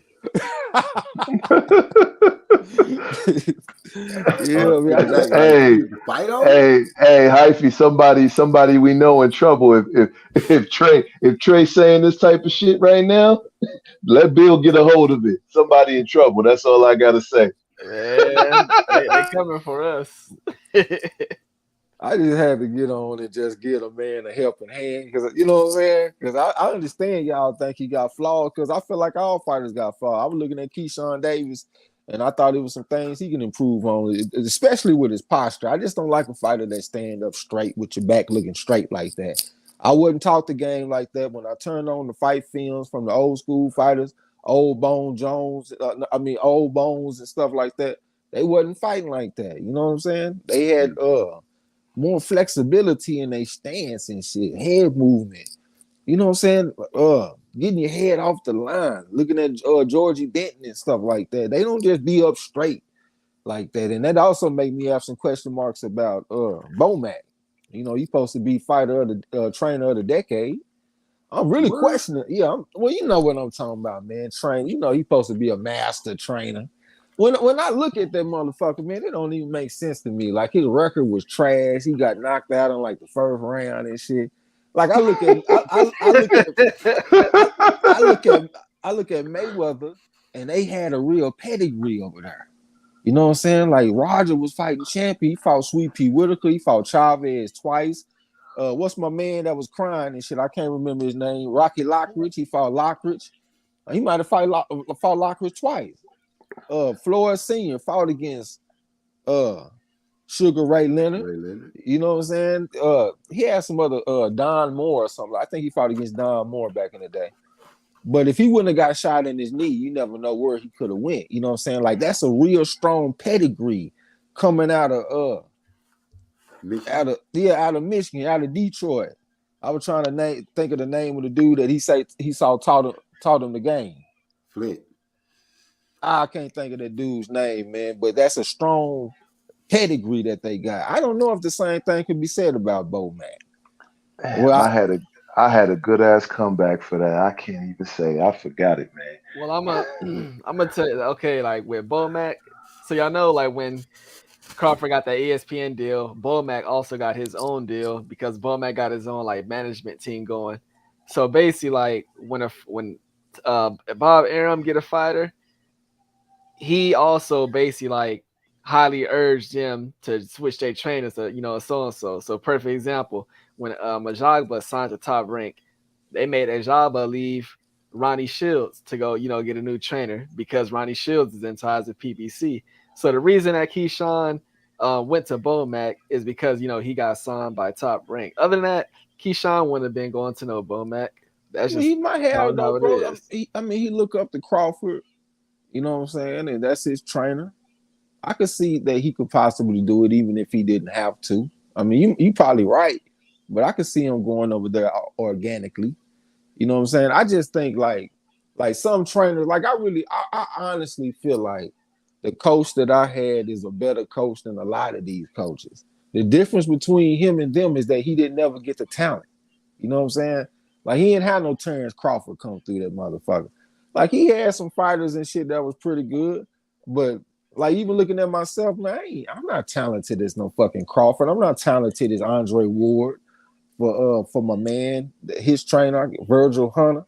You know what I'm saying? Like they got some special guys, and that was the difference between them and a lot of people. Like I look at Mayweather Senior. I say that he got the pedigree because I saw him do it more than once. Like he was a trainer for Floyd, but at the same time, he had a lot of success with Oscar De La Hoya. And I felt like De La Hoya looked the best that he in his career when he was with Floyd Senior. You know what I'm saying? He can teach different fighters and shit. And I like a coach that can teach different styles. That's one reason why I like Robert Garcia. I done seen him with fighters that got different styles.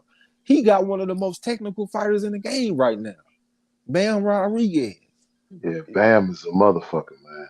Yeah, that's amazing that you can have a coach that can teach different style. Motherfuckers that want to have their hands up and bob and weave and come forward. We got Virgil Ortiz and we got what's the one at 140 that fought Josh Taylor for Undisputed? Jose Ramirez, bob and weave guys with their hands up good. Then you got somebody that's technical and shit like a Bam Rodriguez. That's the markings of a good coach.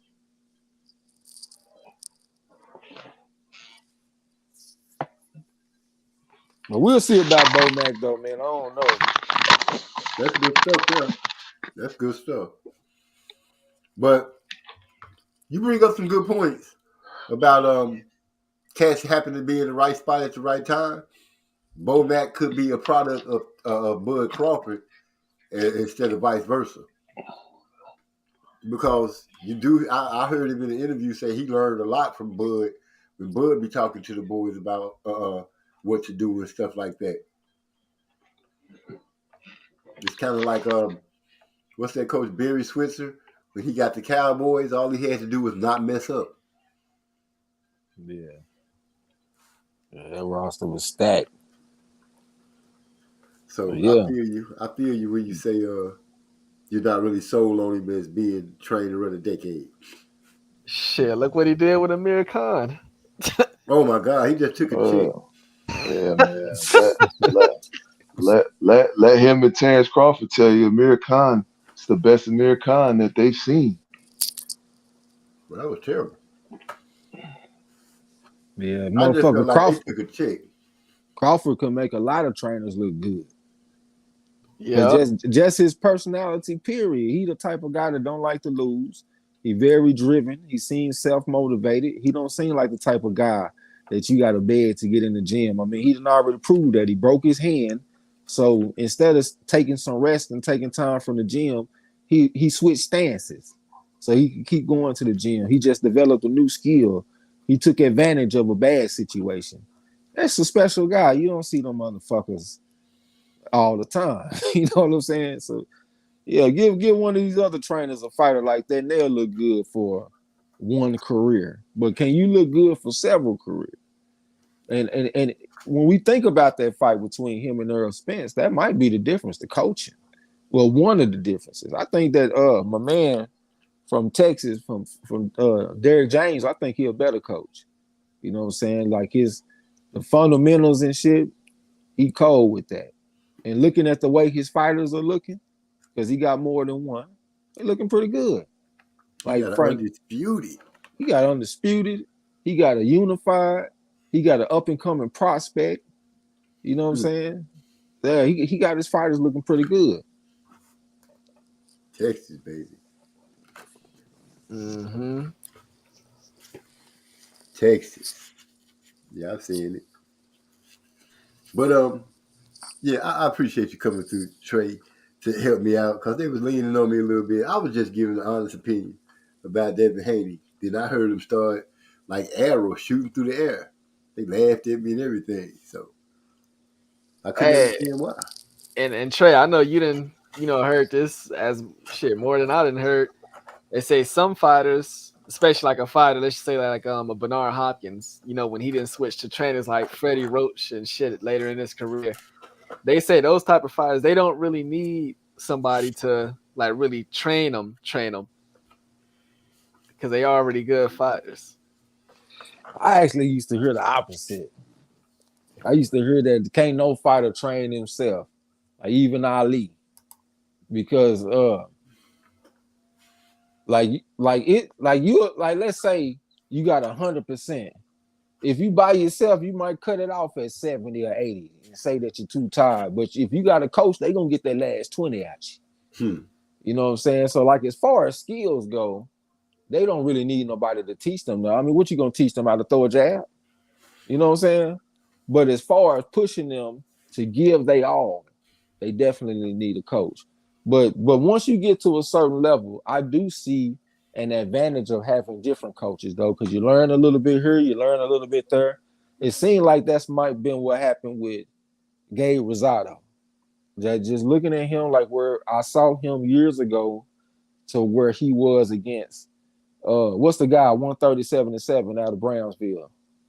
Never ran, never will from Brownsville. What's his name? Like Curtis Stevens, maybe. The middleweight that moved up Gabe Rosado.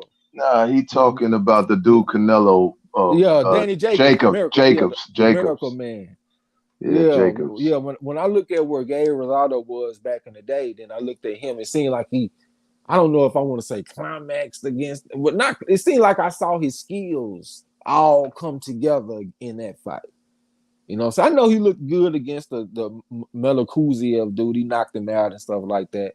But just for a whole 12 rounds where he boxing the motherfucker, I thought his skills kind of came together in that fight. And it seemed like he learned a little bit here, learned a little bit there. Like he was just like a nomad of knowledge or something. Just, you know what I'm saying? Yeah, so you said what you saying is he was painting the picture. What is this all over me? Hey, so I'm gonna ask y'all, like, what trainers out there, like, name one trainer that you feel is just underrated, and then name one trainer that's more like a fucking cheerleader. I think Derrick James was underrated. A cheerleader, a trainer that's a cheerleader. They all kind of good for their boys, but a trainer that's a cheerleader. Yeah, you look at him, like that's just a T.O.'s trainer, his father, his dad. I guess you could say he is over the top. Go knock him the fuck out. What are you waiting for? Yeah. Now some of the stuff that he say outside the ring. So yeah, I can see that. I don't really have a cheerleader, but I don't cut for Ronnie Shields. That's like my least favorite coach. I'm gonna say second least because Joshua coach I can say is the cheerleader because he brilliant stuff, Joshua, and he be out there getting his ass whooped by usually, you know what I'm saying? But Ronnie Shields, his fighters just look so basic, man. Like Charlos to F.A. jab one, that motherfucker be looking the same. Jab right hand, motherfuckers. Nothing special. You know what I'm saying? They're underrated. I'm gonna say Angel Garcia is underrated, in my opinion. His son, well, just based on his son, because I know he ain't got like a bunch of fighters. But looking at his son got decent fundamentals. He a small guy for the weight class, and he was able to hold his own and stay up in there. And he don't babysit his son in the corner and tell him that he winning. He tell him, man, you not working enough. You need to stop being so kind on the inside, and you need to get rough, and you need to do this and do that. And I like that about him. And also Robert Garcia. I just don't think he get enough credit, man. Robert Robert ain't no one trick pony like motherfucker. You know what I'm saying? Like Yeah, Robert, he impressed me too. He impressed me too. Yeah, it ain't like he just got one fighter that he done had some success with. You know, Robert done had a few fighters now. I thought he said underrated. He's asked for both. He said an underrated and one that's a cheerleader. Like an underrated and an overrated is basically what he asked for. My overrated, ooh. I don't know. I don't want to call nobody overrated. I could think of just right off the top to be overrated. But yeah, I guess you could say, listening to your argument, I still say Dear James, but Angel Garcia, that's Danny's dad, right? Yeah. Okay, yeah, I could see him being a good trainer. Underrated. I could see that. Cause yeah, I can see that. He does keep it real with his boy. He is smacking. Yeah. And be like, dude, you bullshitting. Yeah, he keep it real with his boy, with his fighter. But cheerleader, no, I don't know who I could say is a cheerleader. I think that my man that trained Carissa Shields is underrated too. John David Jackson. John David. Yeah, I think he underrated. You know what I'm saying? But really, like, my number one way to know if a coach is really good, my bad for cutting you off, OG, I just want to get this out real quick before I forget it, is if you get the chance to see trainers that got fighters with different styles. Like, you see a guy that's shorter and he needs to bob and weave and get on the inside, then you might see like a medium built type dude, medium arm, medium leg length, and they able to do a little bit of everything. So you get to see, can he fight on the inside and fight on the outside? And you also get a chance to see them train like a tall, rangy fighter that can fight on the outside and shit. If like, that's the reason why I say I like the coach that I had, because I saw all of that. Like, he had different fighters that fought different ways. Now, they all wasn't just the most talented people to make them rich and famous, but they all had different styles, and he had everybody with their own personal style. You know what I'm saying? Yeah, I got what you said. He literally had more tools in the toolbox. Yeah. And to be able to train different kind of fighters and different styles here, that make you big.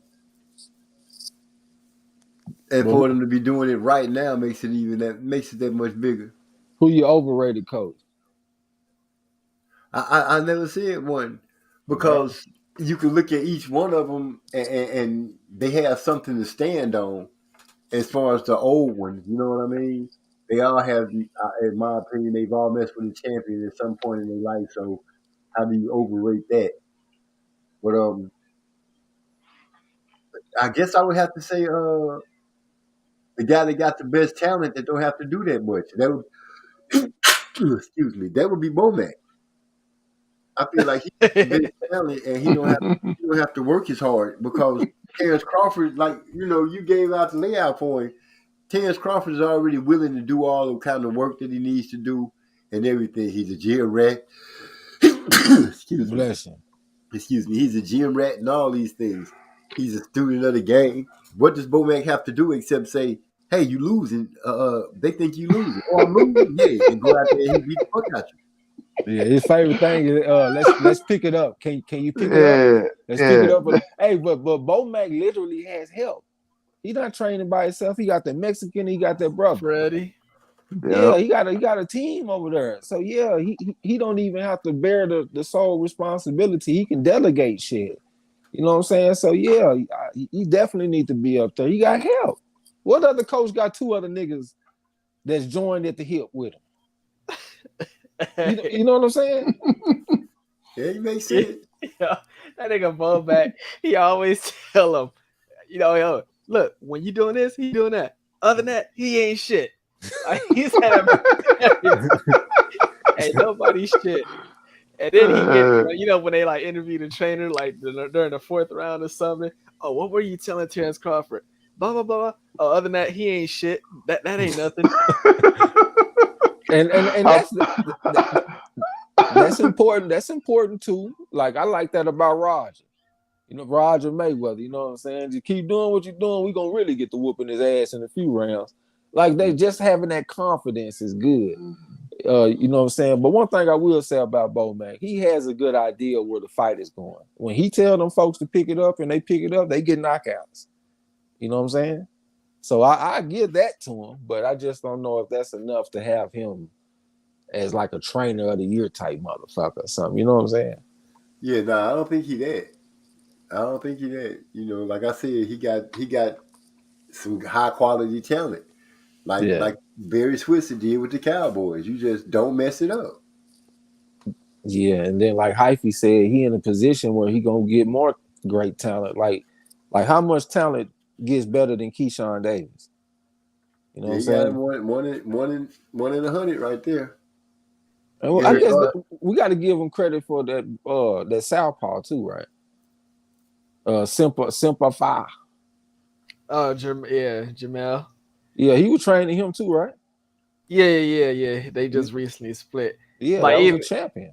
Yeah, like Freddie Roach. Take Freddie Roach and put him in somewhere, let's just say like New Mexico. That nigga don't get all that talent that's coming through the wild card. Yeah. Well, Freddie claimed the fame was, well, I won't say his claim to fame was Manny, but he was with Manny. He rode that Manny train for a long time. A long time. Everybody else that I really seen go mess with him, they end up going with him against Floyd, which was always a loss. It was almost like they was hiring trainers to train the fighters just to go beat the Mayweather name with Freddie Roach. He was just perfect collecting a check. He was in the perfect spot to collect a check to go beat somebody he ain't beat yet. Man, if we look at the all around things that it take to be a trainer, because like we just looking at like what's in the gym, your instructions during fights, your adjustments and stuff like that. But if you think about being a trainer, it's a lot more than that. You know what I'm saying? It's not just about what's in the ring, it's about what's out the ring. You kind of like a second father to a motherfucker down there. Like if you're a fighter, it ain't too many men in the world that you're gonna listen to outside of your coach. Like you could be in a fight and everybody saying shit, use your jab and keep your hands up. That's what the women like to say, because the women don't know boxing a lot. So all they can say, keep your hands up. But you can hear your coach over everybody. You know what I'm saying? Yeah. So like if you look at like a Barry Hunter, for example, you look at what he did with the Peterson brothers, took them up from being homeless and sleeping in cars and shit. And he took them all the way to where they are, where they ended up. That's a bad man. Barry Hunter. I said Barry Hunter. What's my man Mike Stafford? I mean, to control a young Broner for as long as he did, I mean, we might have to give him some credit. You know what I'm saying? Like it's a lot of good coaches out there, man, for real. Yeah, I give that out. You know, those are the guys that's behind the scenes that don't get no credit, that really don't get the credit they deserve. And it's a lot of them because it's a lot of great fighters that's out there. Other than big names. That was my pick. But Barry Hunter would have been the underrated one. If y'all notice, he always get called in as an assistant to to some key fights, but it's like for whatever reason he never gets that head coaching position for none of like the marquee fighters. And if we talking about as a recent fights, a fight that the difference in the fight, the outcome was the trainer, that Dog Bay versus Joet Gonzalez, he made all the difference in that fight. Yeah. Barry Hunter remind me of this trainer from back in the day. He I think he was helping train Philip Endo against Mayweather. I can't remember. Is it Scott Brooks? Y'all remember somebody last name Brooks? He was a trainer back in the day. Is Barry Hunter the one that Barry Hunter coached us out some money because we had took Joel Gonzalez and he coached Dogbo to the victory on our ass. Did an outstanding job in that fight. Yeah, that's the one that was telling Lamont Peterson, hey, what you want to do? Want to stop the fight? I don't like what I'm seeing. I don't like what I'm seeing, kiddo. Okay, I know who you're talking about now. I Yeah. had it mixed up with a red guy. We got to give credit to that Cuban coach. I think Salas. He got a gym with them Dominicans, Hector Garcia and La Avispa. What's his name? The Wasp. The first Dominican champion in that weight class, I think. What's my man name, man? He a southpaw, and he fight at 140. He just beat Batur Akhmedov. We bet on him, OG, and won us a little money from the fight. Y'all know Albert Puello. He got Puello, he got Hector Garcia, and he got another Dominican fighter. And they said they whooping everything moving in that gym. So we might have to give him some credit too for being a good coach, underrated. Oh yeah. And he on record, he said nobody in the world got more southpaw talent than him. I believe him. Oh, he do got some southpaws over there, don't he, man? Yeah. Yeah, because Puello and Hector Garcia both southpaw. Eric R say Kenny Porter stay calling Barry Hunter. Roach is overrated to me. And Reynoso. What do you say about Reynoso? Canelo's trainer. He ain't got the backing. Like the shit that he know now, he didn't know 10 years ago. You know what I'm saying? Like he learning as he going. I guess that could be something good too, but I just like them trainers that's been knowing and doing that shit for decades. You know what I'm saying? Right. If we go back 10 years ago, he couldn't teach you nothing. Well, I can't say he couldn't teach you nothing, but he ain't the same coach. This man is learning on the job. He learned it from other people. He learned it from Mayweather and all that kind of shit. So I don't give him as much credit. Another guy with talent, and he in a position really where he is because of the talent that he got. Yeah, and he got a fighter that's able to reinvent himself. Like anytime something go wrong, Canelo can come back with another style. Yeah, that's what I mean. Yeah, so yeah, you got a fighter that's helping him be a good coach. I ain't no big Reynoso fan.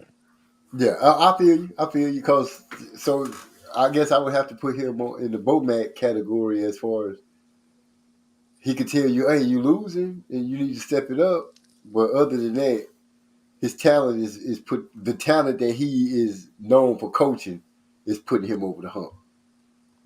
Yeah, like coaches like him, Bomac, Virgil Hunter, until proven otherwise, I put them all in that same category. One hit wonder type people. Virgil Hunter is the one that was telling what's his name? Such and so got up. Somebody else got up. You get up. Lewis got yeah. Robinson got up. That was in the first Kovalev fight. Okay. Yeah, Leonard got up. Robinson got up. Ali got up. Yeah, he seemed more like what you call it, the hype man to me more than really know what's going on. I think his talent. He got that motherfucker got to believe in that crazy shit. He had one fight. He had a fighter that fought this kid from South Africa. His last name was Woodstazen. This tall white dude. And he was whispering to his fighter the whole time. Oh, yeah, see, don't even worry about that. He don't like that. Yeah, just keep doing it. Yeah. And he coached his fighter to a draw. His fighter was the underdog in the fight. But I just thought that shit was crazy. And then after the fight, they asked him about it. He said, well, you got to communicate with different fighters different ways. So that's how you got to do. Whisper to this man. You know what I'm saying? Like literally whisper to the man. Like, have y'all ever seen another coach whisper to their fighter? Like every round, between rounds, you whispering to him, giving them instructions. That doesn't even sound right. And look at what I'm talking about, man. You'll see what I'm talking about. I promise you. I can't remember the name. You know what fight I'm talking about, Hyphy? Nah, that just remind me, like when the football coaches be covering their mouth with the playbook, like they want a nigga to see they game plan and shit. I don't understand that shit. We just have to hear like, use those great legs you have. You have great legs. He can't move like you. And like the whole time he like, you know, rubbing him down and shit, like with the sponge and shit, trying to get him refreshed and get him right. But he just whispering to the dude and shit like, slip your way on the inside. And but the way he did it, it was very intense sounding. Like he really felt like he was doing something major. You have to see what I'm talking about, man. I'm gonna try to find that fight. I know that the white dude last name was Woodstays, and it was like OOSZICHE, some shit. You know what I'm saying? Like it was one of them crazy names. He from like South African, yeah. That's what he was. He was South African. And as a matter of fact, that guy, he dedicated the fight to I want to say, was it Nelson Mandela? I think he dedicated the fight to Mandela after the fight. Either him or it was some high-ranking official that was like sick, and he dedicated the fight to them. Yeah, they fought on HBO, I think. That's something else. That's something, but yeah. He said he's whispering at him, but it sounds intense. I know what you're saying. You think he's talking about like Thomas Ullison, something like that. It was something like that. I know they called it Woodstays, and though that's how they was pronouncing it, but it started with OO. Yeah, that was he was a super middleweight. Yeah, and the dude that my man was training, he was like a brother with like a taper fade.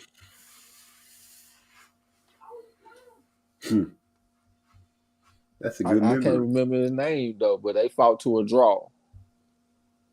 But when I seen that shit, I was like, man, this nigga here. You know what I'm saying? I swear, I wouldn't want no coach all in my face with all of that whispering. All that hot breath whispering and shit, nigga. Use those great legs, nigga. I'm trying to breathe, coach. Hold up, man. Oh man, got my side hurt. Man, use those great legs. That's the part that's killing me. That's the part that's killing me right there.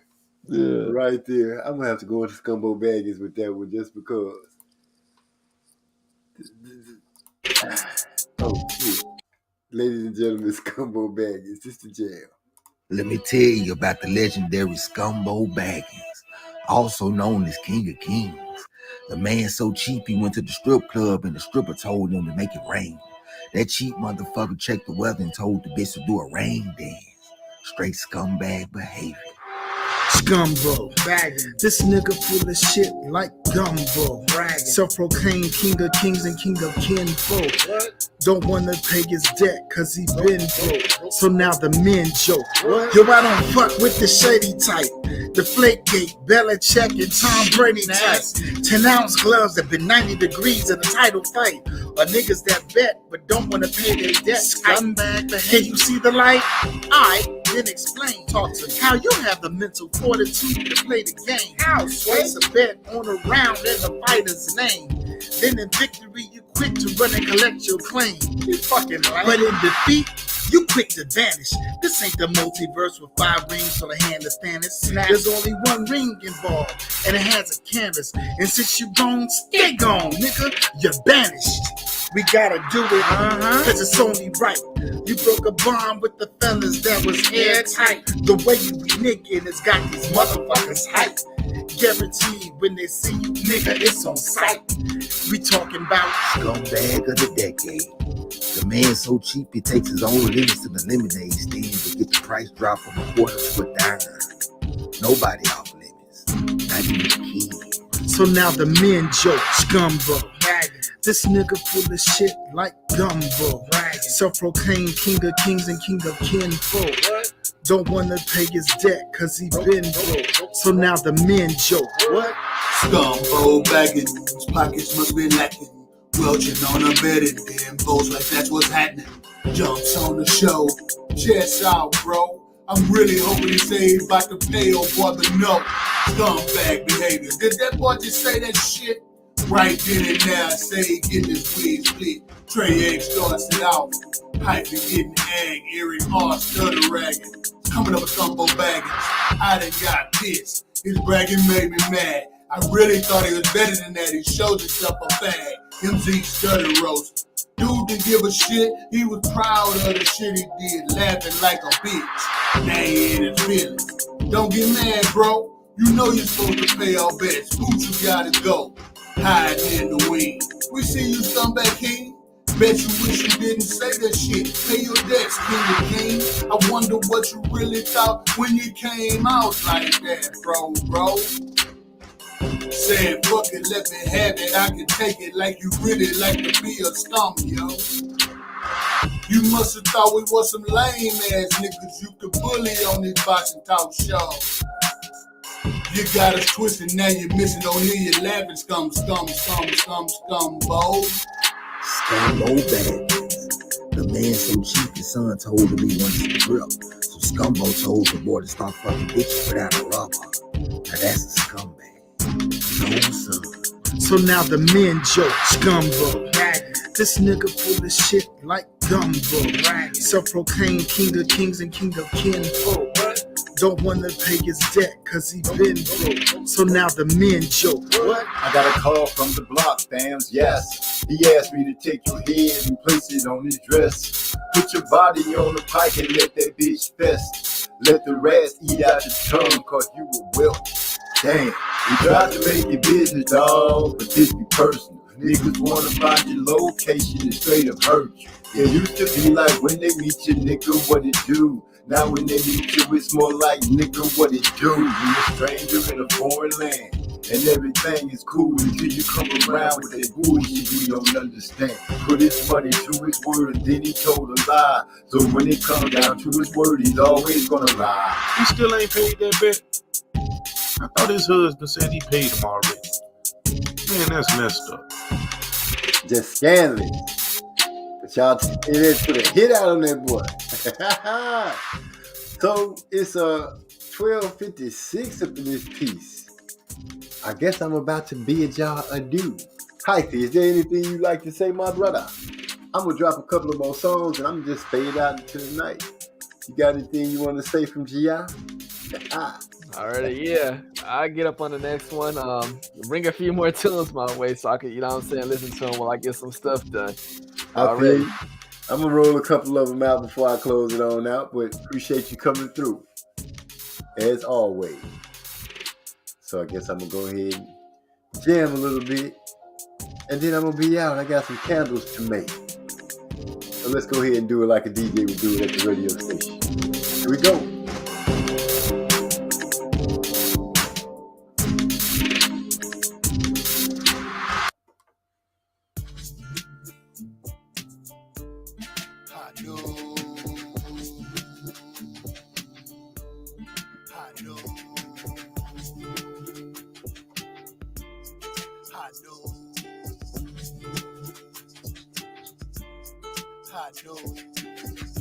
Boy say you wanna see me in the street so bad I knew. He made that drip when we was drinking in the kitty cat saloon. Dude got mad cause the dame chose me. I'm just drinking in the cut. Could it be the size of my boots that made her wanna say what's up? He looked at my partner with a smirk on my face and I shook my head. Tomorrow at high fucking noon, somebody had on me dead. Where's my head? I done got fucking mad. I ain't gonna get no fucking sleep. Because of this fucking toe sucker that caught me out in these streets. Got up early next morning, sent a message to my bros back home.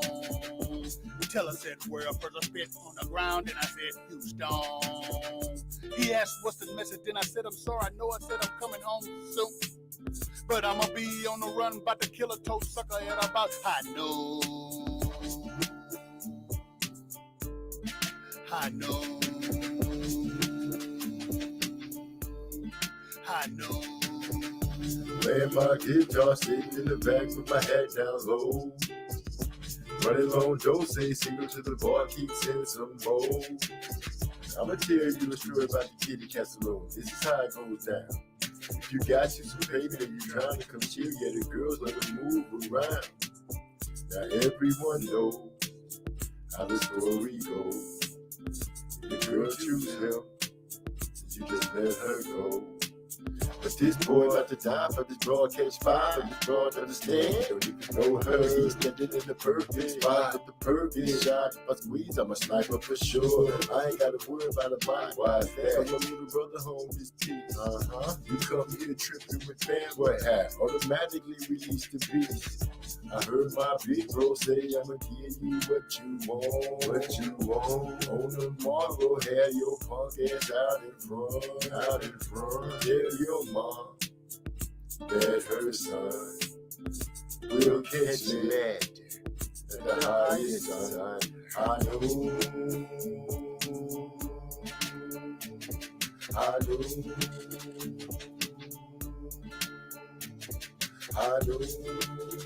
We're gonna bleed into your cipher. Here we go. Track Titans, your cipher. Bass for me, baby. Yo. Yo. Yo. Yo. Yo. Yo. Yo. When it comes to my lyrical thesis, don't be facetious. Calculate what you're going to say, aka speeches. You can play this message for everyone that it reaches. I snatch the pits from their cores, leave you with spineless speeches. I drop landmines like storming Normandy beaches. Wait while you recover, attack you while at your weakest. You a hypocrite like a sinner who always preaches. Talking about the Lord, but you really don't know who he is. We is judge and jury, fuck what your plea is. Stand trial, but see for a planet right where your feet is. Click the button, kaboom, blow you to little pieces. Have the courtroom smelling like burnt flesh and pieces. Jesus, ordering court, judge calling recess. Trying to understand if you witness the shit that we just. The people upset cause that shit was kind of egregious. I've been over the top ever since I was just a fetus. Yo. Yo, yo, yo, yo, yo, yo,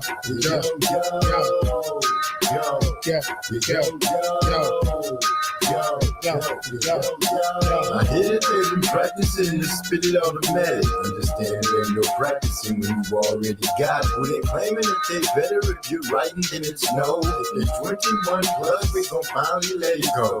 Damn Z, always understanding for the family. These niggas out here weak, ain't no way that they can stand it. Plan B, always recognize and never hesitate. You listen to the track, open your mouth and hit detonate. I am Michael Myers to every MC. I am Halloween. Texas Chainsaw in the cipher, leaving cerebellum displays the predator. You ain't ready for what I'm ready for. It's whatever, bro. Rest in peace to my competitors.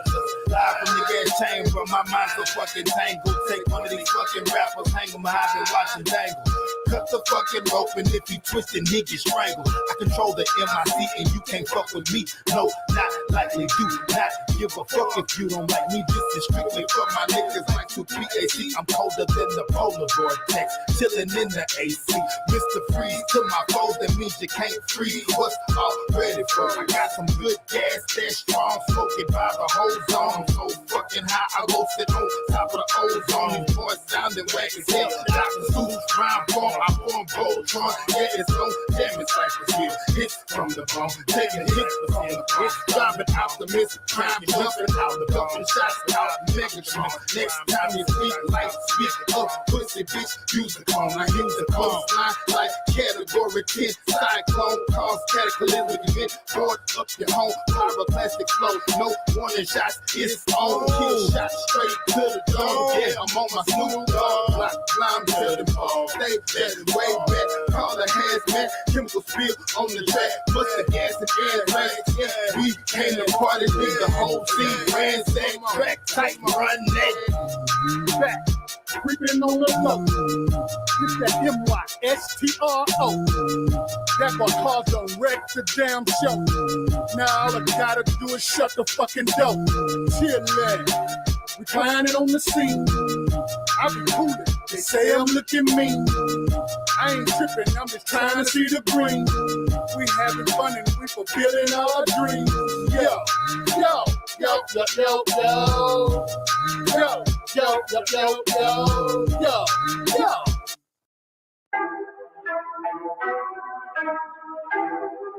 One,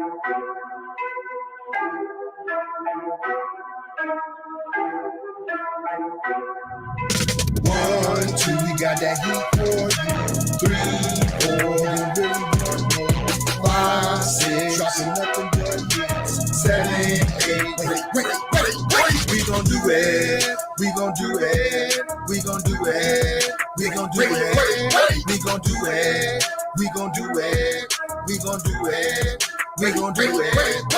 I hear they out there looking for me. Tell me where they at. Not here for a second, man. I guess that was cap. I got myself a bag of flies, about to make a cash. Niggas talking about the jury, man. I'm on that real estate.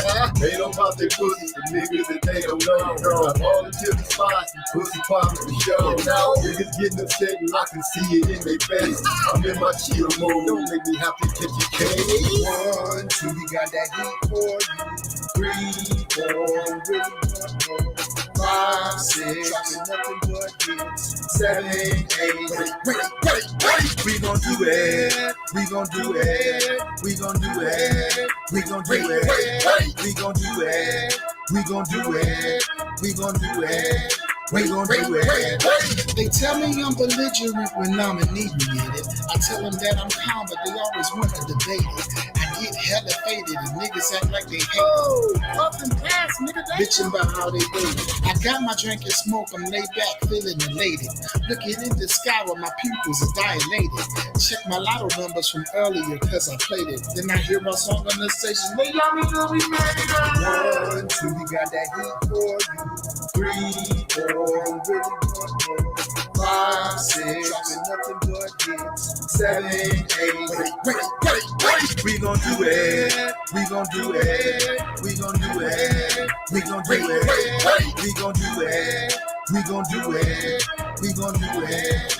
We gon' do it. I'm from the dirty south, yeah, we getting money too. Don't give a fuck about what these other motherfuckers do. I'm from a city that is wild as the fucking zoo. Houston, Texas, we ghetto boys and we bang school. Shout out to the south side and peace to the north too. Southwest, we in this bitch.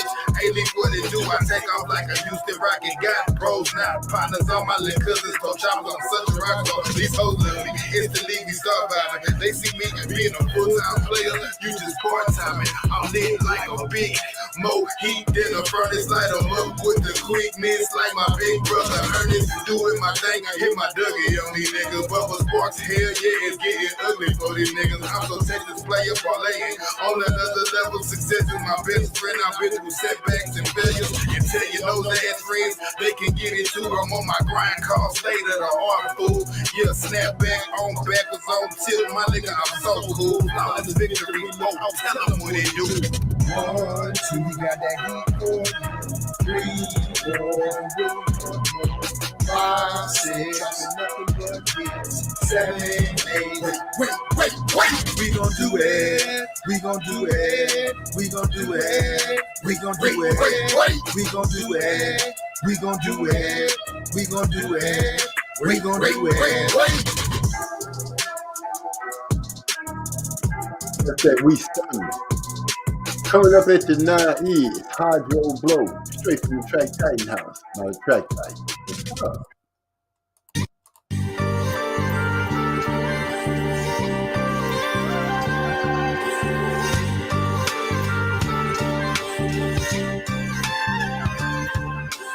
Shorty looking mad fly. Had me captivated when she walked by. I'm serious, she had me feeling this tingle, son. Stimulating conversation after mingling.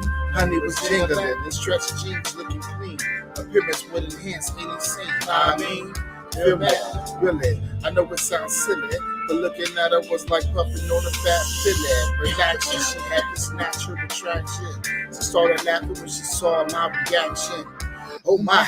Passed the name and number to the cell. Asked for mine, I said his oldest last name is Bell. Also known as the O, the B, the 3, the A, the S, the T. It's me, obese, if you get high. Then I'm your guy. And if I got the high, you got control. You can make this track love. And if I got the high, you got control. You can make this track love. And if I got the high, you got control. And if I got the high, you got control. Met this honey from the other day. Nice hair, nice lady from Bombay. She had the smooth skin and pretty eyes. And my ears open like Johnny singing lullabies. My, when she spoke, she gave me butterflies. She told me she was into me and not those other guys. Oh yeah? I felt the rush, made a brother blush. And in my mind, I thought of ways that I could make her gush. You better believe me, there's some drinks and then we hit the grill. We home alone and on the phone trying to reach the reels. Digging like a gopher on a stroke away. From the first, she couldn't keep her face poker tight. Mom in my lane. That's right. Watch through that damn pressure from the back, how you pull my hair. Ooh, just got my hair moving. Oh my God, I'm about to blow. And if I got the high, you got control. Make the track blow.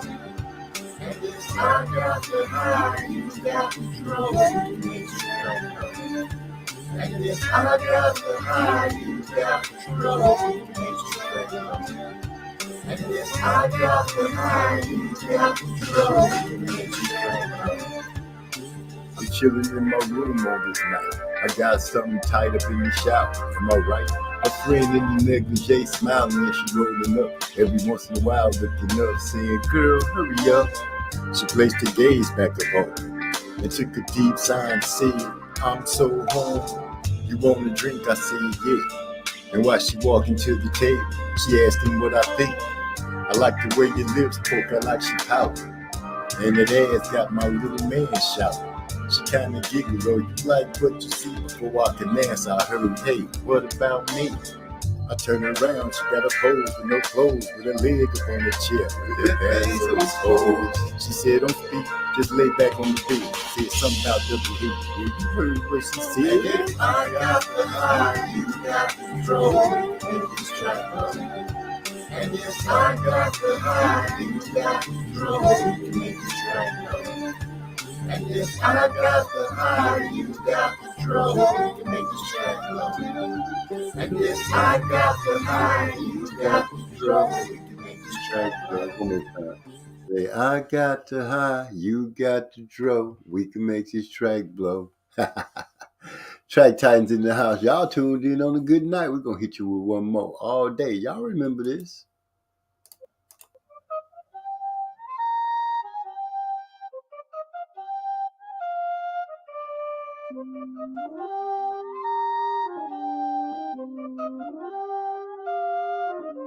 We go harder than concrete. Me and my bodies get smoked out. Ice chest full of beers. Cheers, this the dirty south. Fuck being down and out. We in this bitch trying to stay alive. Peace to you, my nigga. I see you trying to get your money. We set for life and I fuck with it. You better show your fam straight. You don't break a baby. Standing up on all 10. Cause every day is on again. Same day, same shit. All across the bitch, no matter where you live. Hold it down. Shout out across the southwest side. Make your time straight all day. All day, all day, get your money and it can't wait. All day, all day, all day, where it's real and it's no face. All day, real shit. All day, trying to stay out the way.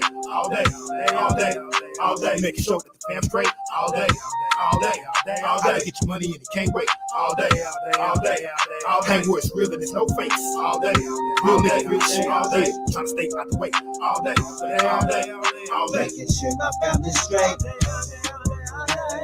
Doing what I do, keep doing by my beats, making sure my family eats, saying little prayers. I'm glad I got to know ya. I'ma be here till the end. I'm the only master ride. Making sure that the fam straight all day, all day, all day, get your money and it can't wait. All day, all day, all day, where it's real and it's no face. All day, real shit. All day, trying to stay out the way. All day, all day, all day, making sure that the fam straight. All day, all day, all day, get your money and it can't wait. All day, all day, all day, where it's real and it's no face. All day, real shit. All day, trying to stay out the way. All day, all day, all day. I break bread with my kinfolk and I don't sleep. If they can't eat and they can't eat, then I don't sleep till I make a way for my kinfolk. Guard dog up all night, making sure everybody sleep tight. Checking the perimeter with that thing on me, making sure that it's alright. I never leave my post alone, even if it means posting alone. I ain't talking about call, I'm talking about literally leaving my post alone. Some people live under the pressure. Oh no, not see. I'm gonna make sure that my family always equal up to me. Make sure that the fam straight all day, all day, all day. Get your money and it can't wait all day, all day, all day. Where it's real and it's no fake all day. Good night, good shit all day. Trying to stay out the way all day, all day, all day. Making sure that the fam straight all day, all day, all day. Get your money and it can't wait all day, all day, all day. Where it's real and it's no fake all day. Good night, good shit all day. Trying to stay out the way all day, all day. I got that retired money, so the fam is good. Bought a home out in the country, moved us out of the hood. When circumstances were bad, we converted to good. Every time they said I couldn't, I showed them I could. These haters plotting my downfall, I'm wishing you would. Be 10 steps ahead of you, you back where I stood. Nigga, you should understand this boy don't play. Regardless of what you say, we bring that heat all day. Let go. I don't worry about no problems, there's no problem worry me. I don't need no ticket for my windows, empty way to see. I keep moving, always keep these people in your sight. I keep moving, you never know who's wrong or who's right. I don't worry about no problems, there's no problem worry me. I don't need no ticket for my windows, empty way to see. I keep moving, always keep your eyes on the prize. I keep moving, you never know who's truly on your side. Going mission for them dead white boys. You know the dead ones get stacked up. When you walk into a strip club, tossing up white hoes act up. Niggas look strange, I look strange back. You got a problem, you don't really want that. That alcohol got you thinking. You walked in, don't make me just prove that. I'm trying to let you make it, my nigga, just let it be. But that devil off up in you, so you gon' come fuck with me. Now I'm gonna make it home and you might not let that be new scripture. If you cross the line, I can guarantee that I'll let that be hit you. I don't worry about no problems, there's no problem worry me. I don't